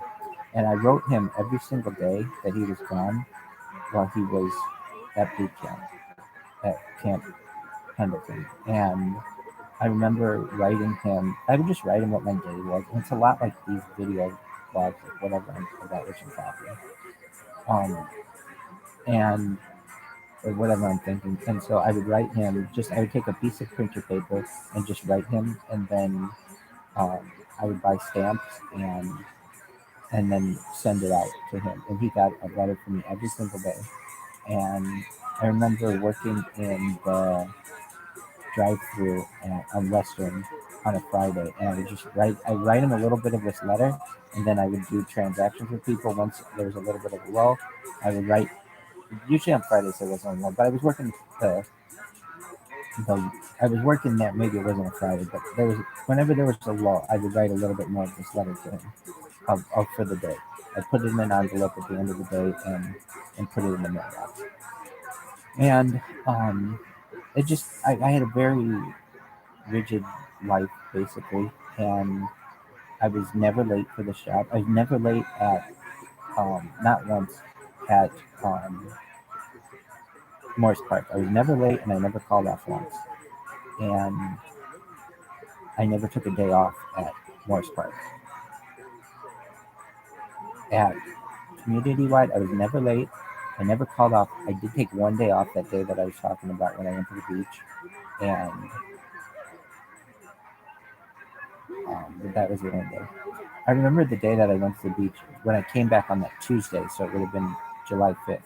People were like, "Oh my God, it was absolutely bonkers in here," and I'm just like, "Oh, yeah," and they were like, "Oh my God, it was crazy."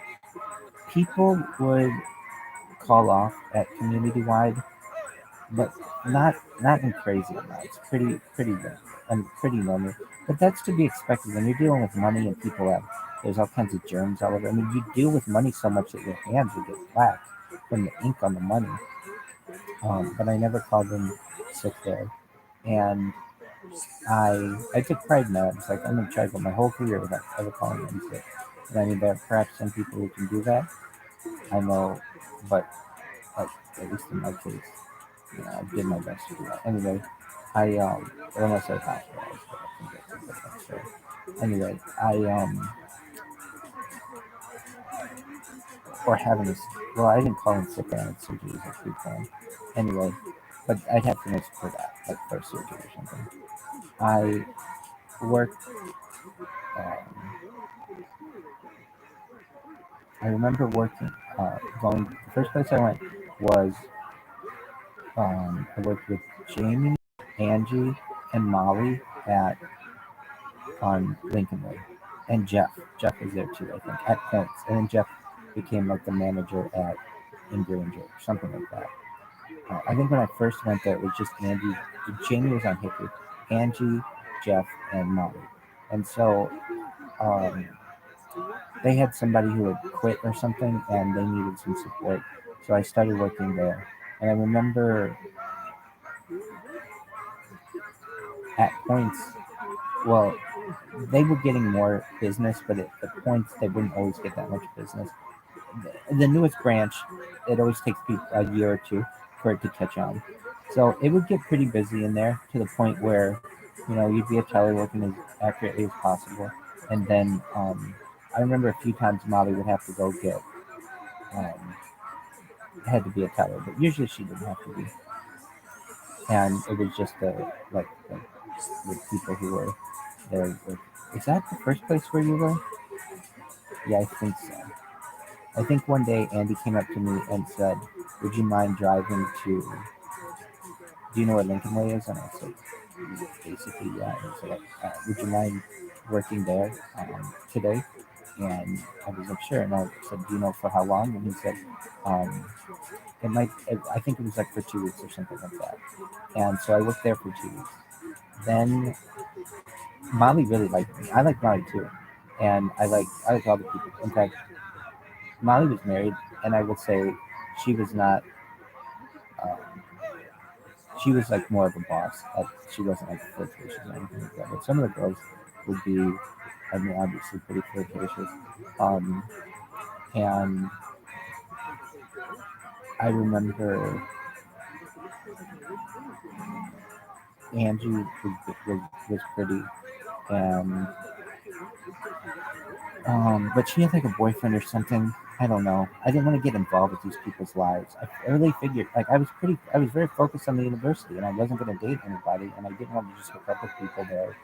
I was very focused on college girls and things. So, but that does nevertheless didn't mean that we flirt or whatever. And I would say they more flirted with me, to be honest with you. I don't think I was as much of a flirt. I mean, I'm a flirt to some extent, but like not really a flirt. And you'd find out from other people, and they'd be like, "Oh, he doesn't flirt at all." But it just depends where I live. Um, I remember I liked working on Lincoln Way, and I liked working for Molly. I really liked. I thought it was cool. She was really into Jimmy Buffett, and I thought that was cool. She was like super big Jimmy Buffett fan, and what do they call him? Parrot head. She's like, I'm a huge parrot head. Do you know what that is? And I'm like, yeah, somebody likes Jimmy Buffett. She's like, yeah, I love Jimmy Buffett. And so her thing was, having a pina colada on a deck, looking at the ocean. That would be her big thing. And she really liked tropical stuff. And so I worked there for, I think, actually, no, I was just there a week, not 2 weeks. I think they said, we just need you there for a week. I worked there for a week. Then I would go back to Western. And I remember they were sad when I was leaving. They're like, we're going to try to get you permanently. But they told me they're less likely, since you're willing to drive anywhere, that's a really big benefit for them. And you already are driving to Western, which nobody wants to work on Western, and you're working there daily, but you're not like, you're working here full time, but you're seasonal. So they don't want to put I remember they told me they don't want to put a seasonal person somewhere in a full-time role. They'd rather have that seasonal person be able to bounce around. So there's not a very good chance that you'll be here permanently. But if we can get you, we'd like that. I then worked. I'd go back to Western for some time. Oh, I remember. No. Um, Molly got a call from Cindy or something like that, who was Andy's wife, but also a manager. And Cindy needed someone on Ireland, and for a little while. And I remember Molly fighting, like, no, I don't want to let him go. Actually, hold on. I think I worked at Hickory. Then I'd go back to Western. Then I'd go to Hickory, and well, I remember when they call. I would like when somebody would call off, because you got paid to. You wouldn't get mileage or anything, but you get paid to. You get paid to drive, and so it was like, okay, well, I'm getting paid to go wherever I needed to go, and I remember I worked on Hickory for like maybe 2 weeks or something, just to cover while someone was going to be on vacation. That's what I was doing, was covering people's vacations. Now that I remember that. And usually the vacation happened in the summer. They'd take a week off, and I would cover their vacation. So I liked working on Hickory. Those people were really nice. And Jamie worked on Hickory. And Jamie is really loud. She also worked, Jamie's loud, but she's funny, but she could be offensive too. Um, and and not overly offensive, just like she's just loud, she's funny. Anyway, um, Tammy was there, and Keisha was there. So I worked with Keisha on Western, and anybody else, and I can't remember the manager's name there. I just sorry about it. And then I worked there for a couple weeks while someone was on vacation, and then I go back to Western. Then I got a call, or Andy came up to me one day and he's like, would you mind going to Lincoln Way for the indefinite future? Something like that. And I was like, sure. So I'm not going to be coming here every day anymore. And they're like, no. I'm like, okay. So, I'll see you around, guys. And the people there, I don't want to say, you don't cry or anything, but you build camaraderie with the people. So I went back to Lincoln Way. And I think while I was on Lincoln Way, um,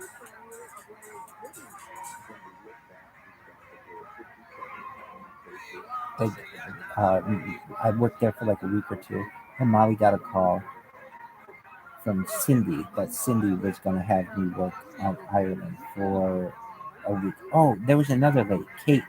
Kate worked on Ireland. Kate was very nice girl on Ireland.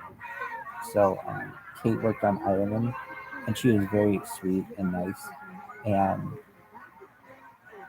everyone there generally in all of the places was very nice. Anyway, Kate worked out there, and Kate had a boyfriend. I remember something like that. Um, and anybody else remember in Ireland? Not off the top of my head. I mean, I'm sure. Um, well, like Steve eventually started working on Ireland at Ireland, so he worked like he moved from Western to Ireland because that was closer to his house. And um, Kate was there, Cindy was there. Anybody else?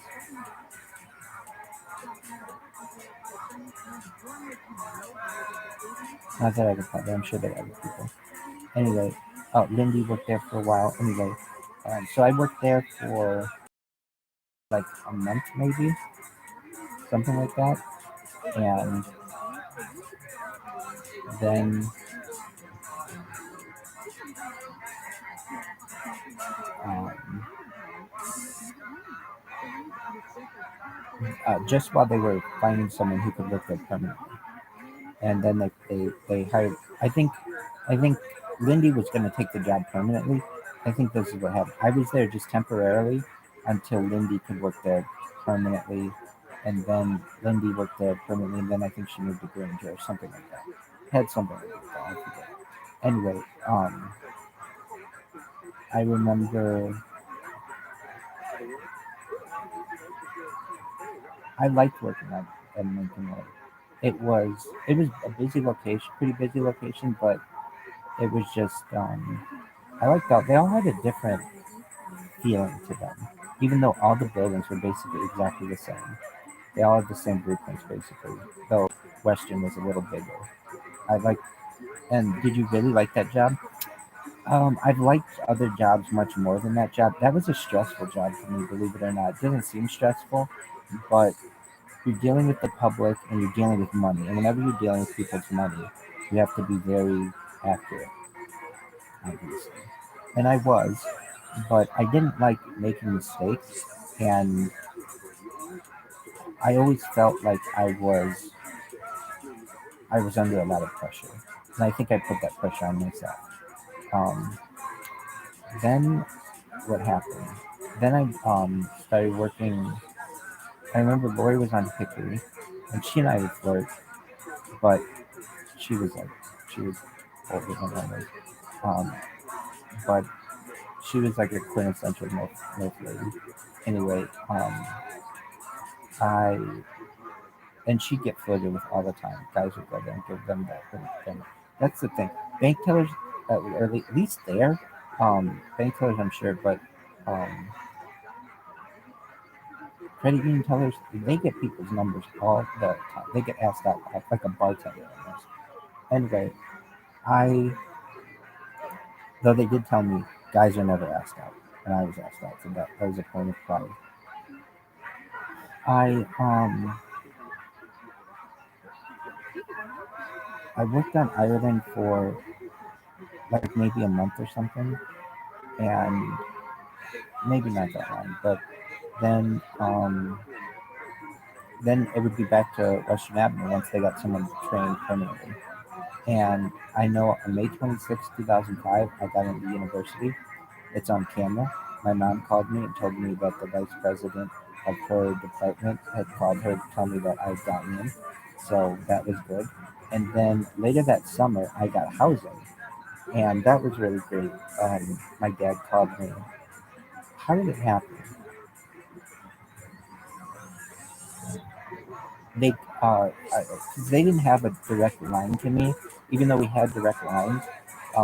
My parent, since I could be working anywhere, and my dad got a call, I think, from the university saying that I was going to be in some kind of Edwards hall, and so I think what they did is I remember taking the call in a loan booth.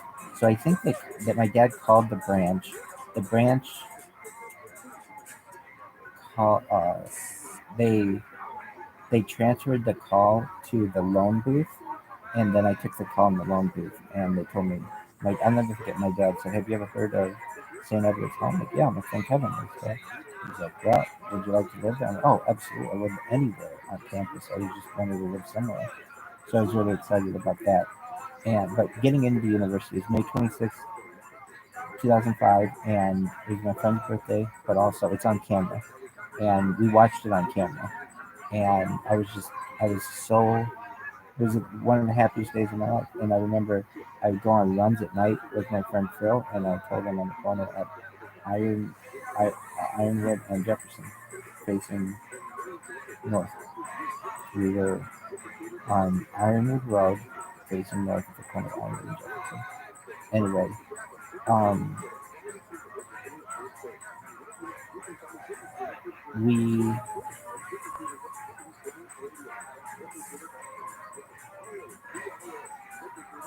we is that the end of your story? No. Um, though I don't really have too much more about talking about being there. It was very it was like I don't know of the whole place, including the I think men were outnumbered there, maybe like 5 to 1 or 7 to 1 or something like that. Oh, I forgot the ladies on Hickory. No, no, no, no. So then Hickory Road is a little different. They had ladies in the back. I forget their names, but there were two ladies in the back of Hickory who ran the ACH department, the automatic clearinghouse, and basically they were really nice. I forget their names, but they were really cool, and I'd go back there a lot and talk with them. So Hickory was a little different. Hickory did the ACH, did a lot of ACHs, and Ireland sold vehicles. That was kind of a different thing that they would do.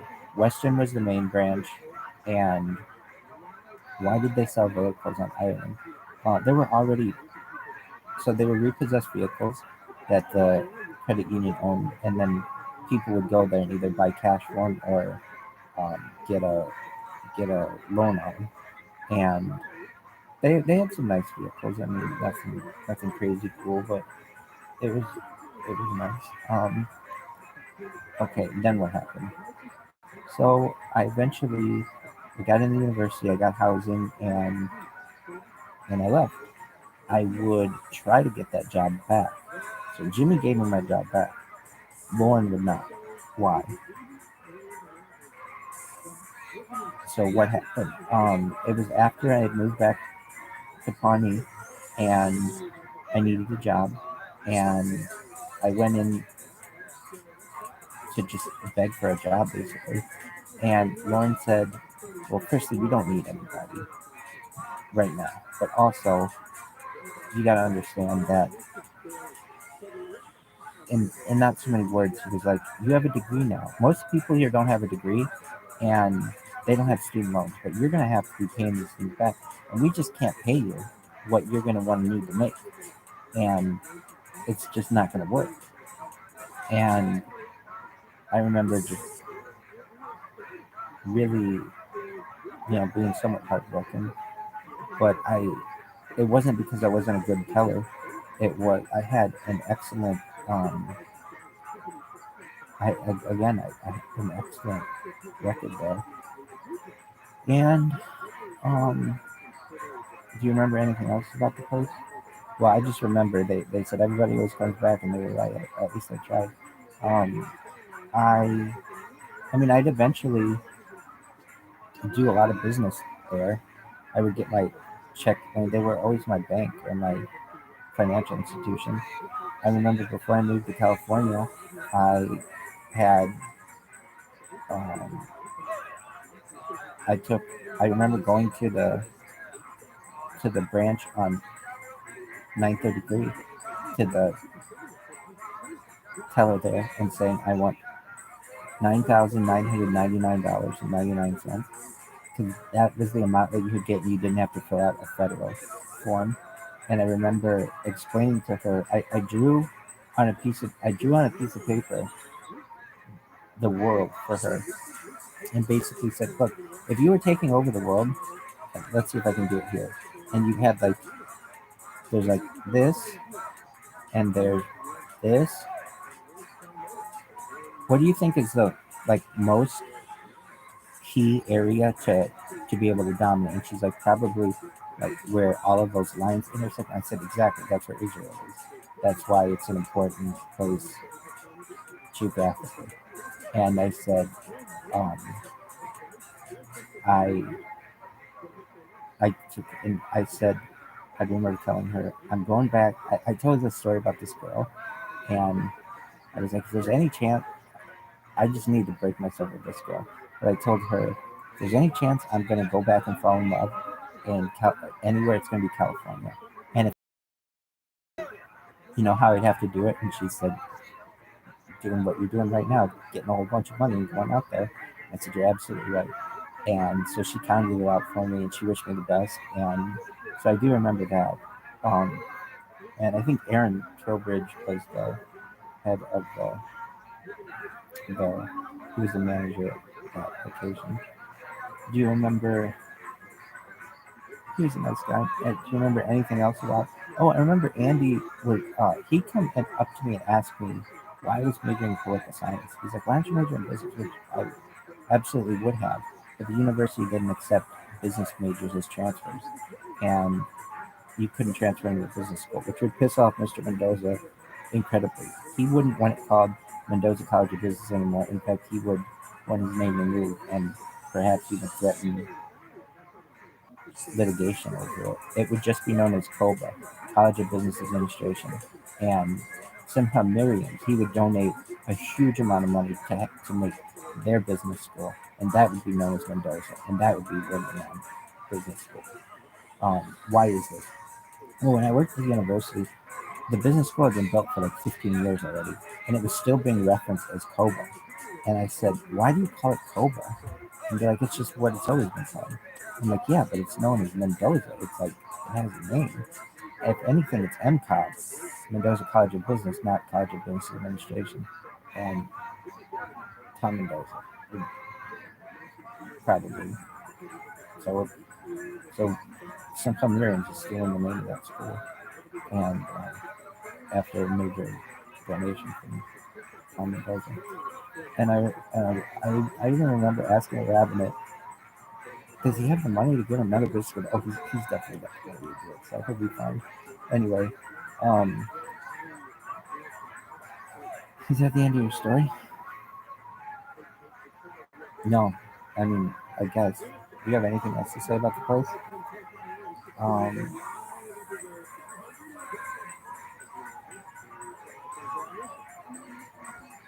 I remember. Oh yeah, somebody worked. Was that in Granger? Or not Granger?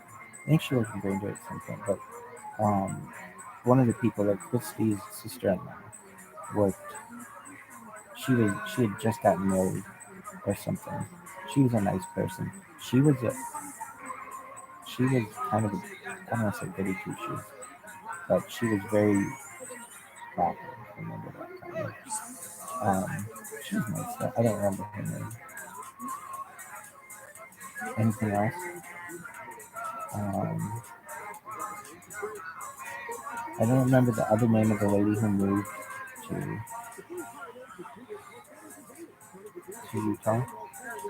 I remember Doris. Doris is cool.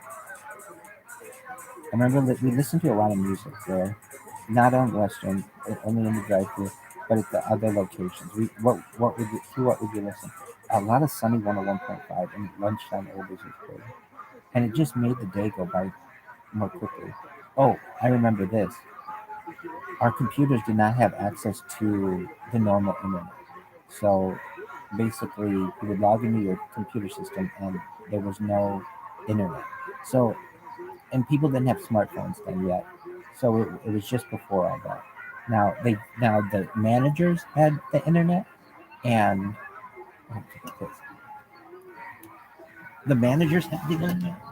So if you needed something Google or something, there were people were using Google yet. It was just like those or something like that, and they could look it up for you. Not that you needed to like Google. I don't know. Sometimes, like it was little things that would come up. Huge amount. Like what? You'd be like, who sings whatever song? And we couldn't think of it. And it was going to drive us crazy for the whole day if we couldn't look it up. So we'd ask the manager, hey, is there any way you can look this up for us? Or something like that.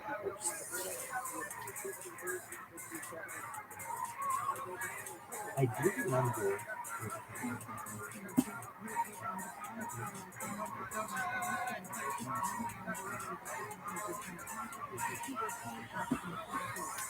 I do remember.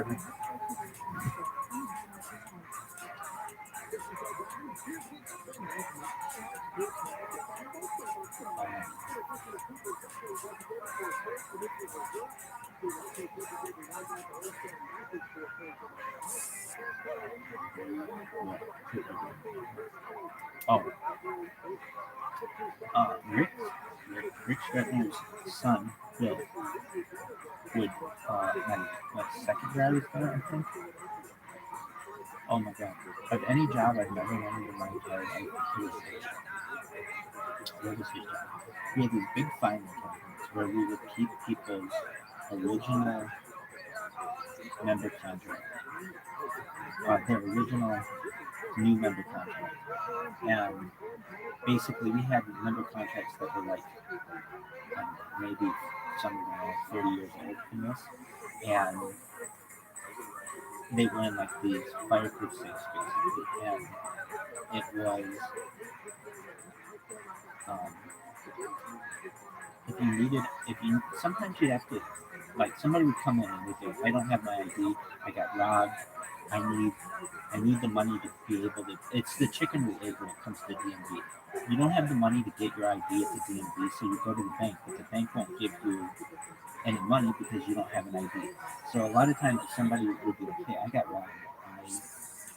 I I need $10 or something to go to the bank or to go to the DMV to get my ID. Can I please get out $10? And you'd like, well, do you have your ID? No, I don't have my ID. That's why I have to go to the DMV. You would go to their. There was a way to verify. You'd say, sign your name 5 times on a piece of paper, and you would. And you go to the original member contract and you would compare it. So this didn't happen all that often, but occasionally you would do this. Now you would get so busy sometimes. Also, what would happen is you get new members. We were starting to expand, and we would get new members, and the loan department would have to run their credit, and then they'd run their credit, and you don't want your loan officer spending a whole bunch of time doing filing. And so what they would do is put the new member application in like a pile, and eventually, at some locations, particularly like the locations that were all of the branches, they held like wherever you open an account, they would hold your new member application. But since most people open a member application at the Western Avenue branch in the history of the place, they have the most amount. So Bill's job was to file, and all he would do for 8 hours is file. He eventually became a teller, but before then, his first job was to be, or his first professional job was to be a filer. And this job, I liked Bill a lot. I still like Bill, and I like Bob. They're both really nice people. I went to school with Bob, I went to school with Bill, and but I would say I was closer with Bill than I was with Bob. Bill kind of taught me how to play chess. My dad did, but I used to play it with Bill at his house, and Bill. So I knew Bill, and when he started working there, and he would file, and he would file for 8 hours a day. And he would file to the point where his hands, I remember shaking his hand. He was so dry. He had the driest fucking hands I've ever felt in my entire life because all he was doing was going through, and he'd get paper cuts and shit. Oh my god. I never wanted that job. It seemed so boring. Something else that I realized is the commonality of people's last names. Like very few people have X's as their last names. A lot of people have A's, a lot of people have B's, a lot of people have C's. The biggest ones that we had were J. Like Jackson and Johnson and another one that was huge was M for Daniel, Donald, all those names. Jane had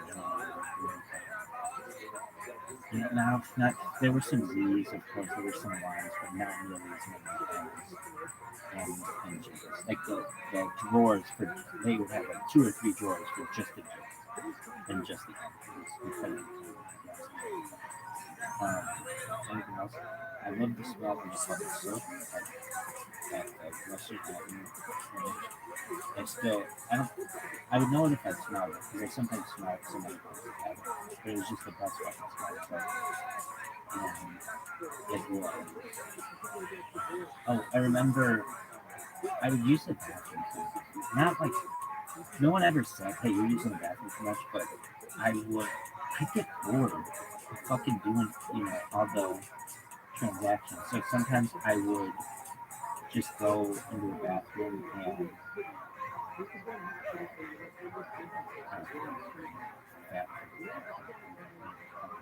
anyway, but there weren't a lot of guys who were working there. So sometimes you'd have Andy was out, Lauren was out sometimes, Mike was there. If he was out, you'd have the whole bathroom to yourself because nobody else was coming in there.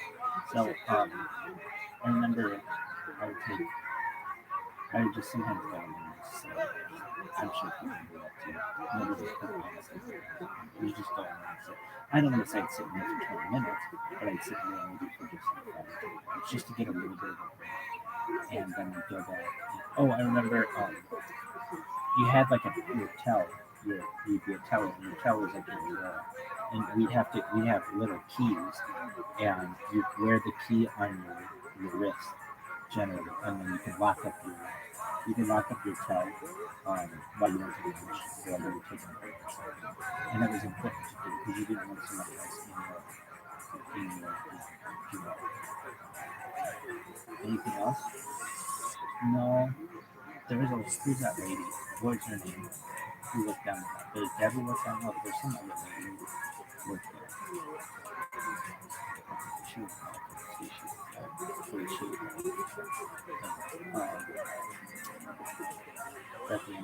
yeah, some lady, hold on, yeah. That was super hot when you told us about that boy who said,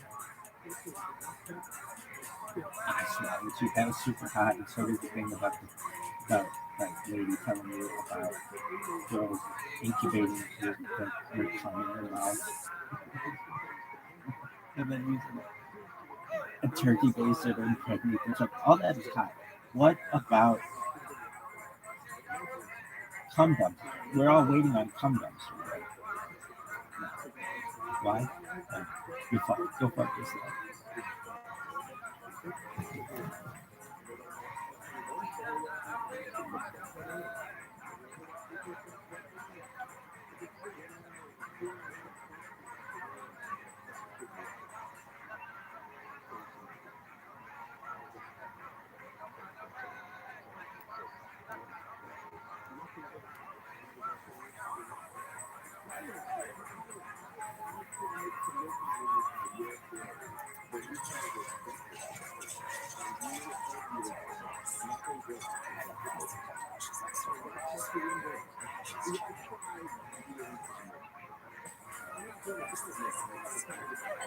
Living in your waiting reality,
There you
go.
What up? Can you hear me? Can you hear me? Yo, dog, can you hear me?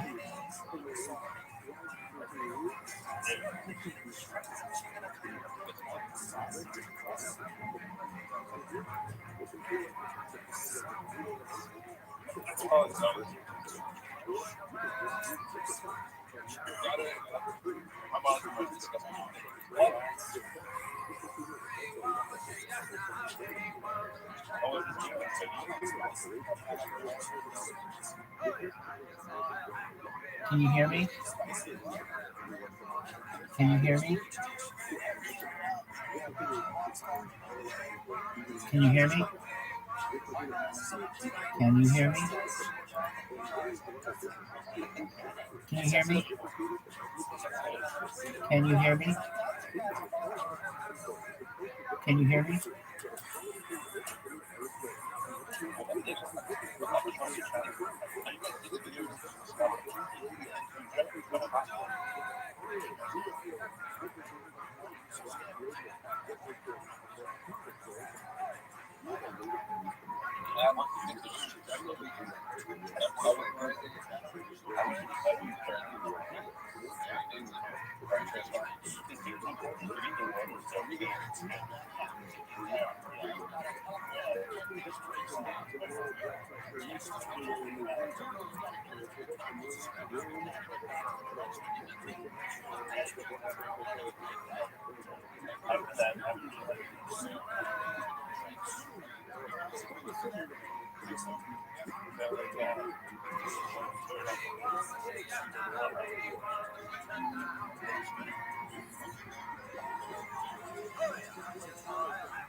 It's not me. The price isn't going down with the map one. The price it's getting cheap.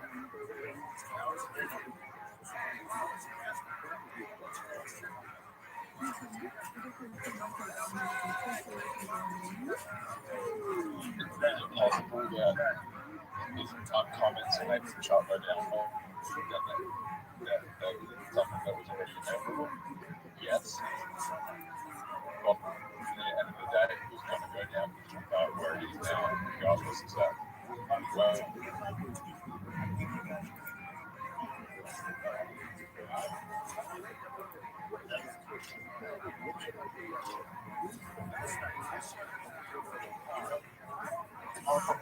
it's gone to 100. It went from 130 million. Right, 130 million market cap to 8 million market cap.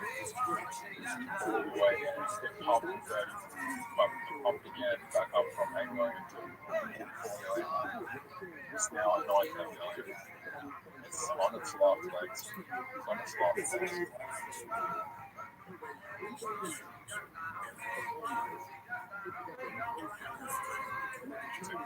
Back in again.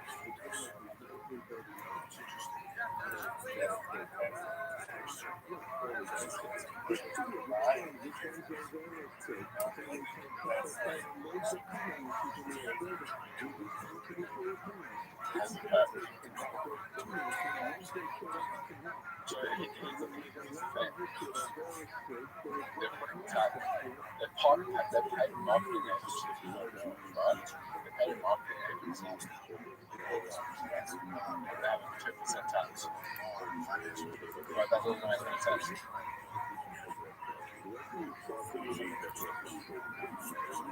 Paying marketing agencies all wrong, right? Instead of paying the marketing agencies all wrong. So the marketing agency does all their marketing for them, right? But then they still have to 2% tax on marketing agencies. It would make no sense.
Yes, it's a big fucking evil.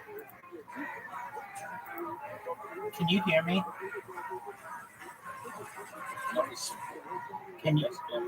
Can you hear me? Can you hear me? Yes. You can hear me? Oh, no way. Okay, cool. Thank you so much. I think we lost the video. So what are they doing? What they've done is they take funds out of the market and put it back into the shop, and then burn it. So it makes sense that they're not like coming in and actually use it.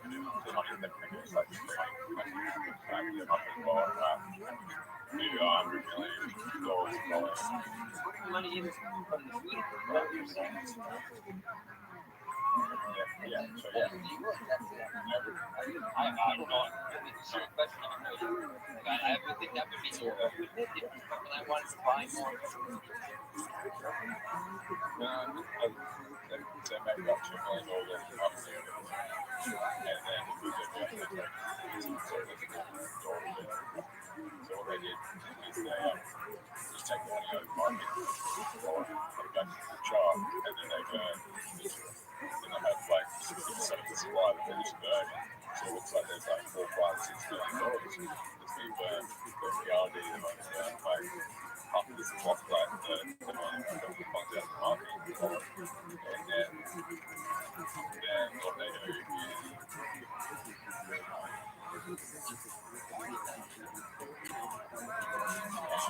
and then sell it on exchanges and cash it out of the exchange. So they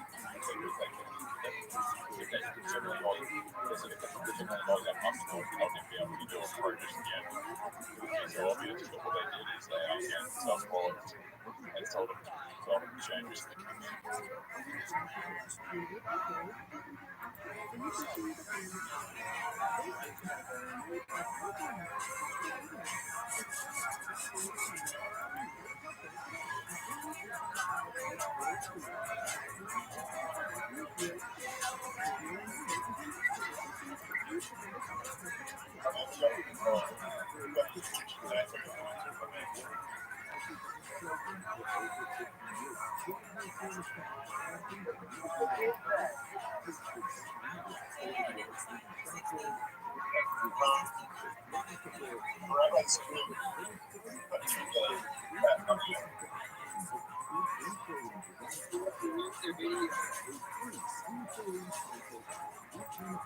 I'll mute the video. Sorry about that. Just one moment.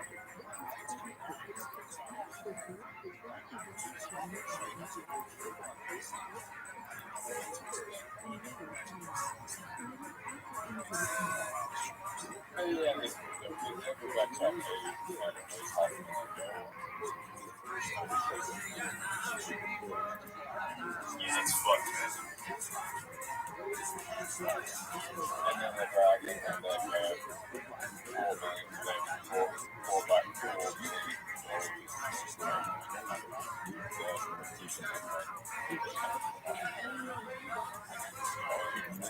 They run the first wave of the game, so wow. And now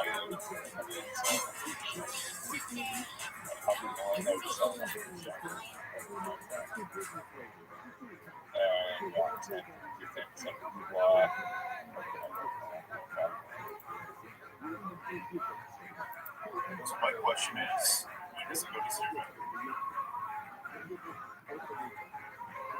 When do they go to zero? Yeah. When do the rats get the signature? When they're on that time. Yeah.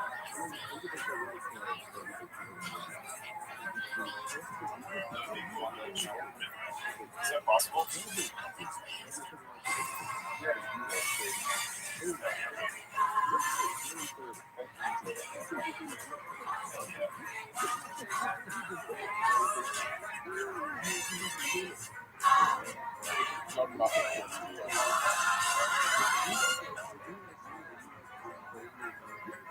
I never fuck with that shit. But like when it comes to like shitcoins crashing, it's like, come on, you know, that's easy fucking money.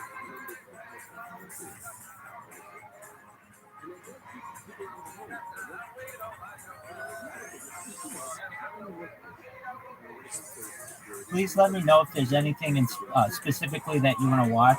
We're going to be watching Thursday Night Football tomorrow night, and we're going to watch college football on Saturday and pro football on Sunday and Monday Night Football on Monday. Just making you aware. See what that starts to play through the HSA.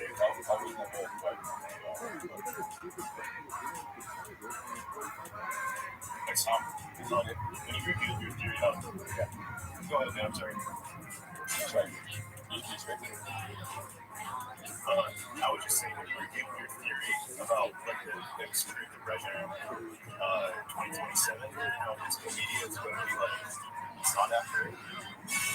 That shit's just like, I can see it, you know? It makes sense to me.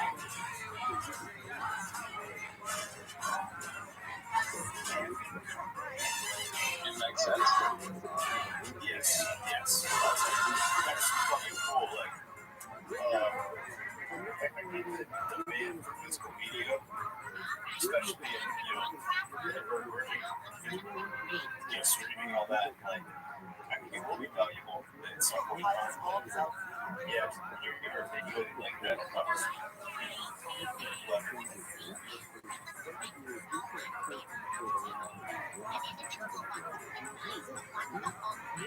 Yeah, it's no one's going to be able to people pay more for physical art than exactly.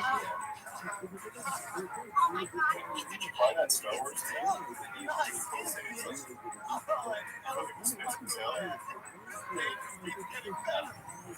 see. Yeah, it's crazy. Is that the one that we see? I didn't see it. What was it?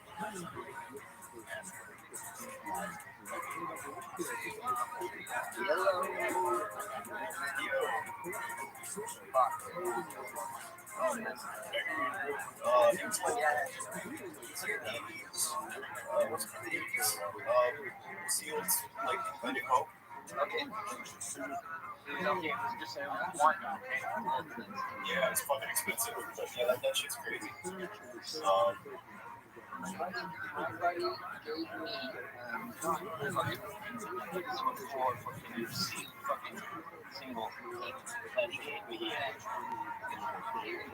lot of people didn't speak English, so either you and then the boy doesn't, or whatever you know.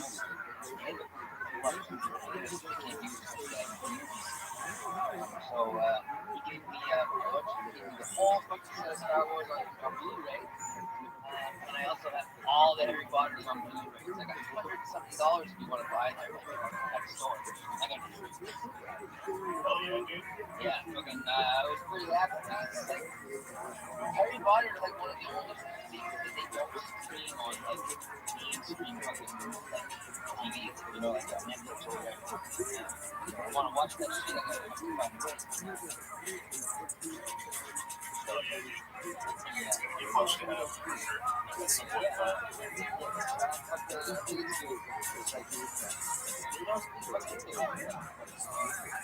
Both parts get it by the one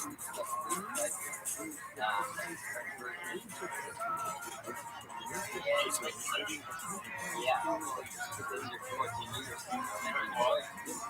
Yeah.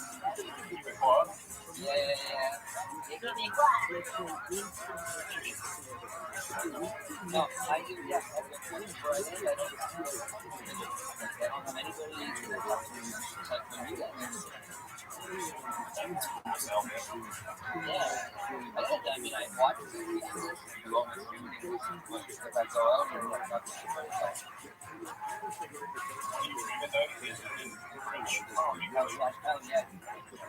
yeah. I remember the first time I fucking jumped on a boat. Finally, then I woke up. Oh, there you go. But, yeah, there's fucking, I always take it for I find myself talking in English now is harder for me than, you know, like, I'm finding words difficult to fucking say the right word. It's almost like it makes my sense.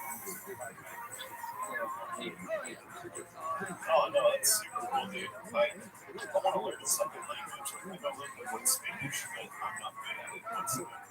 Yeah, well, I think it's the most cliche thing ever, man. You gotta be dropped in a fucking place. And so you're gonna really get there. I learned how to speak in a garage and fucking 18 wheel tires with like 7 real Quebecois guys that, you know, one pictures on the wall and shit. So I learned another really fucking language, you know, there's that shit from like school in France. Every second word is a fucking swear word, so yeah.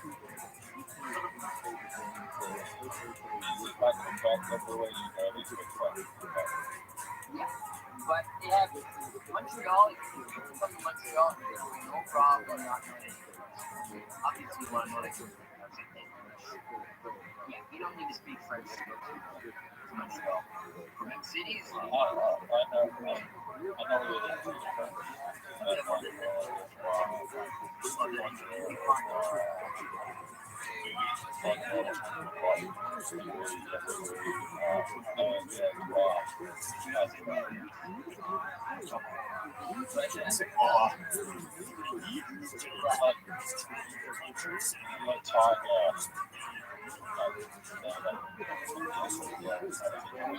a lot of things back to I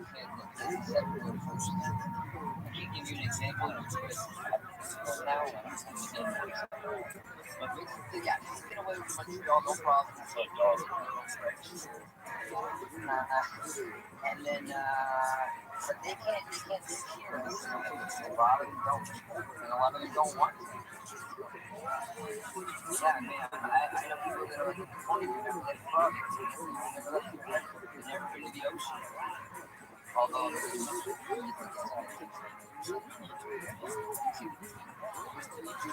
yeah.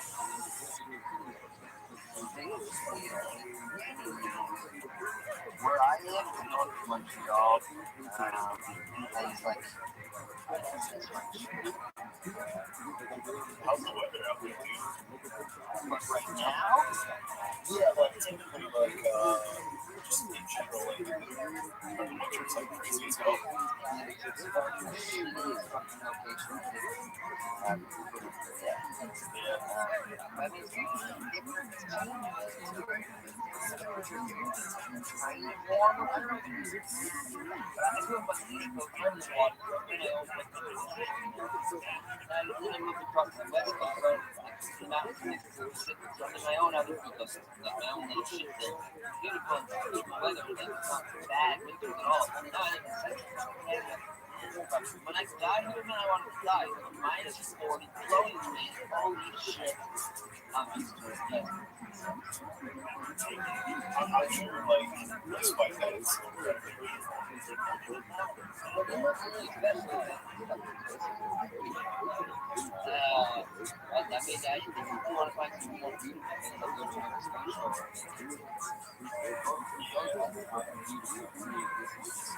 And then it's actually town. But I guess if you go down to like the city and shit, especially the main cities, yeah. There's a lot of history. Other than that, like a normal city or town. Yeah, I live, like, in the Midwest of America. Very flat, very windy at times, but I find it to be very beautiful. I like the openness. Yeah, that's for sure. So, I mean, that sounds like a prairie. Yes. Go on, yeah. Yes. Yeah. Even Alberta.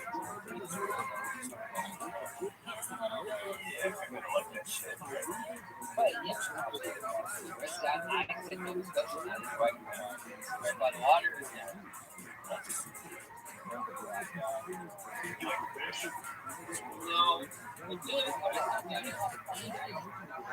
When I used to drink, they used to fucking let me go fishing whenever I was Yeah, it's an excuse, right? yeah, exactly. But every time I do catch the line and I get stuck on something, I spend fucking half an hour trying to get out and I lose so many lures. Like, it's never like just line or whatever.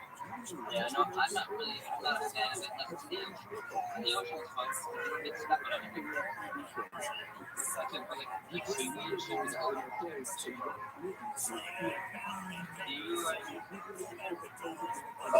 I'm kind of in the same boat as you, no pun intended, but I've done it quite some time, and it's super fun. It's to like, smoke cigar or something. Kind of easy. Like, I mean, there's different types too, right? You go flat fishing, you go stand in the middle of the river. That shit's like, it's a skill. Like, Yeah, there's like tours and stuff, right? You spend money, bro, you can fucking get like $5 to get one.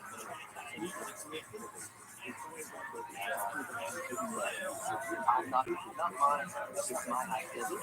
My dad wanted to take me and my brother to go do that, and I kind of fucking have to, and I don't want to. I'd love to think I just don't want to. Far away from the around the corner. You must go away from something like that.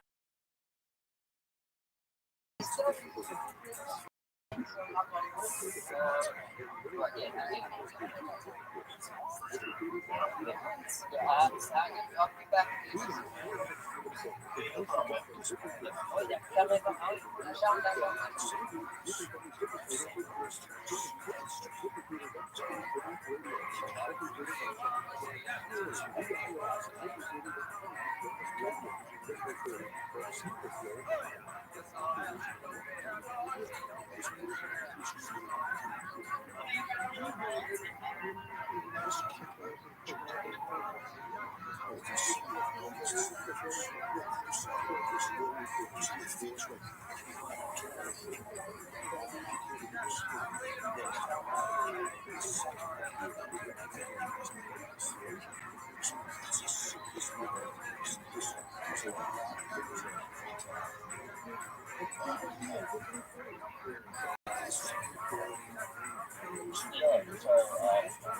Oh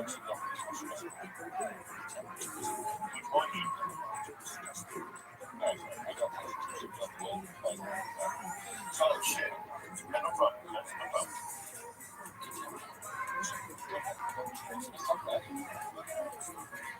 I'm just chilling, man. Shortly. What's happening in Australia? Good morning.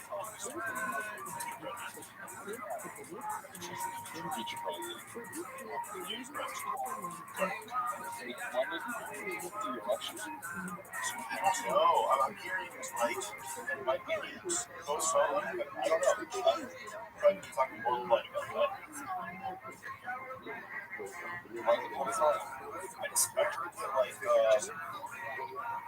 it's a lot of like energy, I guess. I don't know. I see people like in the Yannick's maybe said something like about it being postponed.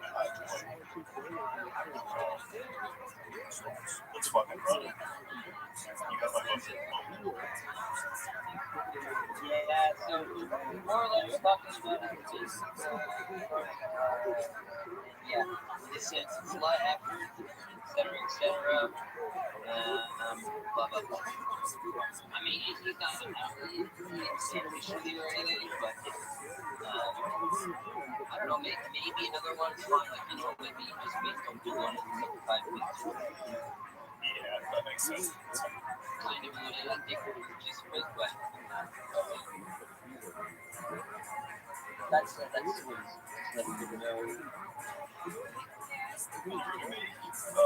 Schiller, you were running me, correct? Oh, yeah, is he on board?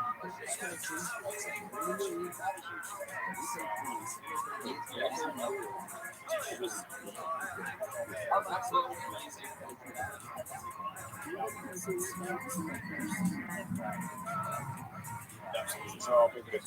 I'll be good.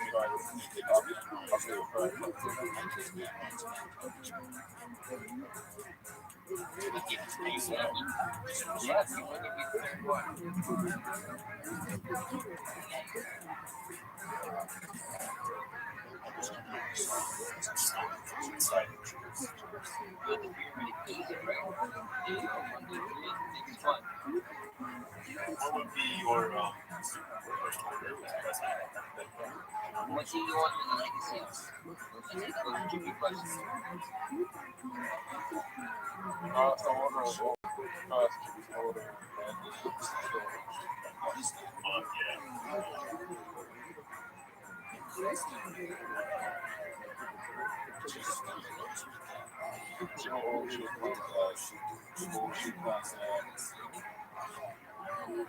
I think it was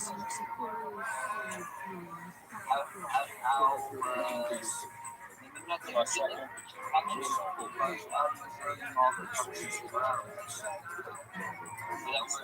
The second is miracle shit contracts as well. Bullshit contracts. Miracle chats. That's good. How do you do that? Yeah. Everything I'll take it this time. Good idea.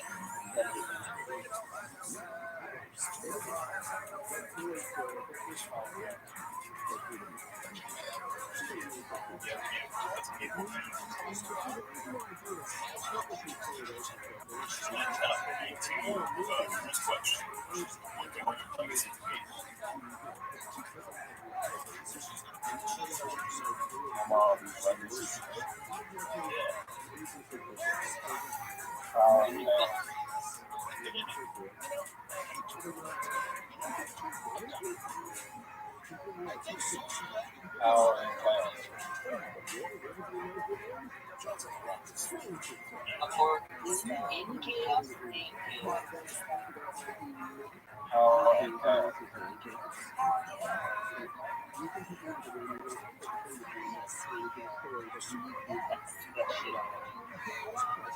That's the song.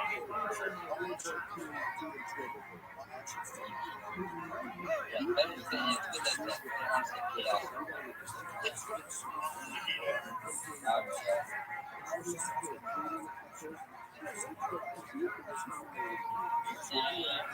waiting for my buddy to false alarm. My dog was barking.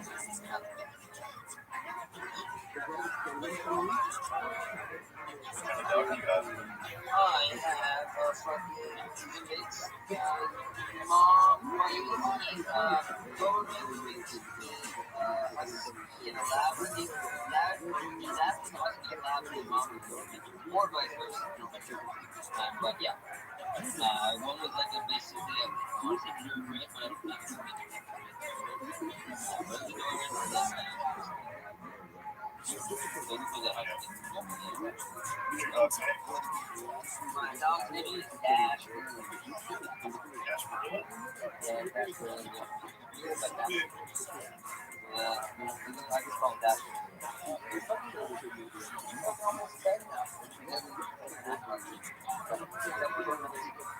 Still above. He's a fucking ball of love. Plays with everybody, goes in there, touches stuff. That's stuff. But then he gets to the stairs and the floor, and it's one step at a time. Both paws on the floor. Oh, yeah. Sounds like a good boy. Yeah, I mean, it's so right. Oh, okay. I gotta go. I'll be back. Dude, I've seen your dog, I think, in a photo. What kind of dog is he or she?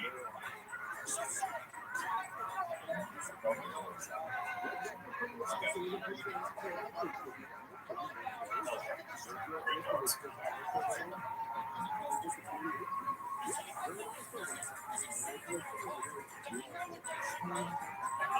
You like your dog in some capacity. Yeah.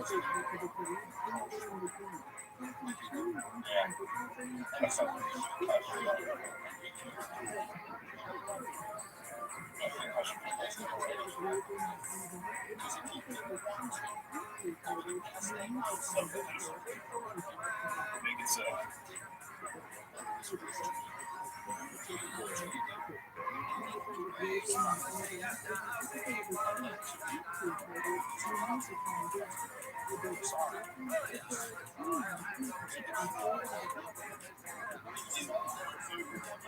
Hold on, job too. Yeah, I think we're good.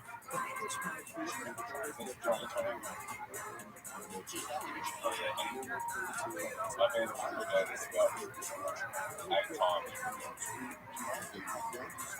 That's tuition, bro. That's like,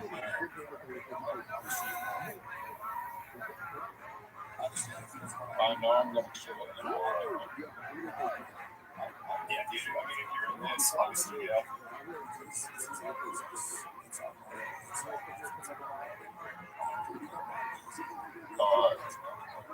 Like, I usually deep over 100,000. You think 100,000 is better than 100,000? I think a Sereno and 100,000 sounds pretty good. You made it top 1,000.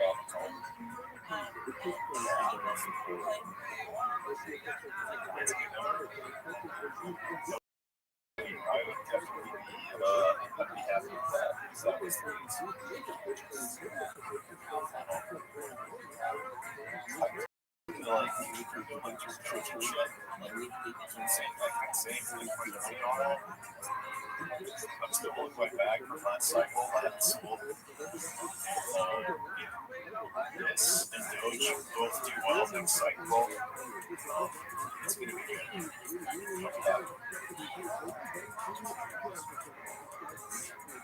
So yeah, you two will be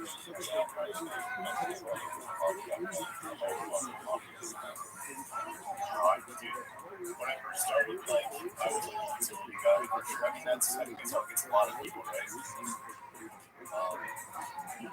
But yeah, I agree. It's all of it.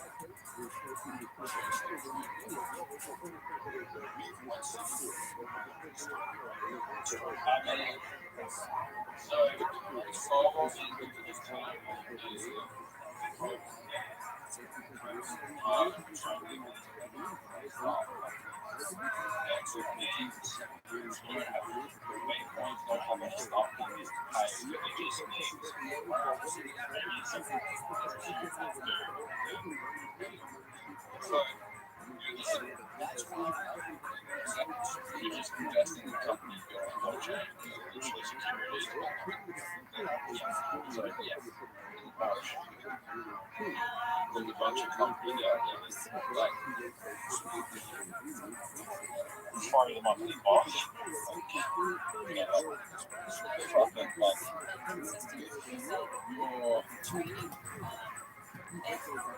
you're running that like you have a ton of stuff.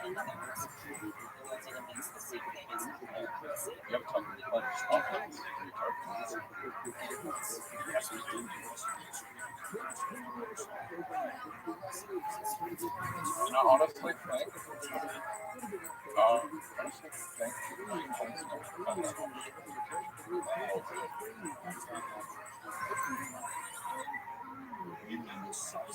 how do you mean? What aspect? Honestly, think that the pop stuff like myself. Oh, I see. Yeah.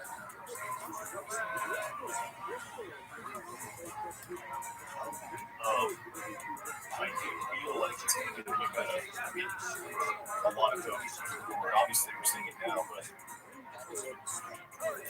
I just don't know like how long, like especially with crypto, like impression does hit, like it's all this shit going to zero. I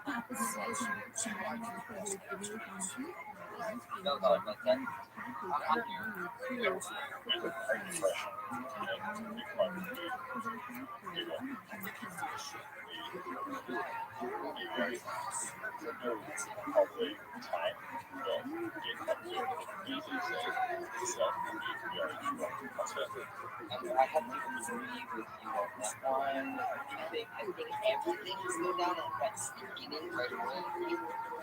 And then because I don't know how low it will go, maybe it won't even move down. Do you know what I mean? But a lot of people trying to get out of these assets.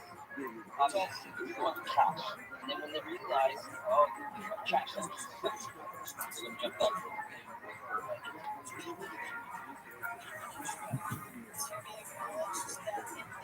That's how I advise them. Yeah, exactly. They're going to want something that they can touch in that aspect because they don't know you're going to keep your hard earned money on Wall Street and just Bitcoin, right? That's bench. And then they're going to want Bitcoin. It's also everything you can touch with yours, right?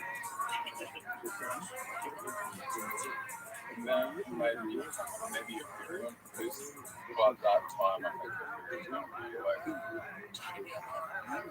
when I was out there, so you're going to be on like real access like gold, silver, you got gold right too, like gold, but there'll be more like platforms where you can buy gold, silver, stocks, what else? Gold, silver, bonds, real estate, things like that. Yeah. Sure. No, you're sure. You guys fuck with over Bitcoin at this moment in time? I have. When I got my wallet drained of the real people's Bitcoin, I also had a nice chunk of former Bitcoin that I bought at Crash FTX. And they got that fucking bastard. Yeah, we got that. And now it's double the price right now. I've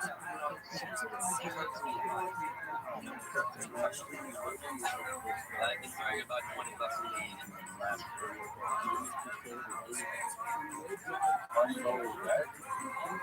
make money, I get money, baby.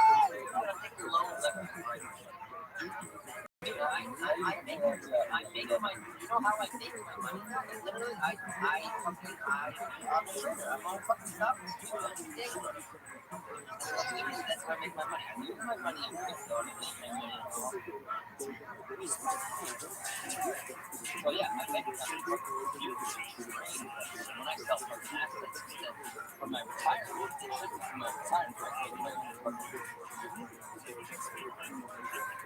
plus I make a lot. I don't make a lot. People would make a lot. So I have multiple streams of money constantly flowing in. Not enough to live off. My company, do that.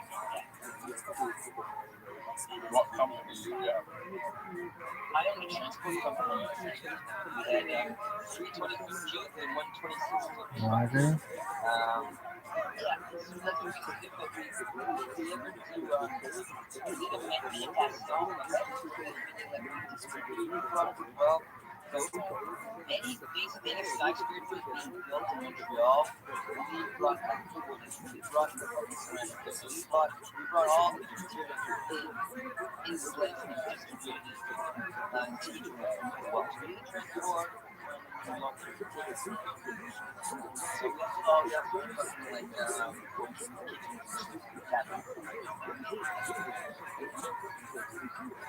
so yeah, that was my company, and it let me just by the end of it, just sit in my ass all day long.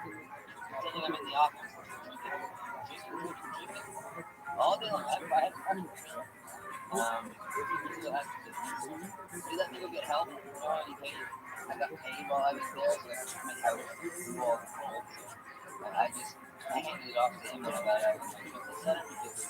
He let me go get better, and it was a stressful environment. So, yeah, I got paid.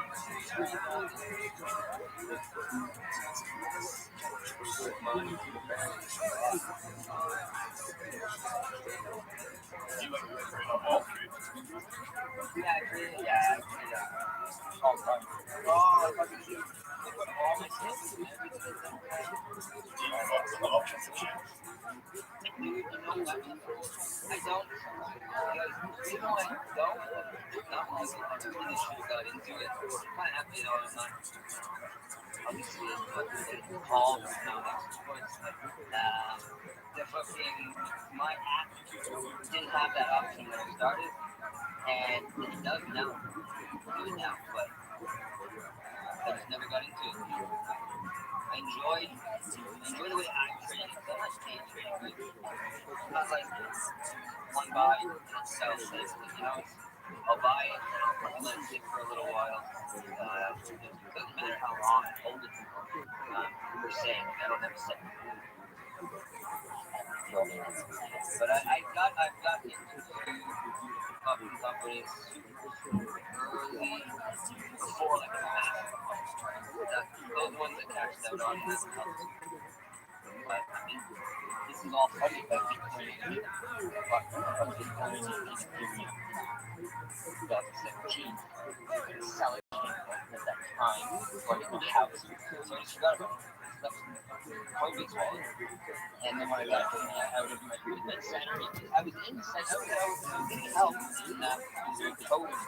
And then people would talk to me about it on TV, like so my friends would talk to me about it. Bitcoin, blah, blah, blah. Oh, yeah, cool. That's nice for my time. And then after January 2021, it really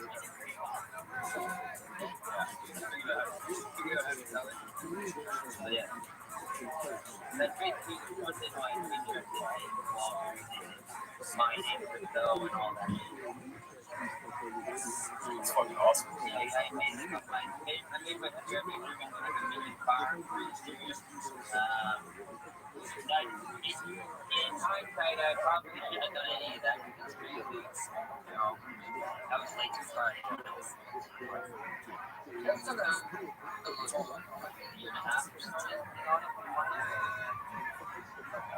Switch to continue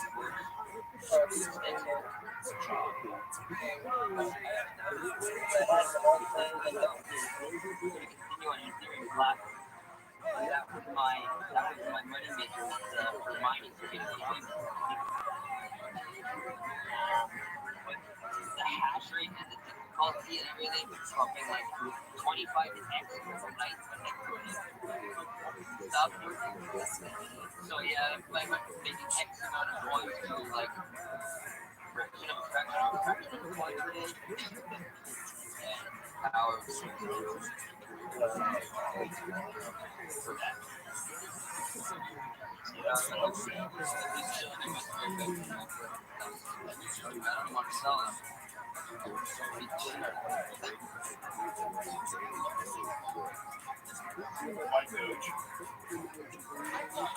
No, I never did that. No. I stuck to the fucking Ethereum. And I took on like Casper and shit, and the fucking shit stayed on.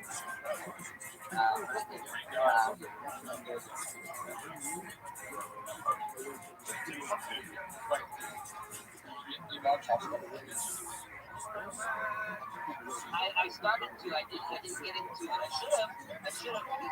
When this Ethereum didn't quit, I didn't want to work, and then I tried to jump on other coins and stuff, and I didn't do it. There's too many. A lot of people use it basically. There's a lot of hash rate there.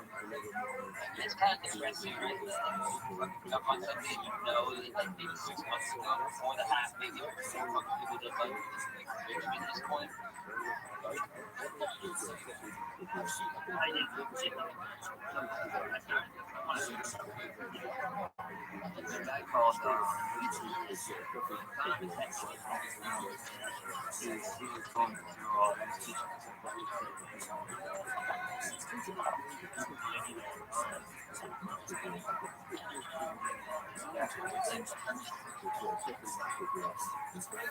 I didn't do it.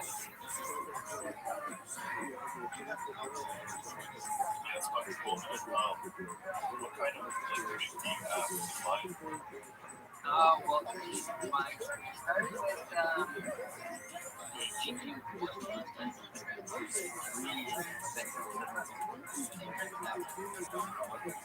but I had a bunch of players.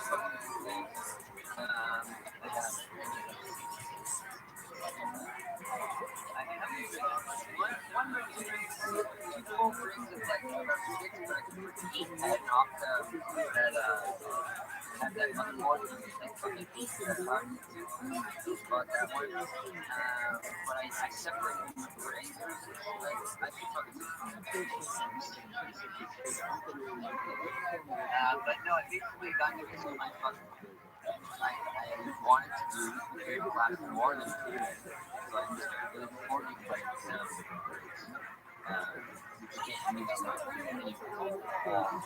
so I built those. I built RX 700 and RX 800. I think I have 11. I have 11 of those. I have 1080s as well. Those are just wasted power to infinity. Should use that ever. It's really powerful. And then I have my RX 5700 TX XT or whatever. Those are the ones that I still have that I'm really but I tried to get very serious stuff. The line for I don't know if you show them more than I did. And then by the time they get into the store, yes, all my models are older models. Players models. I got some NVIDIA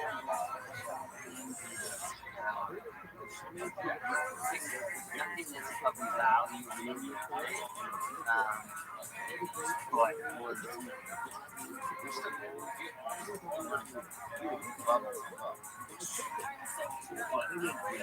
selfie, just in case set it up today. Yeah,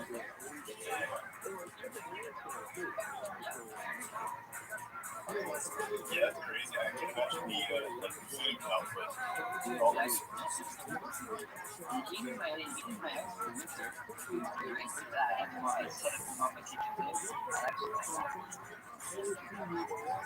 That's fucking awesome. Yeah, and then when summertime came, and I set them up in the spare bedroom, and I installed an exhaust fan. Fucking, and it sucked the fucking air out of that room so fast. I tried to open the doors, like it was running 24/7. When you open the door to go in the spare bedroom, and it made that whistling sound, you know, when you pressurize the room. Yeah, it was hard to fucking open. And every day I had to fucking clean around the fucking door into the actual door screen. Had to get a little layer of dust, right? There, like it would block it. They blocked it. But yeah, like fuck, man, dog hair, just like don't see it caught me. That's insane, dude. It's so pressurized when there's cracks in my fucking house. Like outside of that room, there's cracks. All over my walls, like the big ones, like cold air. I'm not joking. I'm not. Yeah, I know it's fucking. But yeah, it's good fan. It didn't overheat at all. Yeah, that's fucking wild, man. Yeah. Lots of shit. But the fan or the fucking the heater, the fucking. Like both, dude. Like, how's your power bill? I have fucking. I just went and I bought fucking 12 gauge, whatever one. Oh my god, I bought 12 gauge. I bought six extension cords. I'm kind of on an old circuit breaker. I mean, it's not like glass, like Jesus real. Yeah, okay. But the real breaker. But I knew when I turned my microwave on and I turned my fucking toaster on at the same time, it short circuited. So like it's one I like didn't fucking start my that earlier when I wanted to. I'm scared of doing that. But I love reason to make those questions for that. So basically I fucking extension cord running from every single room in my house. They were on different breakers. They all went into my fucking equipment. And they never got hot those fucking wires. The yellow ones. $55, man, plus that. That's so wild.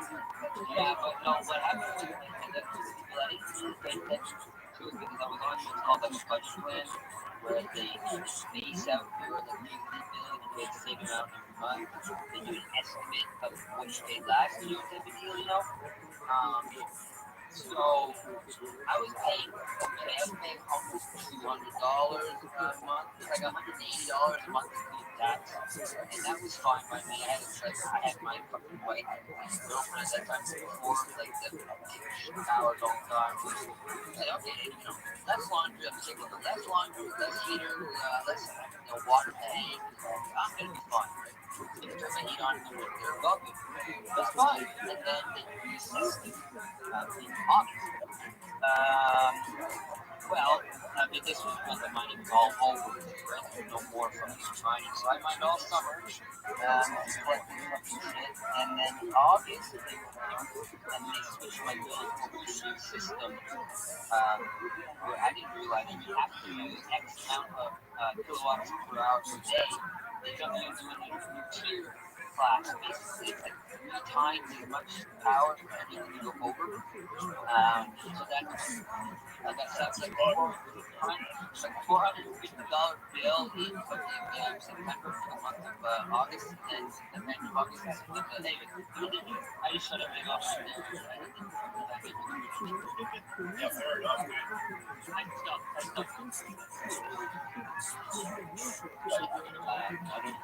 never really had money at the time back then. I was smart about it. I would just load up on 37 for fucking done what I do. What I could have should have.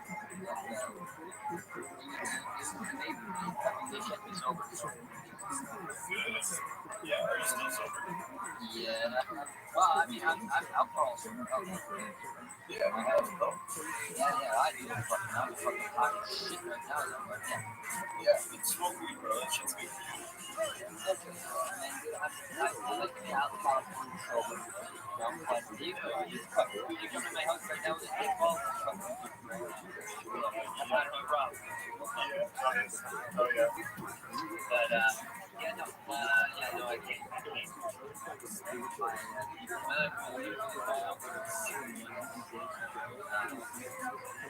Yeah, bro, shit's good. I don't have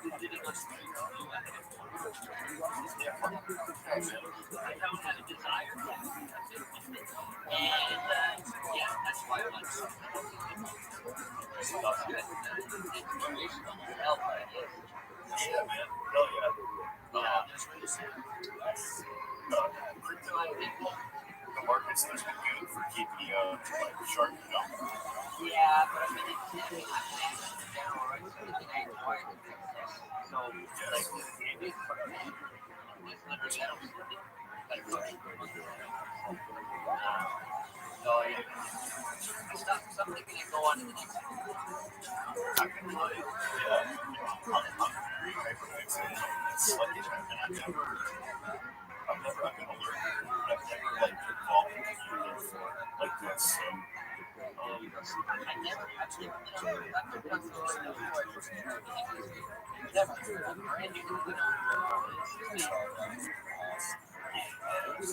yeah, so I don't know, like, I don't know how this movie goes and whatnot, but, so I've been buying some shit when I found this community. I was like, this is great, but I didn't know that it wasn't like that all the time.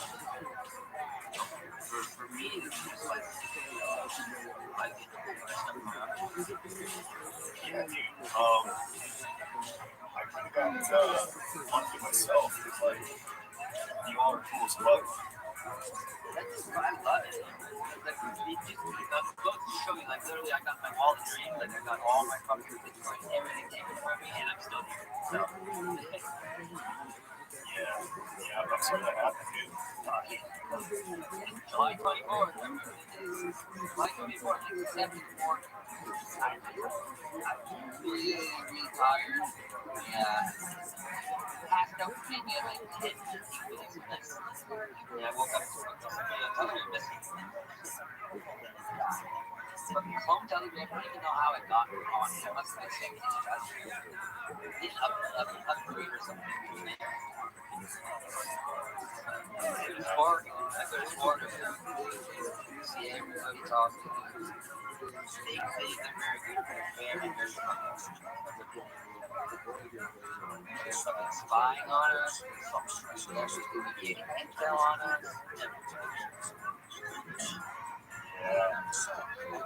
You know who holds it?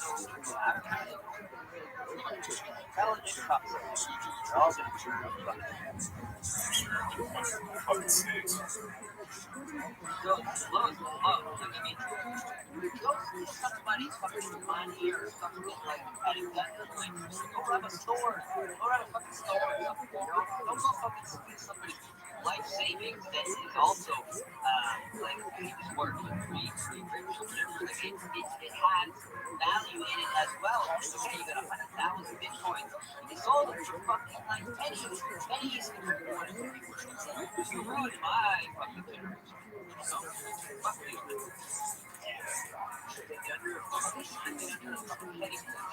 Now I'm going to spot back in 12 times around.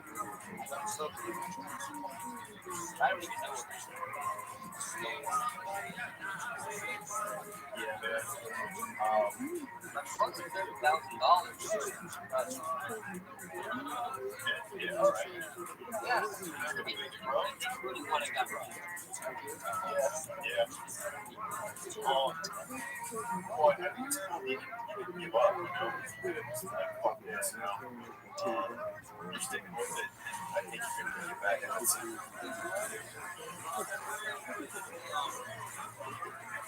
No, you've been old.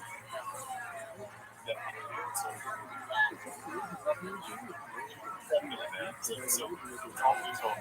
And, yeah, it's over to you. You're fucking bang. Yeah, all of the days. until eventually, so like,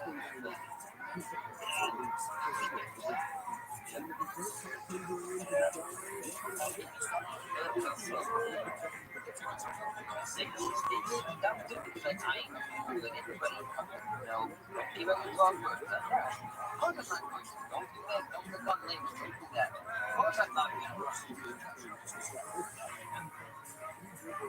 I got to like a few people okay, they misunderstood me. They thought I was joking.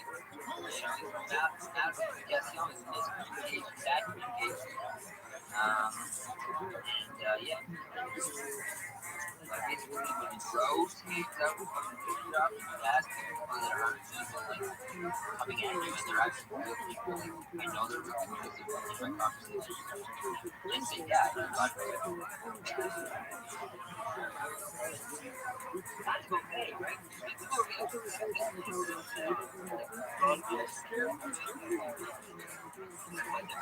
I asked people, and they said it's okay. I did. Even though it was wrong,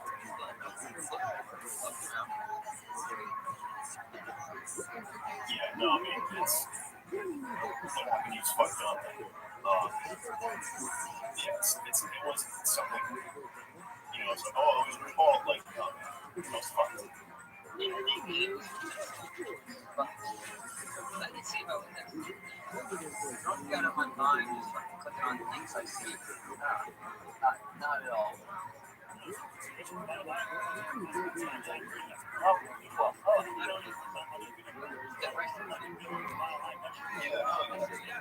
How many years have you been sober? It's about 3 years in August.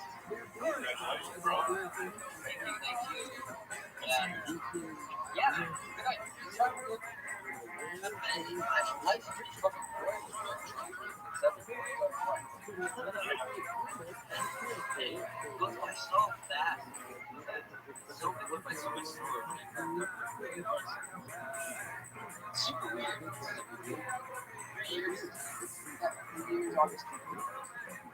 Right before the pandemic was taking hold, red lockdown, so nobody was allowed to come in the house for those times. Yeah, it was something. They actually shut down for they shut everything down for 2 or 3 weeks. And then had to get back to passports. You had no life, you couldn't go out, you couldn't get curfew. When I got Christmas, months after Christmas, in your house by 8 o'clock at night. I still don't remember the first night when I took the second cop cars all night long, rolling like 30, not siren with the lights on. Just letting people know. They knew that they were doing things like a fucking pull stuff on, like take fucking people like or whatever.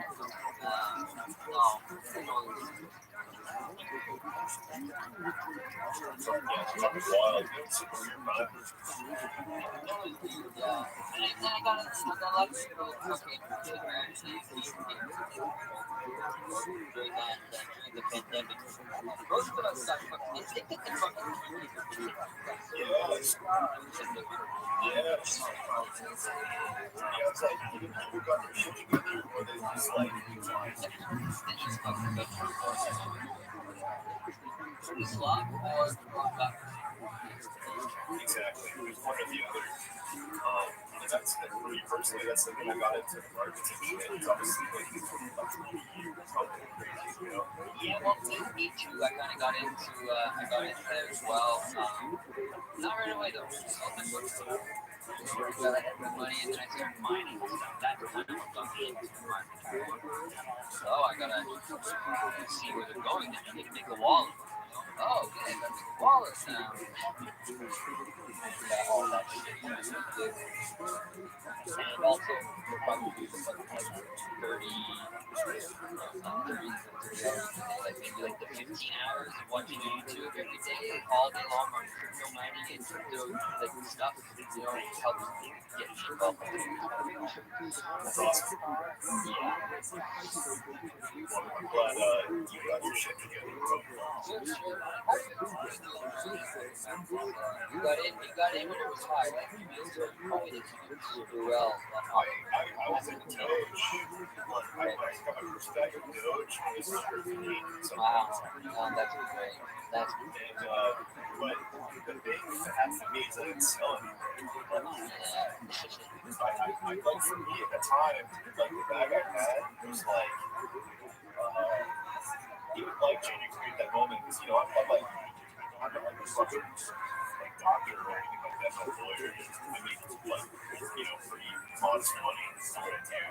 And like my crypto bag, it was just like pumping, like I had like Bitcoin, some ETH, and a fuck ton of Doge. This is crazy. I fucking held it. Like I still have those bags to this day.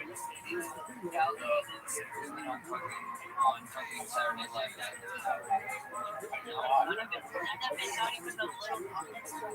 Not even a little bit, dude. You sound exactly like that wasn't part of that. Go ahead, sorry. No, I just thought it would keep going up. Let's just make $10 easy. I should walk around with $200. I have no idea. Yeah. Oh man, I'm like you, except I'll sell some, I'll never sell them. I'll sell some, and then I'm like, okay, that's gonna go down from there. I gotta take some profits, right? And then it goes up, and what I'll do is I'll buy it again. And I do that often, but only in crypto. I don't do that on the stock market. And what if it is though, but on the stock market, not $5 or $10 or sell for $10, I'm easy. I put $10 on in crypto. I immediately docked fucking like $2 of that. I did blah blah blah, and then if I sold it at $10 again, I'd still lose money on fees and spread. So my $10 initially that I wanted to break out as a fee would be like $5. It's half gone. So yeah, I'm not good trading. I'm not good at trading. I'm trying not to. I'm okay on that. It's such a different pace. Like, I'm so used to being able to buy and sell within minutes of each other. And it's like, I didn't really want to do that trade back. I do it, Thank a lot. Oh, for sure. Are you like a TA guy? Are you the I TA, yeah, but I'm also mad. I mean, I try to not lie at the same time. The fucking recession or a fucking war happens, I'm sorry, you're trying to go to hell, and that's what it is. Yeah, for real. Yes. I just weird, like, somehow it corrects itself. Just like it still plays out. It just might not be how you thought it would initially. I don't know, it's weird. But yeah, definitely macro. Very So I have to ask that you think we're going to get a run? When? Like, yeah, 2024, 2025. Oh, okay, yeah, you think it's all if it follows the same clip, it's lower, not too long, on BTC, it's probably therefore us as well. So either I can say yes or I can say no. I don't really want to spread but or hopefully this second whatever. But I think that we are I think it's hard for me to have I'm giving my honest answer. I'm 50-50. The fucking world wasn't good like especially I was thinking that's a big deal too. And like I would be 100%. Right now I don't know. I'm concerned. But I'm also very optimistic too. So I can't really say. Yeah, bro. I mean, it's a thoughtful question. It's Right, I mean, not even so somebody hears this, but it's like my thing. Like, so I'm confused. One day I'll look at it and I'm just gonna fucking go on stuff, and then I'll hear something from the news or whatever, which is probably related to my decision. And it's like, oh, we're gonna hell. The next thing is not a disciplined trader in that sense. I should. That's why you shouldn't mix the two together. Never really. You'd rather follow one of them. If Chuck says it's good, put it back in the bag. What do you do? exactly. Yeah, it's very key. Yeah. Either shut the things off, cut all social media up, lock yourself in a box, PA, or find out the world, fucking talk to people. Yeah. What about you? Are you a PA or I'm a bit of a TA guy. But of course, like macro, like news and shit, like I pretty much dial into that. Feel pretty much. Sure. You trade and stuff? Do you do anything with stuff like this? I've been to like index funds and shit, like sacred coins. Okay. But don't do a lot of like penny stocks or blue chips or anything like that. I really pretty safe on stocks, but when it comes to crypto, I've been like crazy shit like this, Yeah, there you go. That's no, yeah, I hear you. A lot of stock market stuff, like it's not like it's not going to fucking get a couple of sats and extras like the X and it. It's not the ones and stuff. You only get that. Yeah, there's nothing like it. Crypto's like so stupid. It's the volatility. You know how to short and how to long a stock. There's a lot of cash in your project. So people love trading Bitcoin. They got BTC, love it.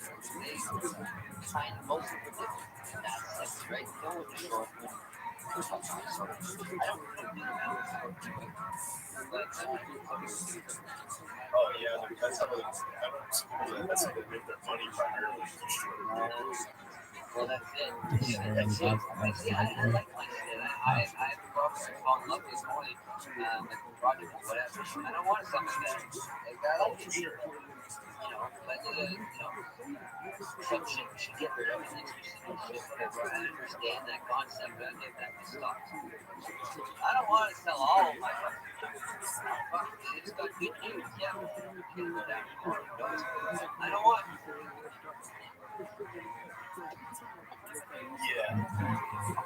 I'm the same way. I mean, with that at times, which I know, like, we got kind of emotion out, I guess. At the same time, it's like I believe in businesses. Like, if I sell now, it's What's going to happen? I mean, that's the whole point, too, right? Something that's going to happen and exactly. But yeah, the whole concept is just insanely tricky to me. And the thing I really like about this project is the demands. I think it's really powerful shit. Fresh now. Okay, I'll stop this one. Like the spreading of an idea or an image or an energy, if you will. In a sense, but like when you see this thing, it sticks with you, right? Yeah. Or it's like all the cultures have different stories, but like it's the same thing ultimately. Yep. That human energy that I think fundamentally money and ideas and all that kind of translate to charts. They kind of translate to it's almost like a quantitative analysis of human energy and buying and selling and taking Bitcoin and what's the memes on top of that. Like this thing's gonna go crazy.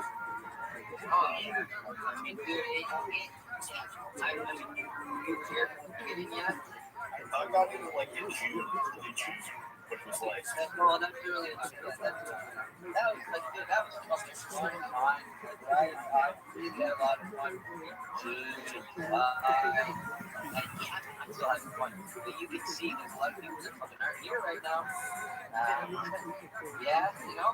And you know, I mean, I keep getting banned, so I mean, I have been on Twitter all week. It's crazy. you got banned again. Yeah.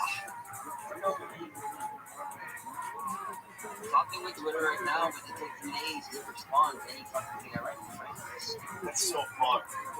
I did nothing, bro. I did nothing at all. I was being so careful. No swearing, no bad things, not over liking, not over sharing, not over anything. And all of a sudden, my account's too much. That's disgusting. It's like, I always like back in the day. It's like I would always tune into the spaces. It's like oh, the spaces with you and Stone, just like Chipper too, and all that. Yeah, man. But like first, not that I was flying the wall too. I mean, we were like being so happy to find. I was just, you know, messaging people, but nobody was messaging back.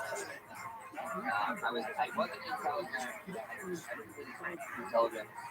And then I started talking to God, and I think fucking. That's what it's like to me, baby. Hey, the other night we spent all night talking, and from that point on, I didn't care talking. I didn't want to. It was language barrier. I'm still a bit more confident searching my brain for wording sentences. Yeah, I get super fucking nervous on spaces, so I never rarely do it. But I definitely would recommend. Yeah. I mean, it gets easier. Honestly, the more you do it, the easier it gets. Now I don't need I'll tell you more like more what I would do is I would fucking more like everything. I'll just shut up, let him talk. And now I actually speak every second.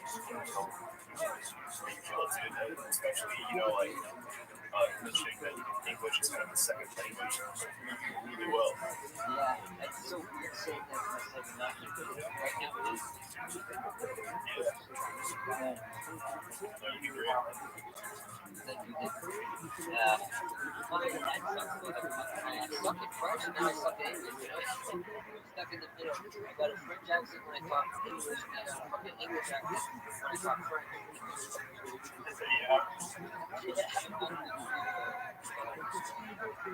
Yeah, no, man, that all sounds good. So what language do you like? You use project? What I've been on tech as a YouTuber. I never watched him. I said his name first, and I was not the video. I've been on tech Sweden or Switzerland or something. Live stream every day. Like 3 o'clock, 3 a.m. my time. He brought it up on his stream. I don't normally watch. I don't know what I was doing awake at that hour, to be honest.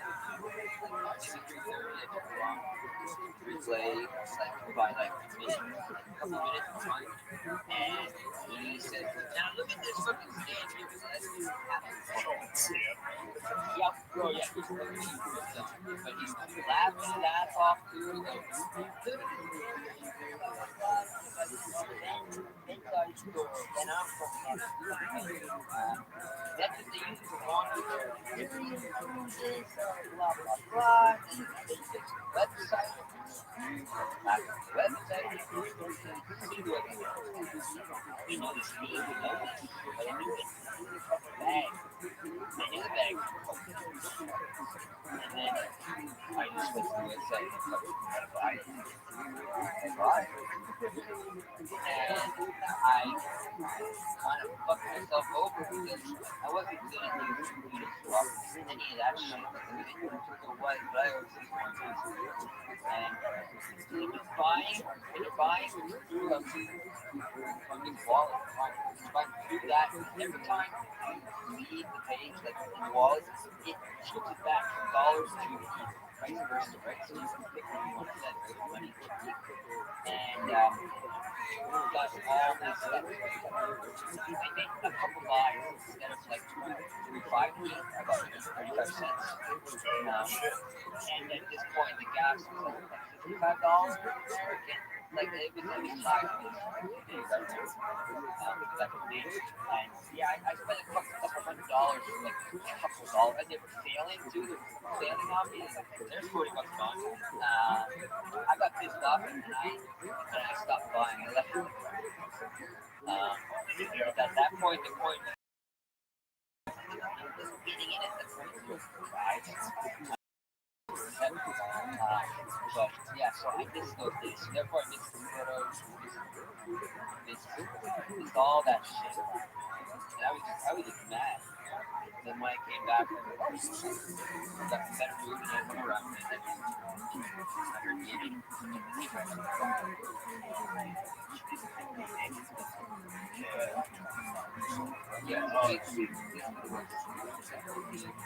Yes, dude, that website got me.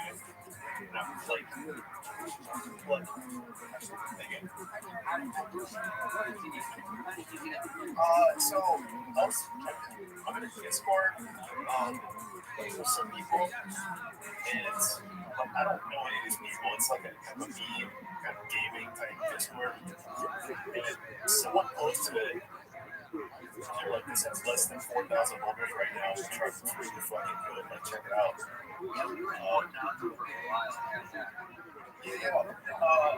And I was like, okay. Like, I looked at it, and, I got dreams in a row. Like, so, I hung out for a bit. I kind of fought a little bit, and just hung out, kind of quietly, silently. And then it like, I guess like 2 cents when I got in, and it kind of made it to me or whatever. And I was like, holy shit. Yeah, very, very beginning was then I bought it out and then I left for 5 hours. And then came in probably not long after I came back. Yeah, it was like it started June and for a week for like 4 cents. Yeah, and then it went up and it went down. Yeah, and then I pretty much sold off all my other altcoins, put it all here. Was that the dip we're talking about in July then? I believe so. Before the massive pump? Yes. Yeah, okay. That was the same week that I got my coins going to it. My wallet. Remember, literally, what, 2 days later, it fucking moved. And I mean, it was the only thing that put a smile on my face. You motherfucking died. Fuck it. You must be pissed off too. Choose the bag. This is going to pull it on you. I know, but you cheated so much money. You cheated generational wealth. No, definitely. You fucking idiot selling it for that price. Look what happened. It went up and it. Yeah. I remember when I bought that pen, and I felt like so sick to my stomach. I was like, all my fucking money. And then I like these payments and it's like, yeah, here we are. But yeah, shit's crazy. And then as far as Sparrows go, I found this photo. I've never owned an NFT. I was anti-NFT. I was anti-NFT 100% when I got here. I'm like, buy them, man. Look what you do. I'm not fucking spending any money on a picture. Fuck that. Yeah, I think I spent like $400 on the spreado I have now, and just hold that mofo. Yeah, no, dude, that's great. I mean, I've been still buying them before. Oh yeah, I was like, I'm gonna lose this shit, like, yeah, Yeah. I was like, I don't know, I was kind of embarrassed, Right. Well, I mean, you probably had before. Well, so there you go. You had your phone already, then you just switch it for some roto. I can understand the hesitation. Yeah, but like I have like vlogging friends and shit too, like that I knew in real life before, actually shooting and all that, like shit posting. But it's I fucking love this point. I love the project. Like I'm proud to fucking run school. It's good, man. I fucking love it too. I love everything about it. It's only Bitcoin, bro. It's all really fucking good right now. I mean, there's a couple of other coins that I kind of like, but Bitcoin's it for sure. Oh yeah, no, like I mean, I sold most of my fucking shit too here.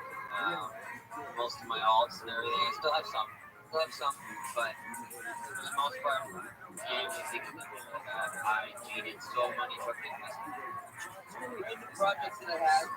But I literally, I told them I'm not mad about it because I'm just making money on it right now, and I think it's gonna come at some point, but I do.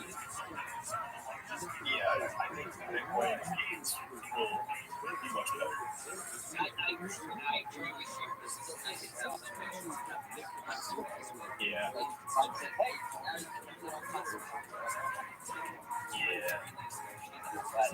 no, I mean, like, I'm not fucking legit in the sense that I throw a large amount of money into a project one shot. That's why I'm not a good day trader. Because I enjoy doing multiple buys and, just my taxes this year are ridiculous. The amount I have over 20,000 transactions like 6 months. How do you do that? Like, is it all? And what? How do I do it? Yeah, how do you keep track of all that? Oh yeah, well, it's a software that I use called the K, and another software that my app that I use to do my like actual stock market work is also my taxes and everything on it as well, and I get 40% off of that program. So they introduced me to that, and it's the thing they give me 40% off because after a certain amount they start charging you. So after 10,000, I mean you're already paying a lot of money to have 10,000. That's top tier. After every 1,000 after that is so yeah, I lucked out on that, but this year's gonna be something else.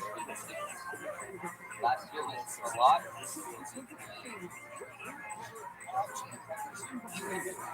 Yeah, I'm not looking forward to it. Like selling shit, like obviously I'm not gonna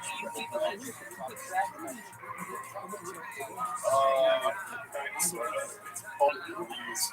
Yeah, I used to. I have everything down in my spreadsheet, my Excel, and I literally, like, I was the office back when I do this payroll, I know that. I was at home, but I know how to use Excel. I've been tracking to 1 point. It's impossible to track it. Everything is a actual event, right? Okay, I understand. But then, yeah, the values don't change. Like, it's confusing when you're buying something, the value changes. And also, with something that changes, like you're buying Ethereum for Bitcoin all the time. You know what I mean? It's like, Yeah, so fun. it's not simple like the dollar is dollar, get back to the and, yeah. So I gave up on it. Now I just go to town. But the software takes care of that for me, and you know what? I think sometimes it's wrong, but at the same time, it's not really going to do anything about it. This company did approved by the Canadian government, by the CIO, Canadian and then I made sure that I took the right templates and that I'm following the Canadian laws, laws that do have. In America, you guys can watch, you guys have our thing, you can't do that. Stop. So I can't at all. I'm so mad when I figured that out. I can't just take my bag, dump it, and buy that for the what I sold. The program usually says, bypass it. Bypass it. What's going to happen in 10 years when they finally get to auditing every single major exchange and person that they've had anybody involved? And rather than having shit on semi-correct, you put ignorance on some of it, but clearly fucking watch trading and do that or whatever, they're going to come at it like that. I don't for sure. What's the CEC in Canada called? CRA. CRA. Yeah, Canadian Revenue Agency. It's like our, yeah, it's IRS. We do everything. And that's like you want your unemployment, you want whatever. It also open checks came from them, all that.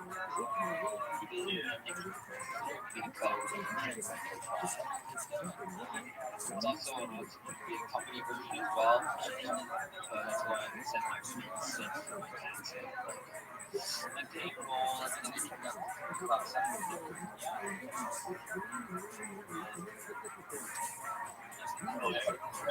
Never having another employee again. Yeah, I was just going to ask, like, what's more? I'm still all over. Yes, I've had odd jobs when I was younger and stuff. I've always had but before my chance to work in landscape this year, right after 7 years, and every experience before, because I used to take good jobs. Every like that. Had like 4 kids and like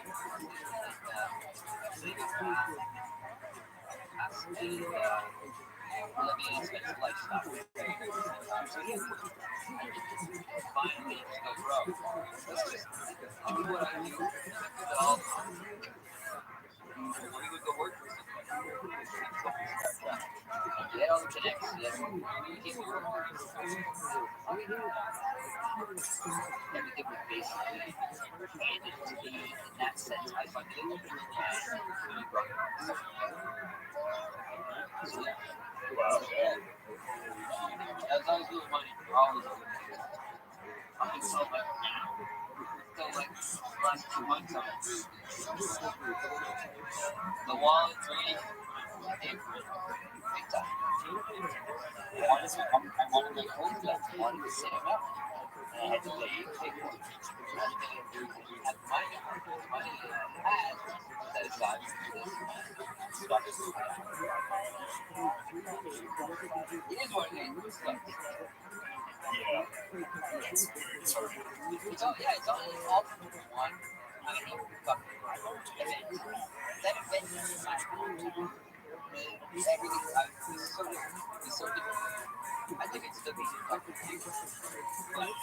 Yeah. Financially.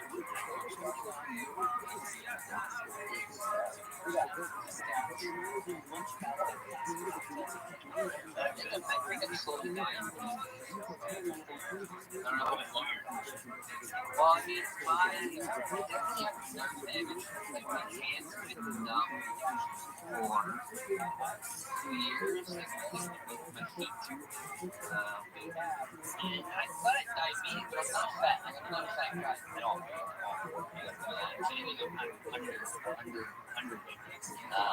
Like Snoop Dogg's style body. Yeah, sure. Tall, lanky, skinny. Yep. And yes, my fucking my feet. I thought I was getting diabetes. My legs are all swollen and yeah, I didn't do a big job. Trying to this doctor to see you don't fucking remember. I got blood work and stuff done, but they didn't give me the results. When I called back and wanted to pay money, so that's kind of I'm thinking of like the side, it's not weird. Right? It's that what we're doing. In certain cases, only because it was a hassle. But I mean, my hands are touching. I definitely understand the problem with alcohol.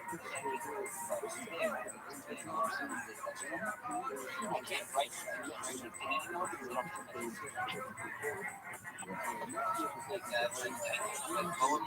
I would get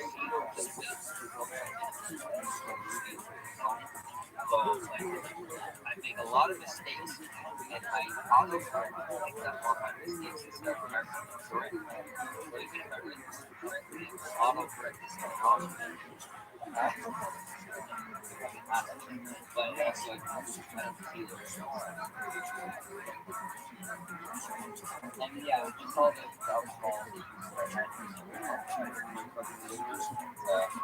9 months extras. Oh, that's what they said at first. I need to get more tests, but I haven't done it.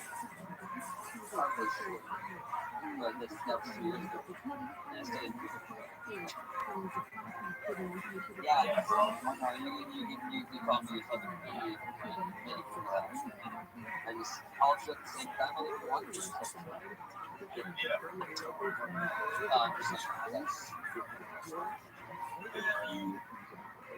May I ask one question? Are you at peace with the prospect of death? No, I don't want to die. Obviously. Honestly, I don't want to. I don't want to. No, I think I'd much rather just one day to be gone, honestly, than to go in there and the guy says, yeah, you need to give me every insurance plan for me to die. That's going to be $10,000. Yeah. Or you say, The less you know, the better. yeah, I know. I definitely taught me that. My mom would call me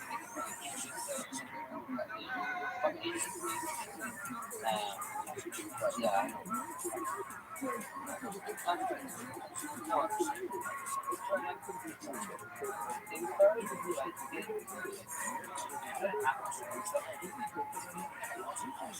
How's your vision in your eyes?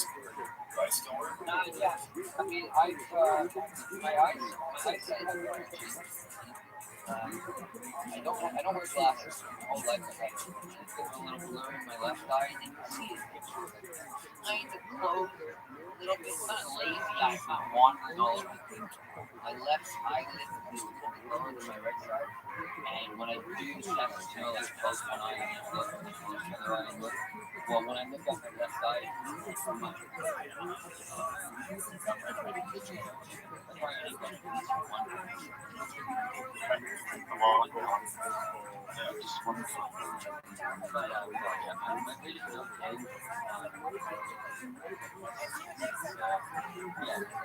They swell up. They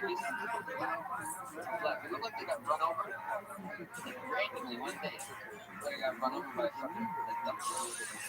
Yeah. So now I'm like, yeah, they're fucking like, it's like the black eye, you know how it like settles? Yeah, that's what I was from the foot. But it's been like that for 3 years. No, I'm not doing it. And you're not diabetic. Dude, I'm not. I don't know how. I've been playing like skinny diabetics. Hey, that barely does it. If I was diabetic, or I had like some sort of failure in my organs, I'd be dead on. Like, I eat bigger, and this has been over a year. June of not the one that just happened, but the one before. A year and 3 months, 4 months. So 17 months ago, the diabetes, you're not taking care of yourself, but you talk about crap all the time. That's enough time. Yeah, my dad's diabetic, and he's got feet in too, but he got like a real big Willow bear. Right. So, But yeah, but then that's like, probably had something with me. I'm not saying well, for sure, it's like most of the family too. There's a genetic factor. I mean, I know my dad was pre-diabetic. Basically, he might have done it check his insulin level, his sugar level, shit, but he didn't have taken injection. Borderline type 2, but like more type 2 than type 2. So he was highly basic. He changed his diet, still kind of got a little belly on him. Yeah.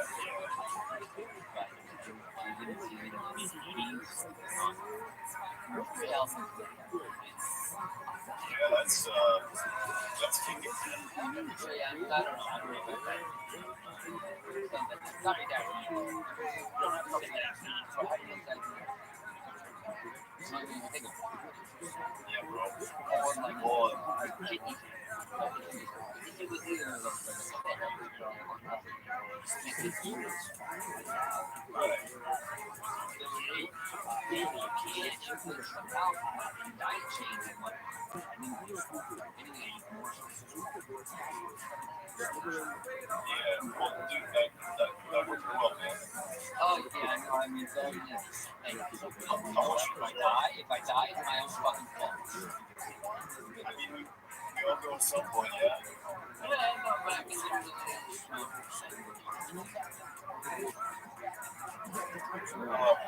In this Canadian healthcare, like, yes. Canadian healthcare is amazing. Quebec healthcare, shit, bullshit, terrible stuff. Okay. I understand. It's cheap. My husband even if I want to go see a doctor right now, say I had I need to go to antibiotics. Well, I can't just go to the pharmacy. I have to go either to the hospital, wait for an hour, God knows what days, even maybe. I know people who go to the hospital and been there for 24 hours. No, they're going to just bump you down. Other people can come in front of you. What's all that? But for a doctor, to be see a doctor, like I said, that big lineup outside at 5 a.m. outside, not inside. So it doesn't matter if it's raining, whatever. You can line up outside, can't call it, you can't make an appointment. You can stay there, make an appointment. And all the or I can go to private. What I want to do, private, but even there you can't call. You have to call for me and make it work. And then money. Every week starts costing. I want to blood test results cost money. Just say hi to doctors. Say hi. You want prescription? No problem. You want 20 bucks, whatever. All this different things. So yeah, it's whatever kind of service you pay. Yeah, that's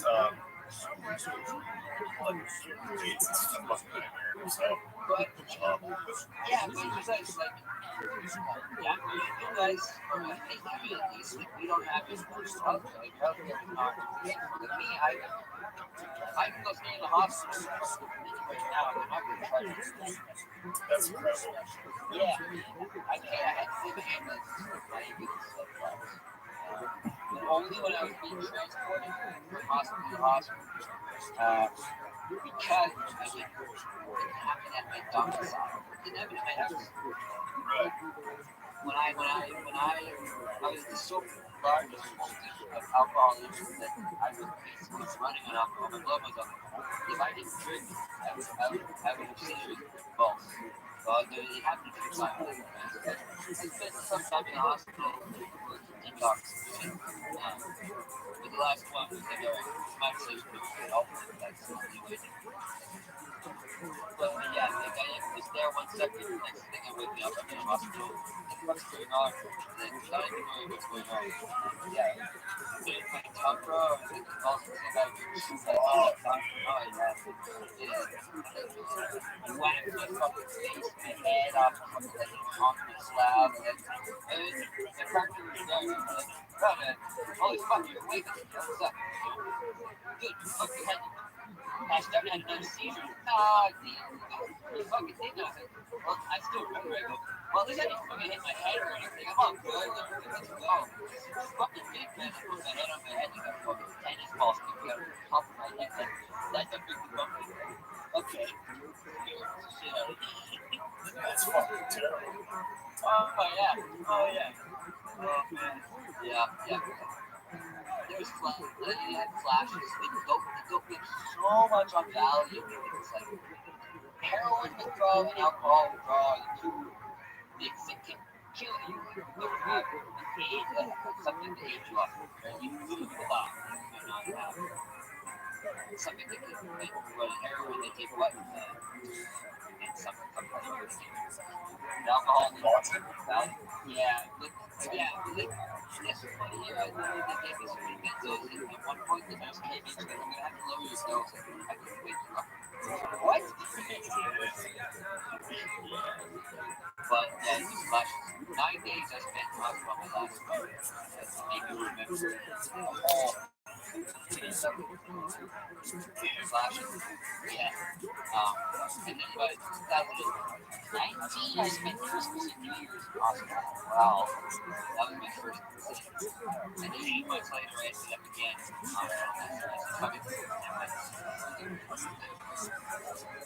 Smoking like a true addict. And when I got out of the hospital the first time, I went looking for fucking valid and tried to find it. It was so good. I didn't pay.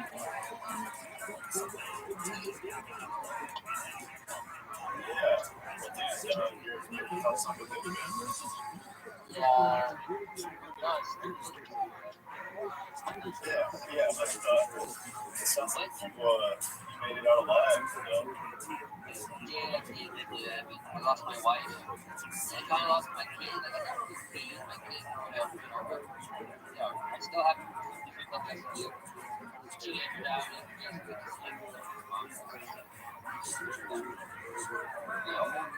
it is what it is. It's only like 5-minute drive. It was good until you get even after I got home. 2 years, the first 2 years, it was great. Full on TV.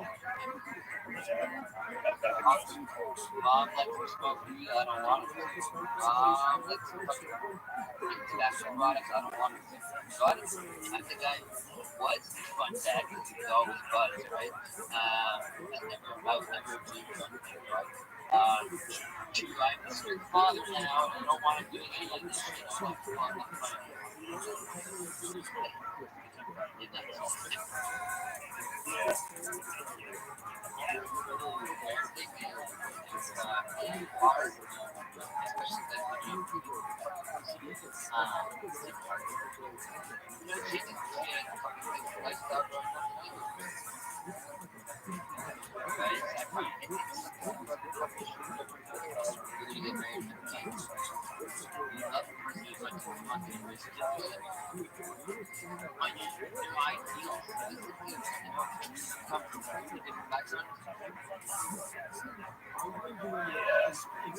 People don't think about that.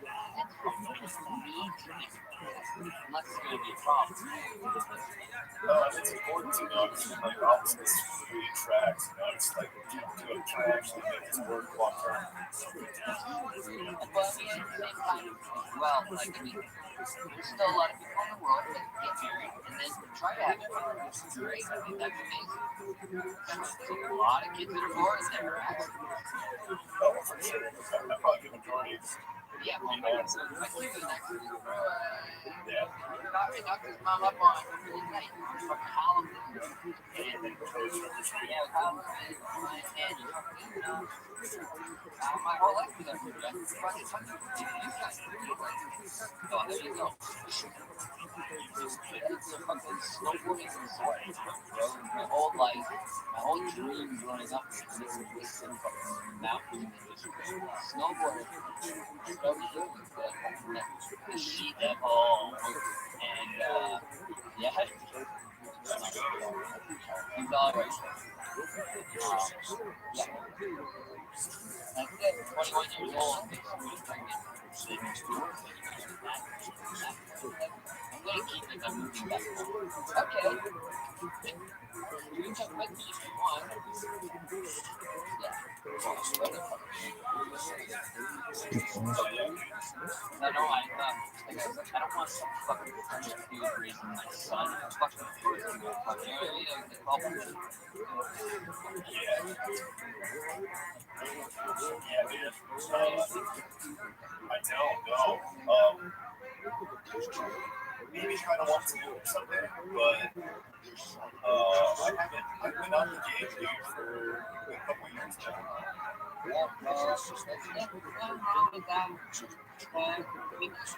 Listen, for the kid thing, I never wanted kids. I never wanted a kid. I never wanted a kid. I was a dog, maybe, then I wanted to name somewhere up in the mountains. That's my whole dream. Having a kid now, I'm really happy with it. I'm changing the world. He's great. He's amazing. I'm alone now, right? He's not hanging out here.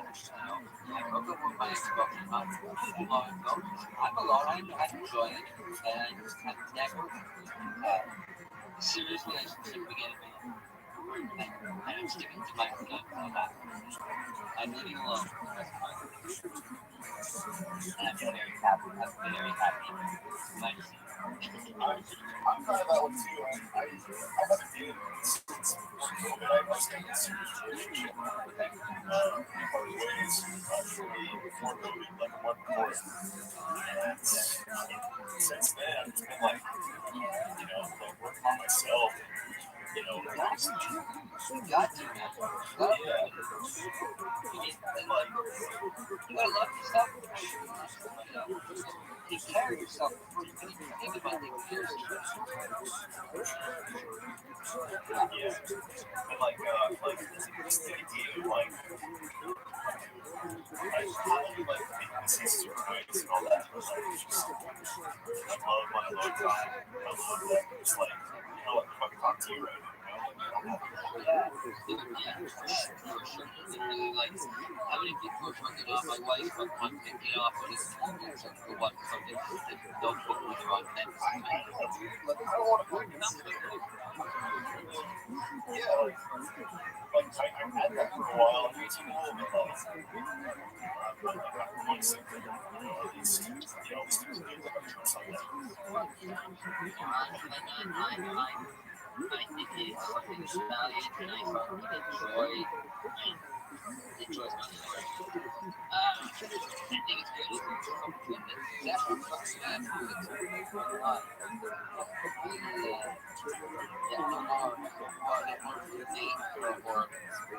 Girlfriend that thinks if you fuck me, soft Exactly. I'm a guy, like I'm not a big but I want to keep I'm gonna keep I'm gonna complain, but not complain. I keep doing the same thing over and over every day. I keep saying it every day not to do that. You're going to get tired of me complaining, quote unquote. I'm going to get tired of repeating myself. You don't want to stop it. Now, leave the socks on the floor every night. Yeah, I think I've roommate for like years now. It's been so fucking nice. Well, I mean, I don't have a family. I live alone because this place is way too big for me. But everything is so expensive. Now, if I go like throughout the week, spend some more money on my rent and get a smaller place. No, I'd rather just get it. I got 3 bedrooms, man. Wow. And 5.5. We got a garage, the backyard, and the backyard. Right downtown in my city, I'm there on college campus. Backyard touching the parking lot. Yeah, so I got my funnel, all the hot chicks get funneled down like this one bathroom goes by that there for 2 acres. That old fucking guy talking to his dogs and have a dog. That's what he did.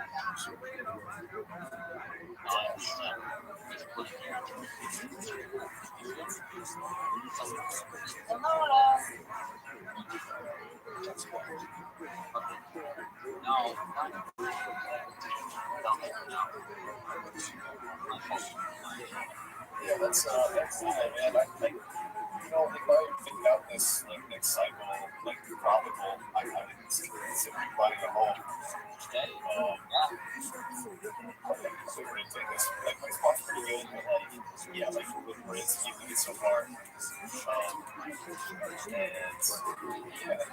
kind of your situation, it's like how the house would be. But I probably like it.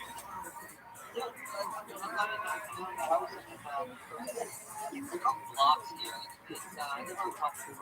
All mine. My block really got downstairs, same layout, and then I got some nice in the basement. There's like a good giant cube, and everything looks like that. Like top floor, main floor, and then basement. Well, it's like a house. And my own environment.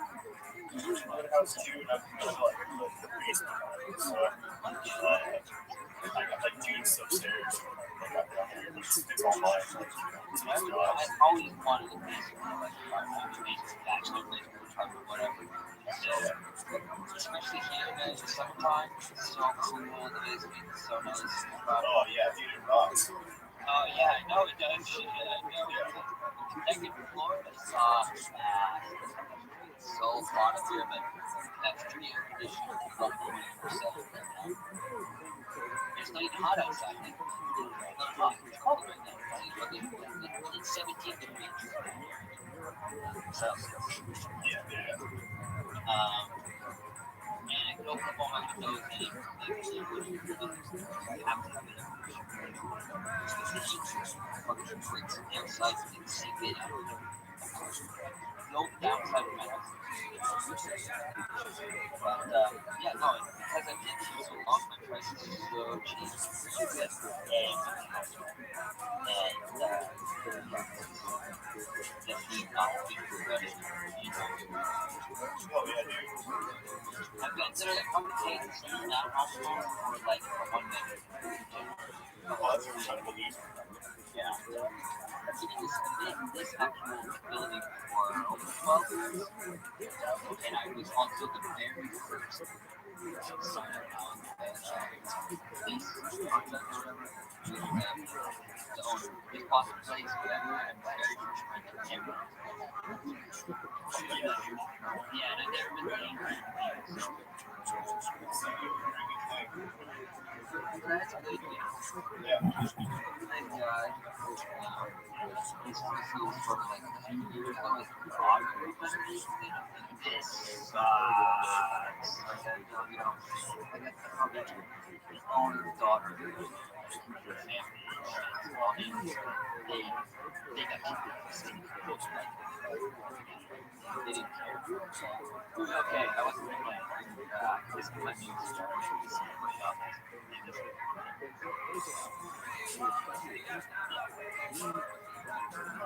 Sounds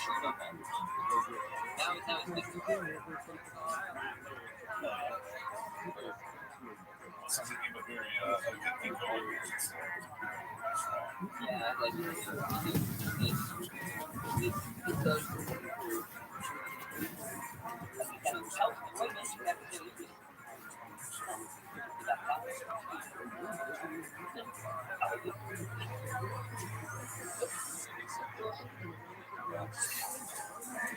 Well, my man, I gotta I'm gonna step on for a while.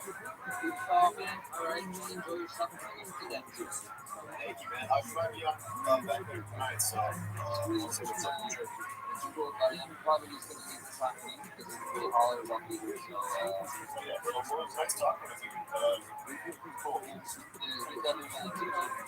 Oh, yeah. Well, talk to you later, man. Yes, sir. Ciao.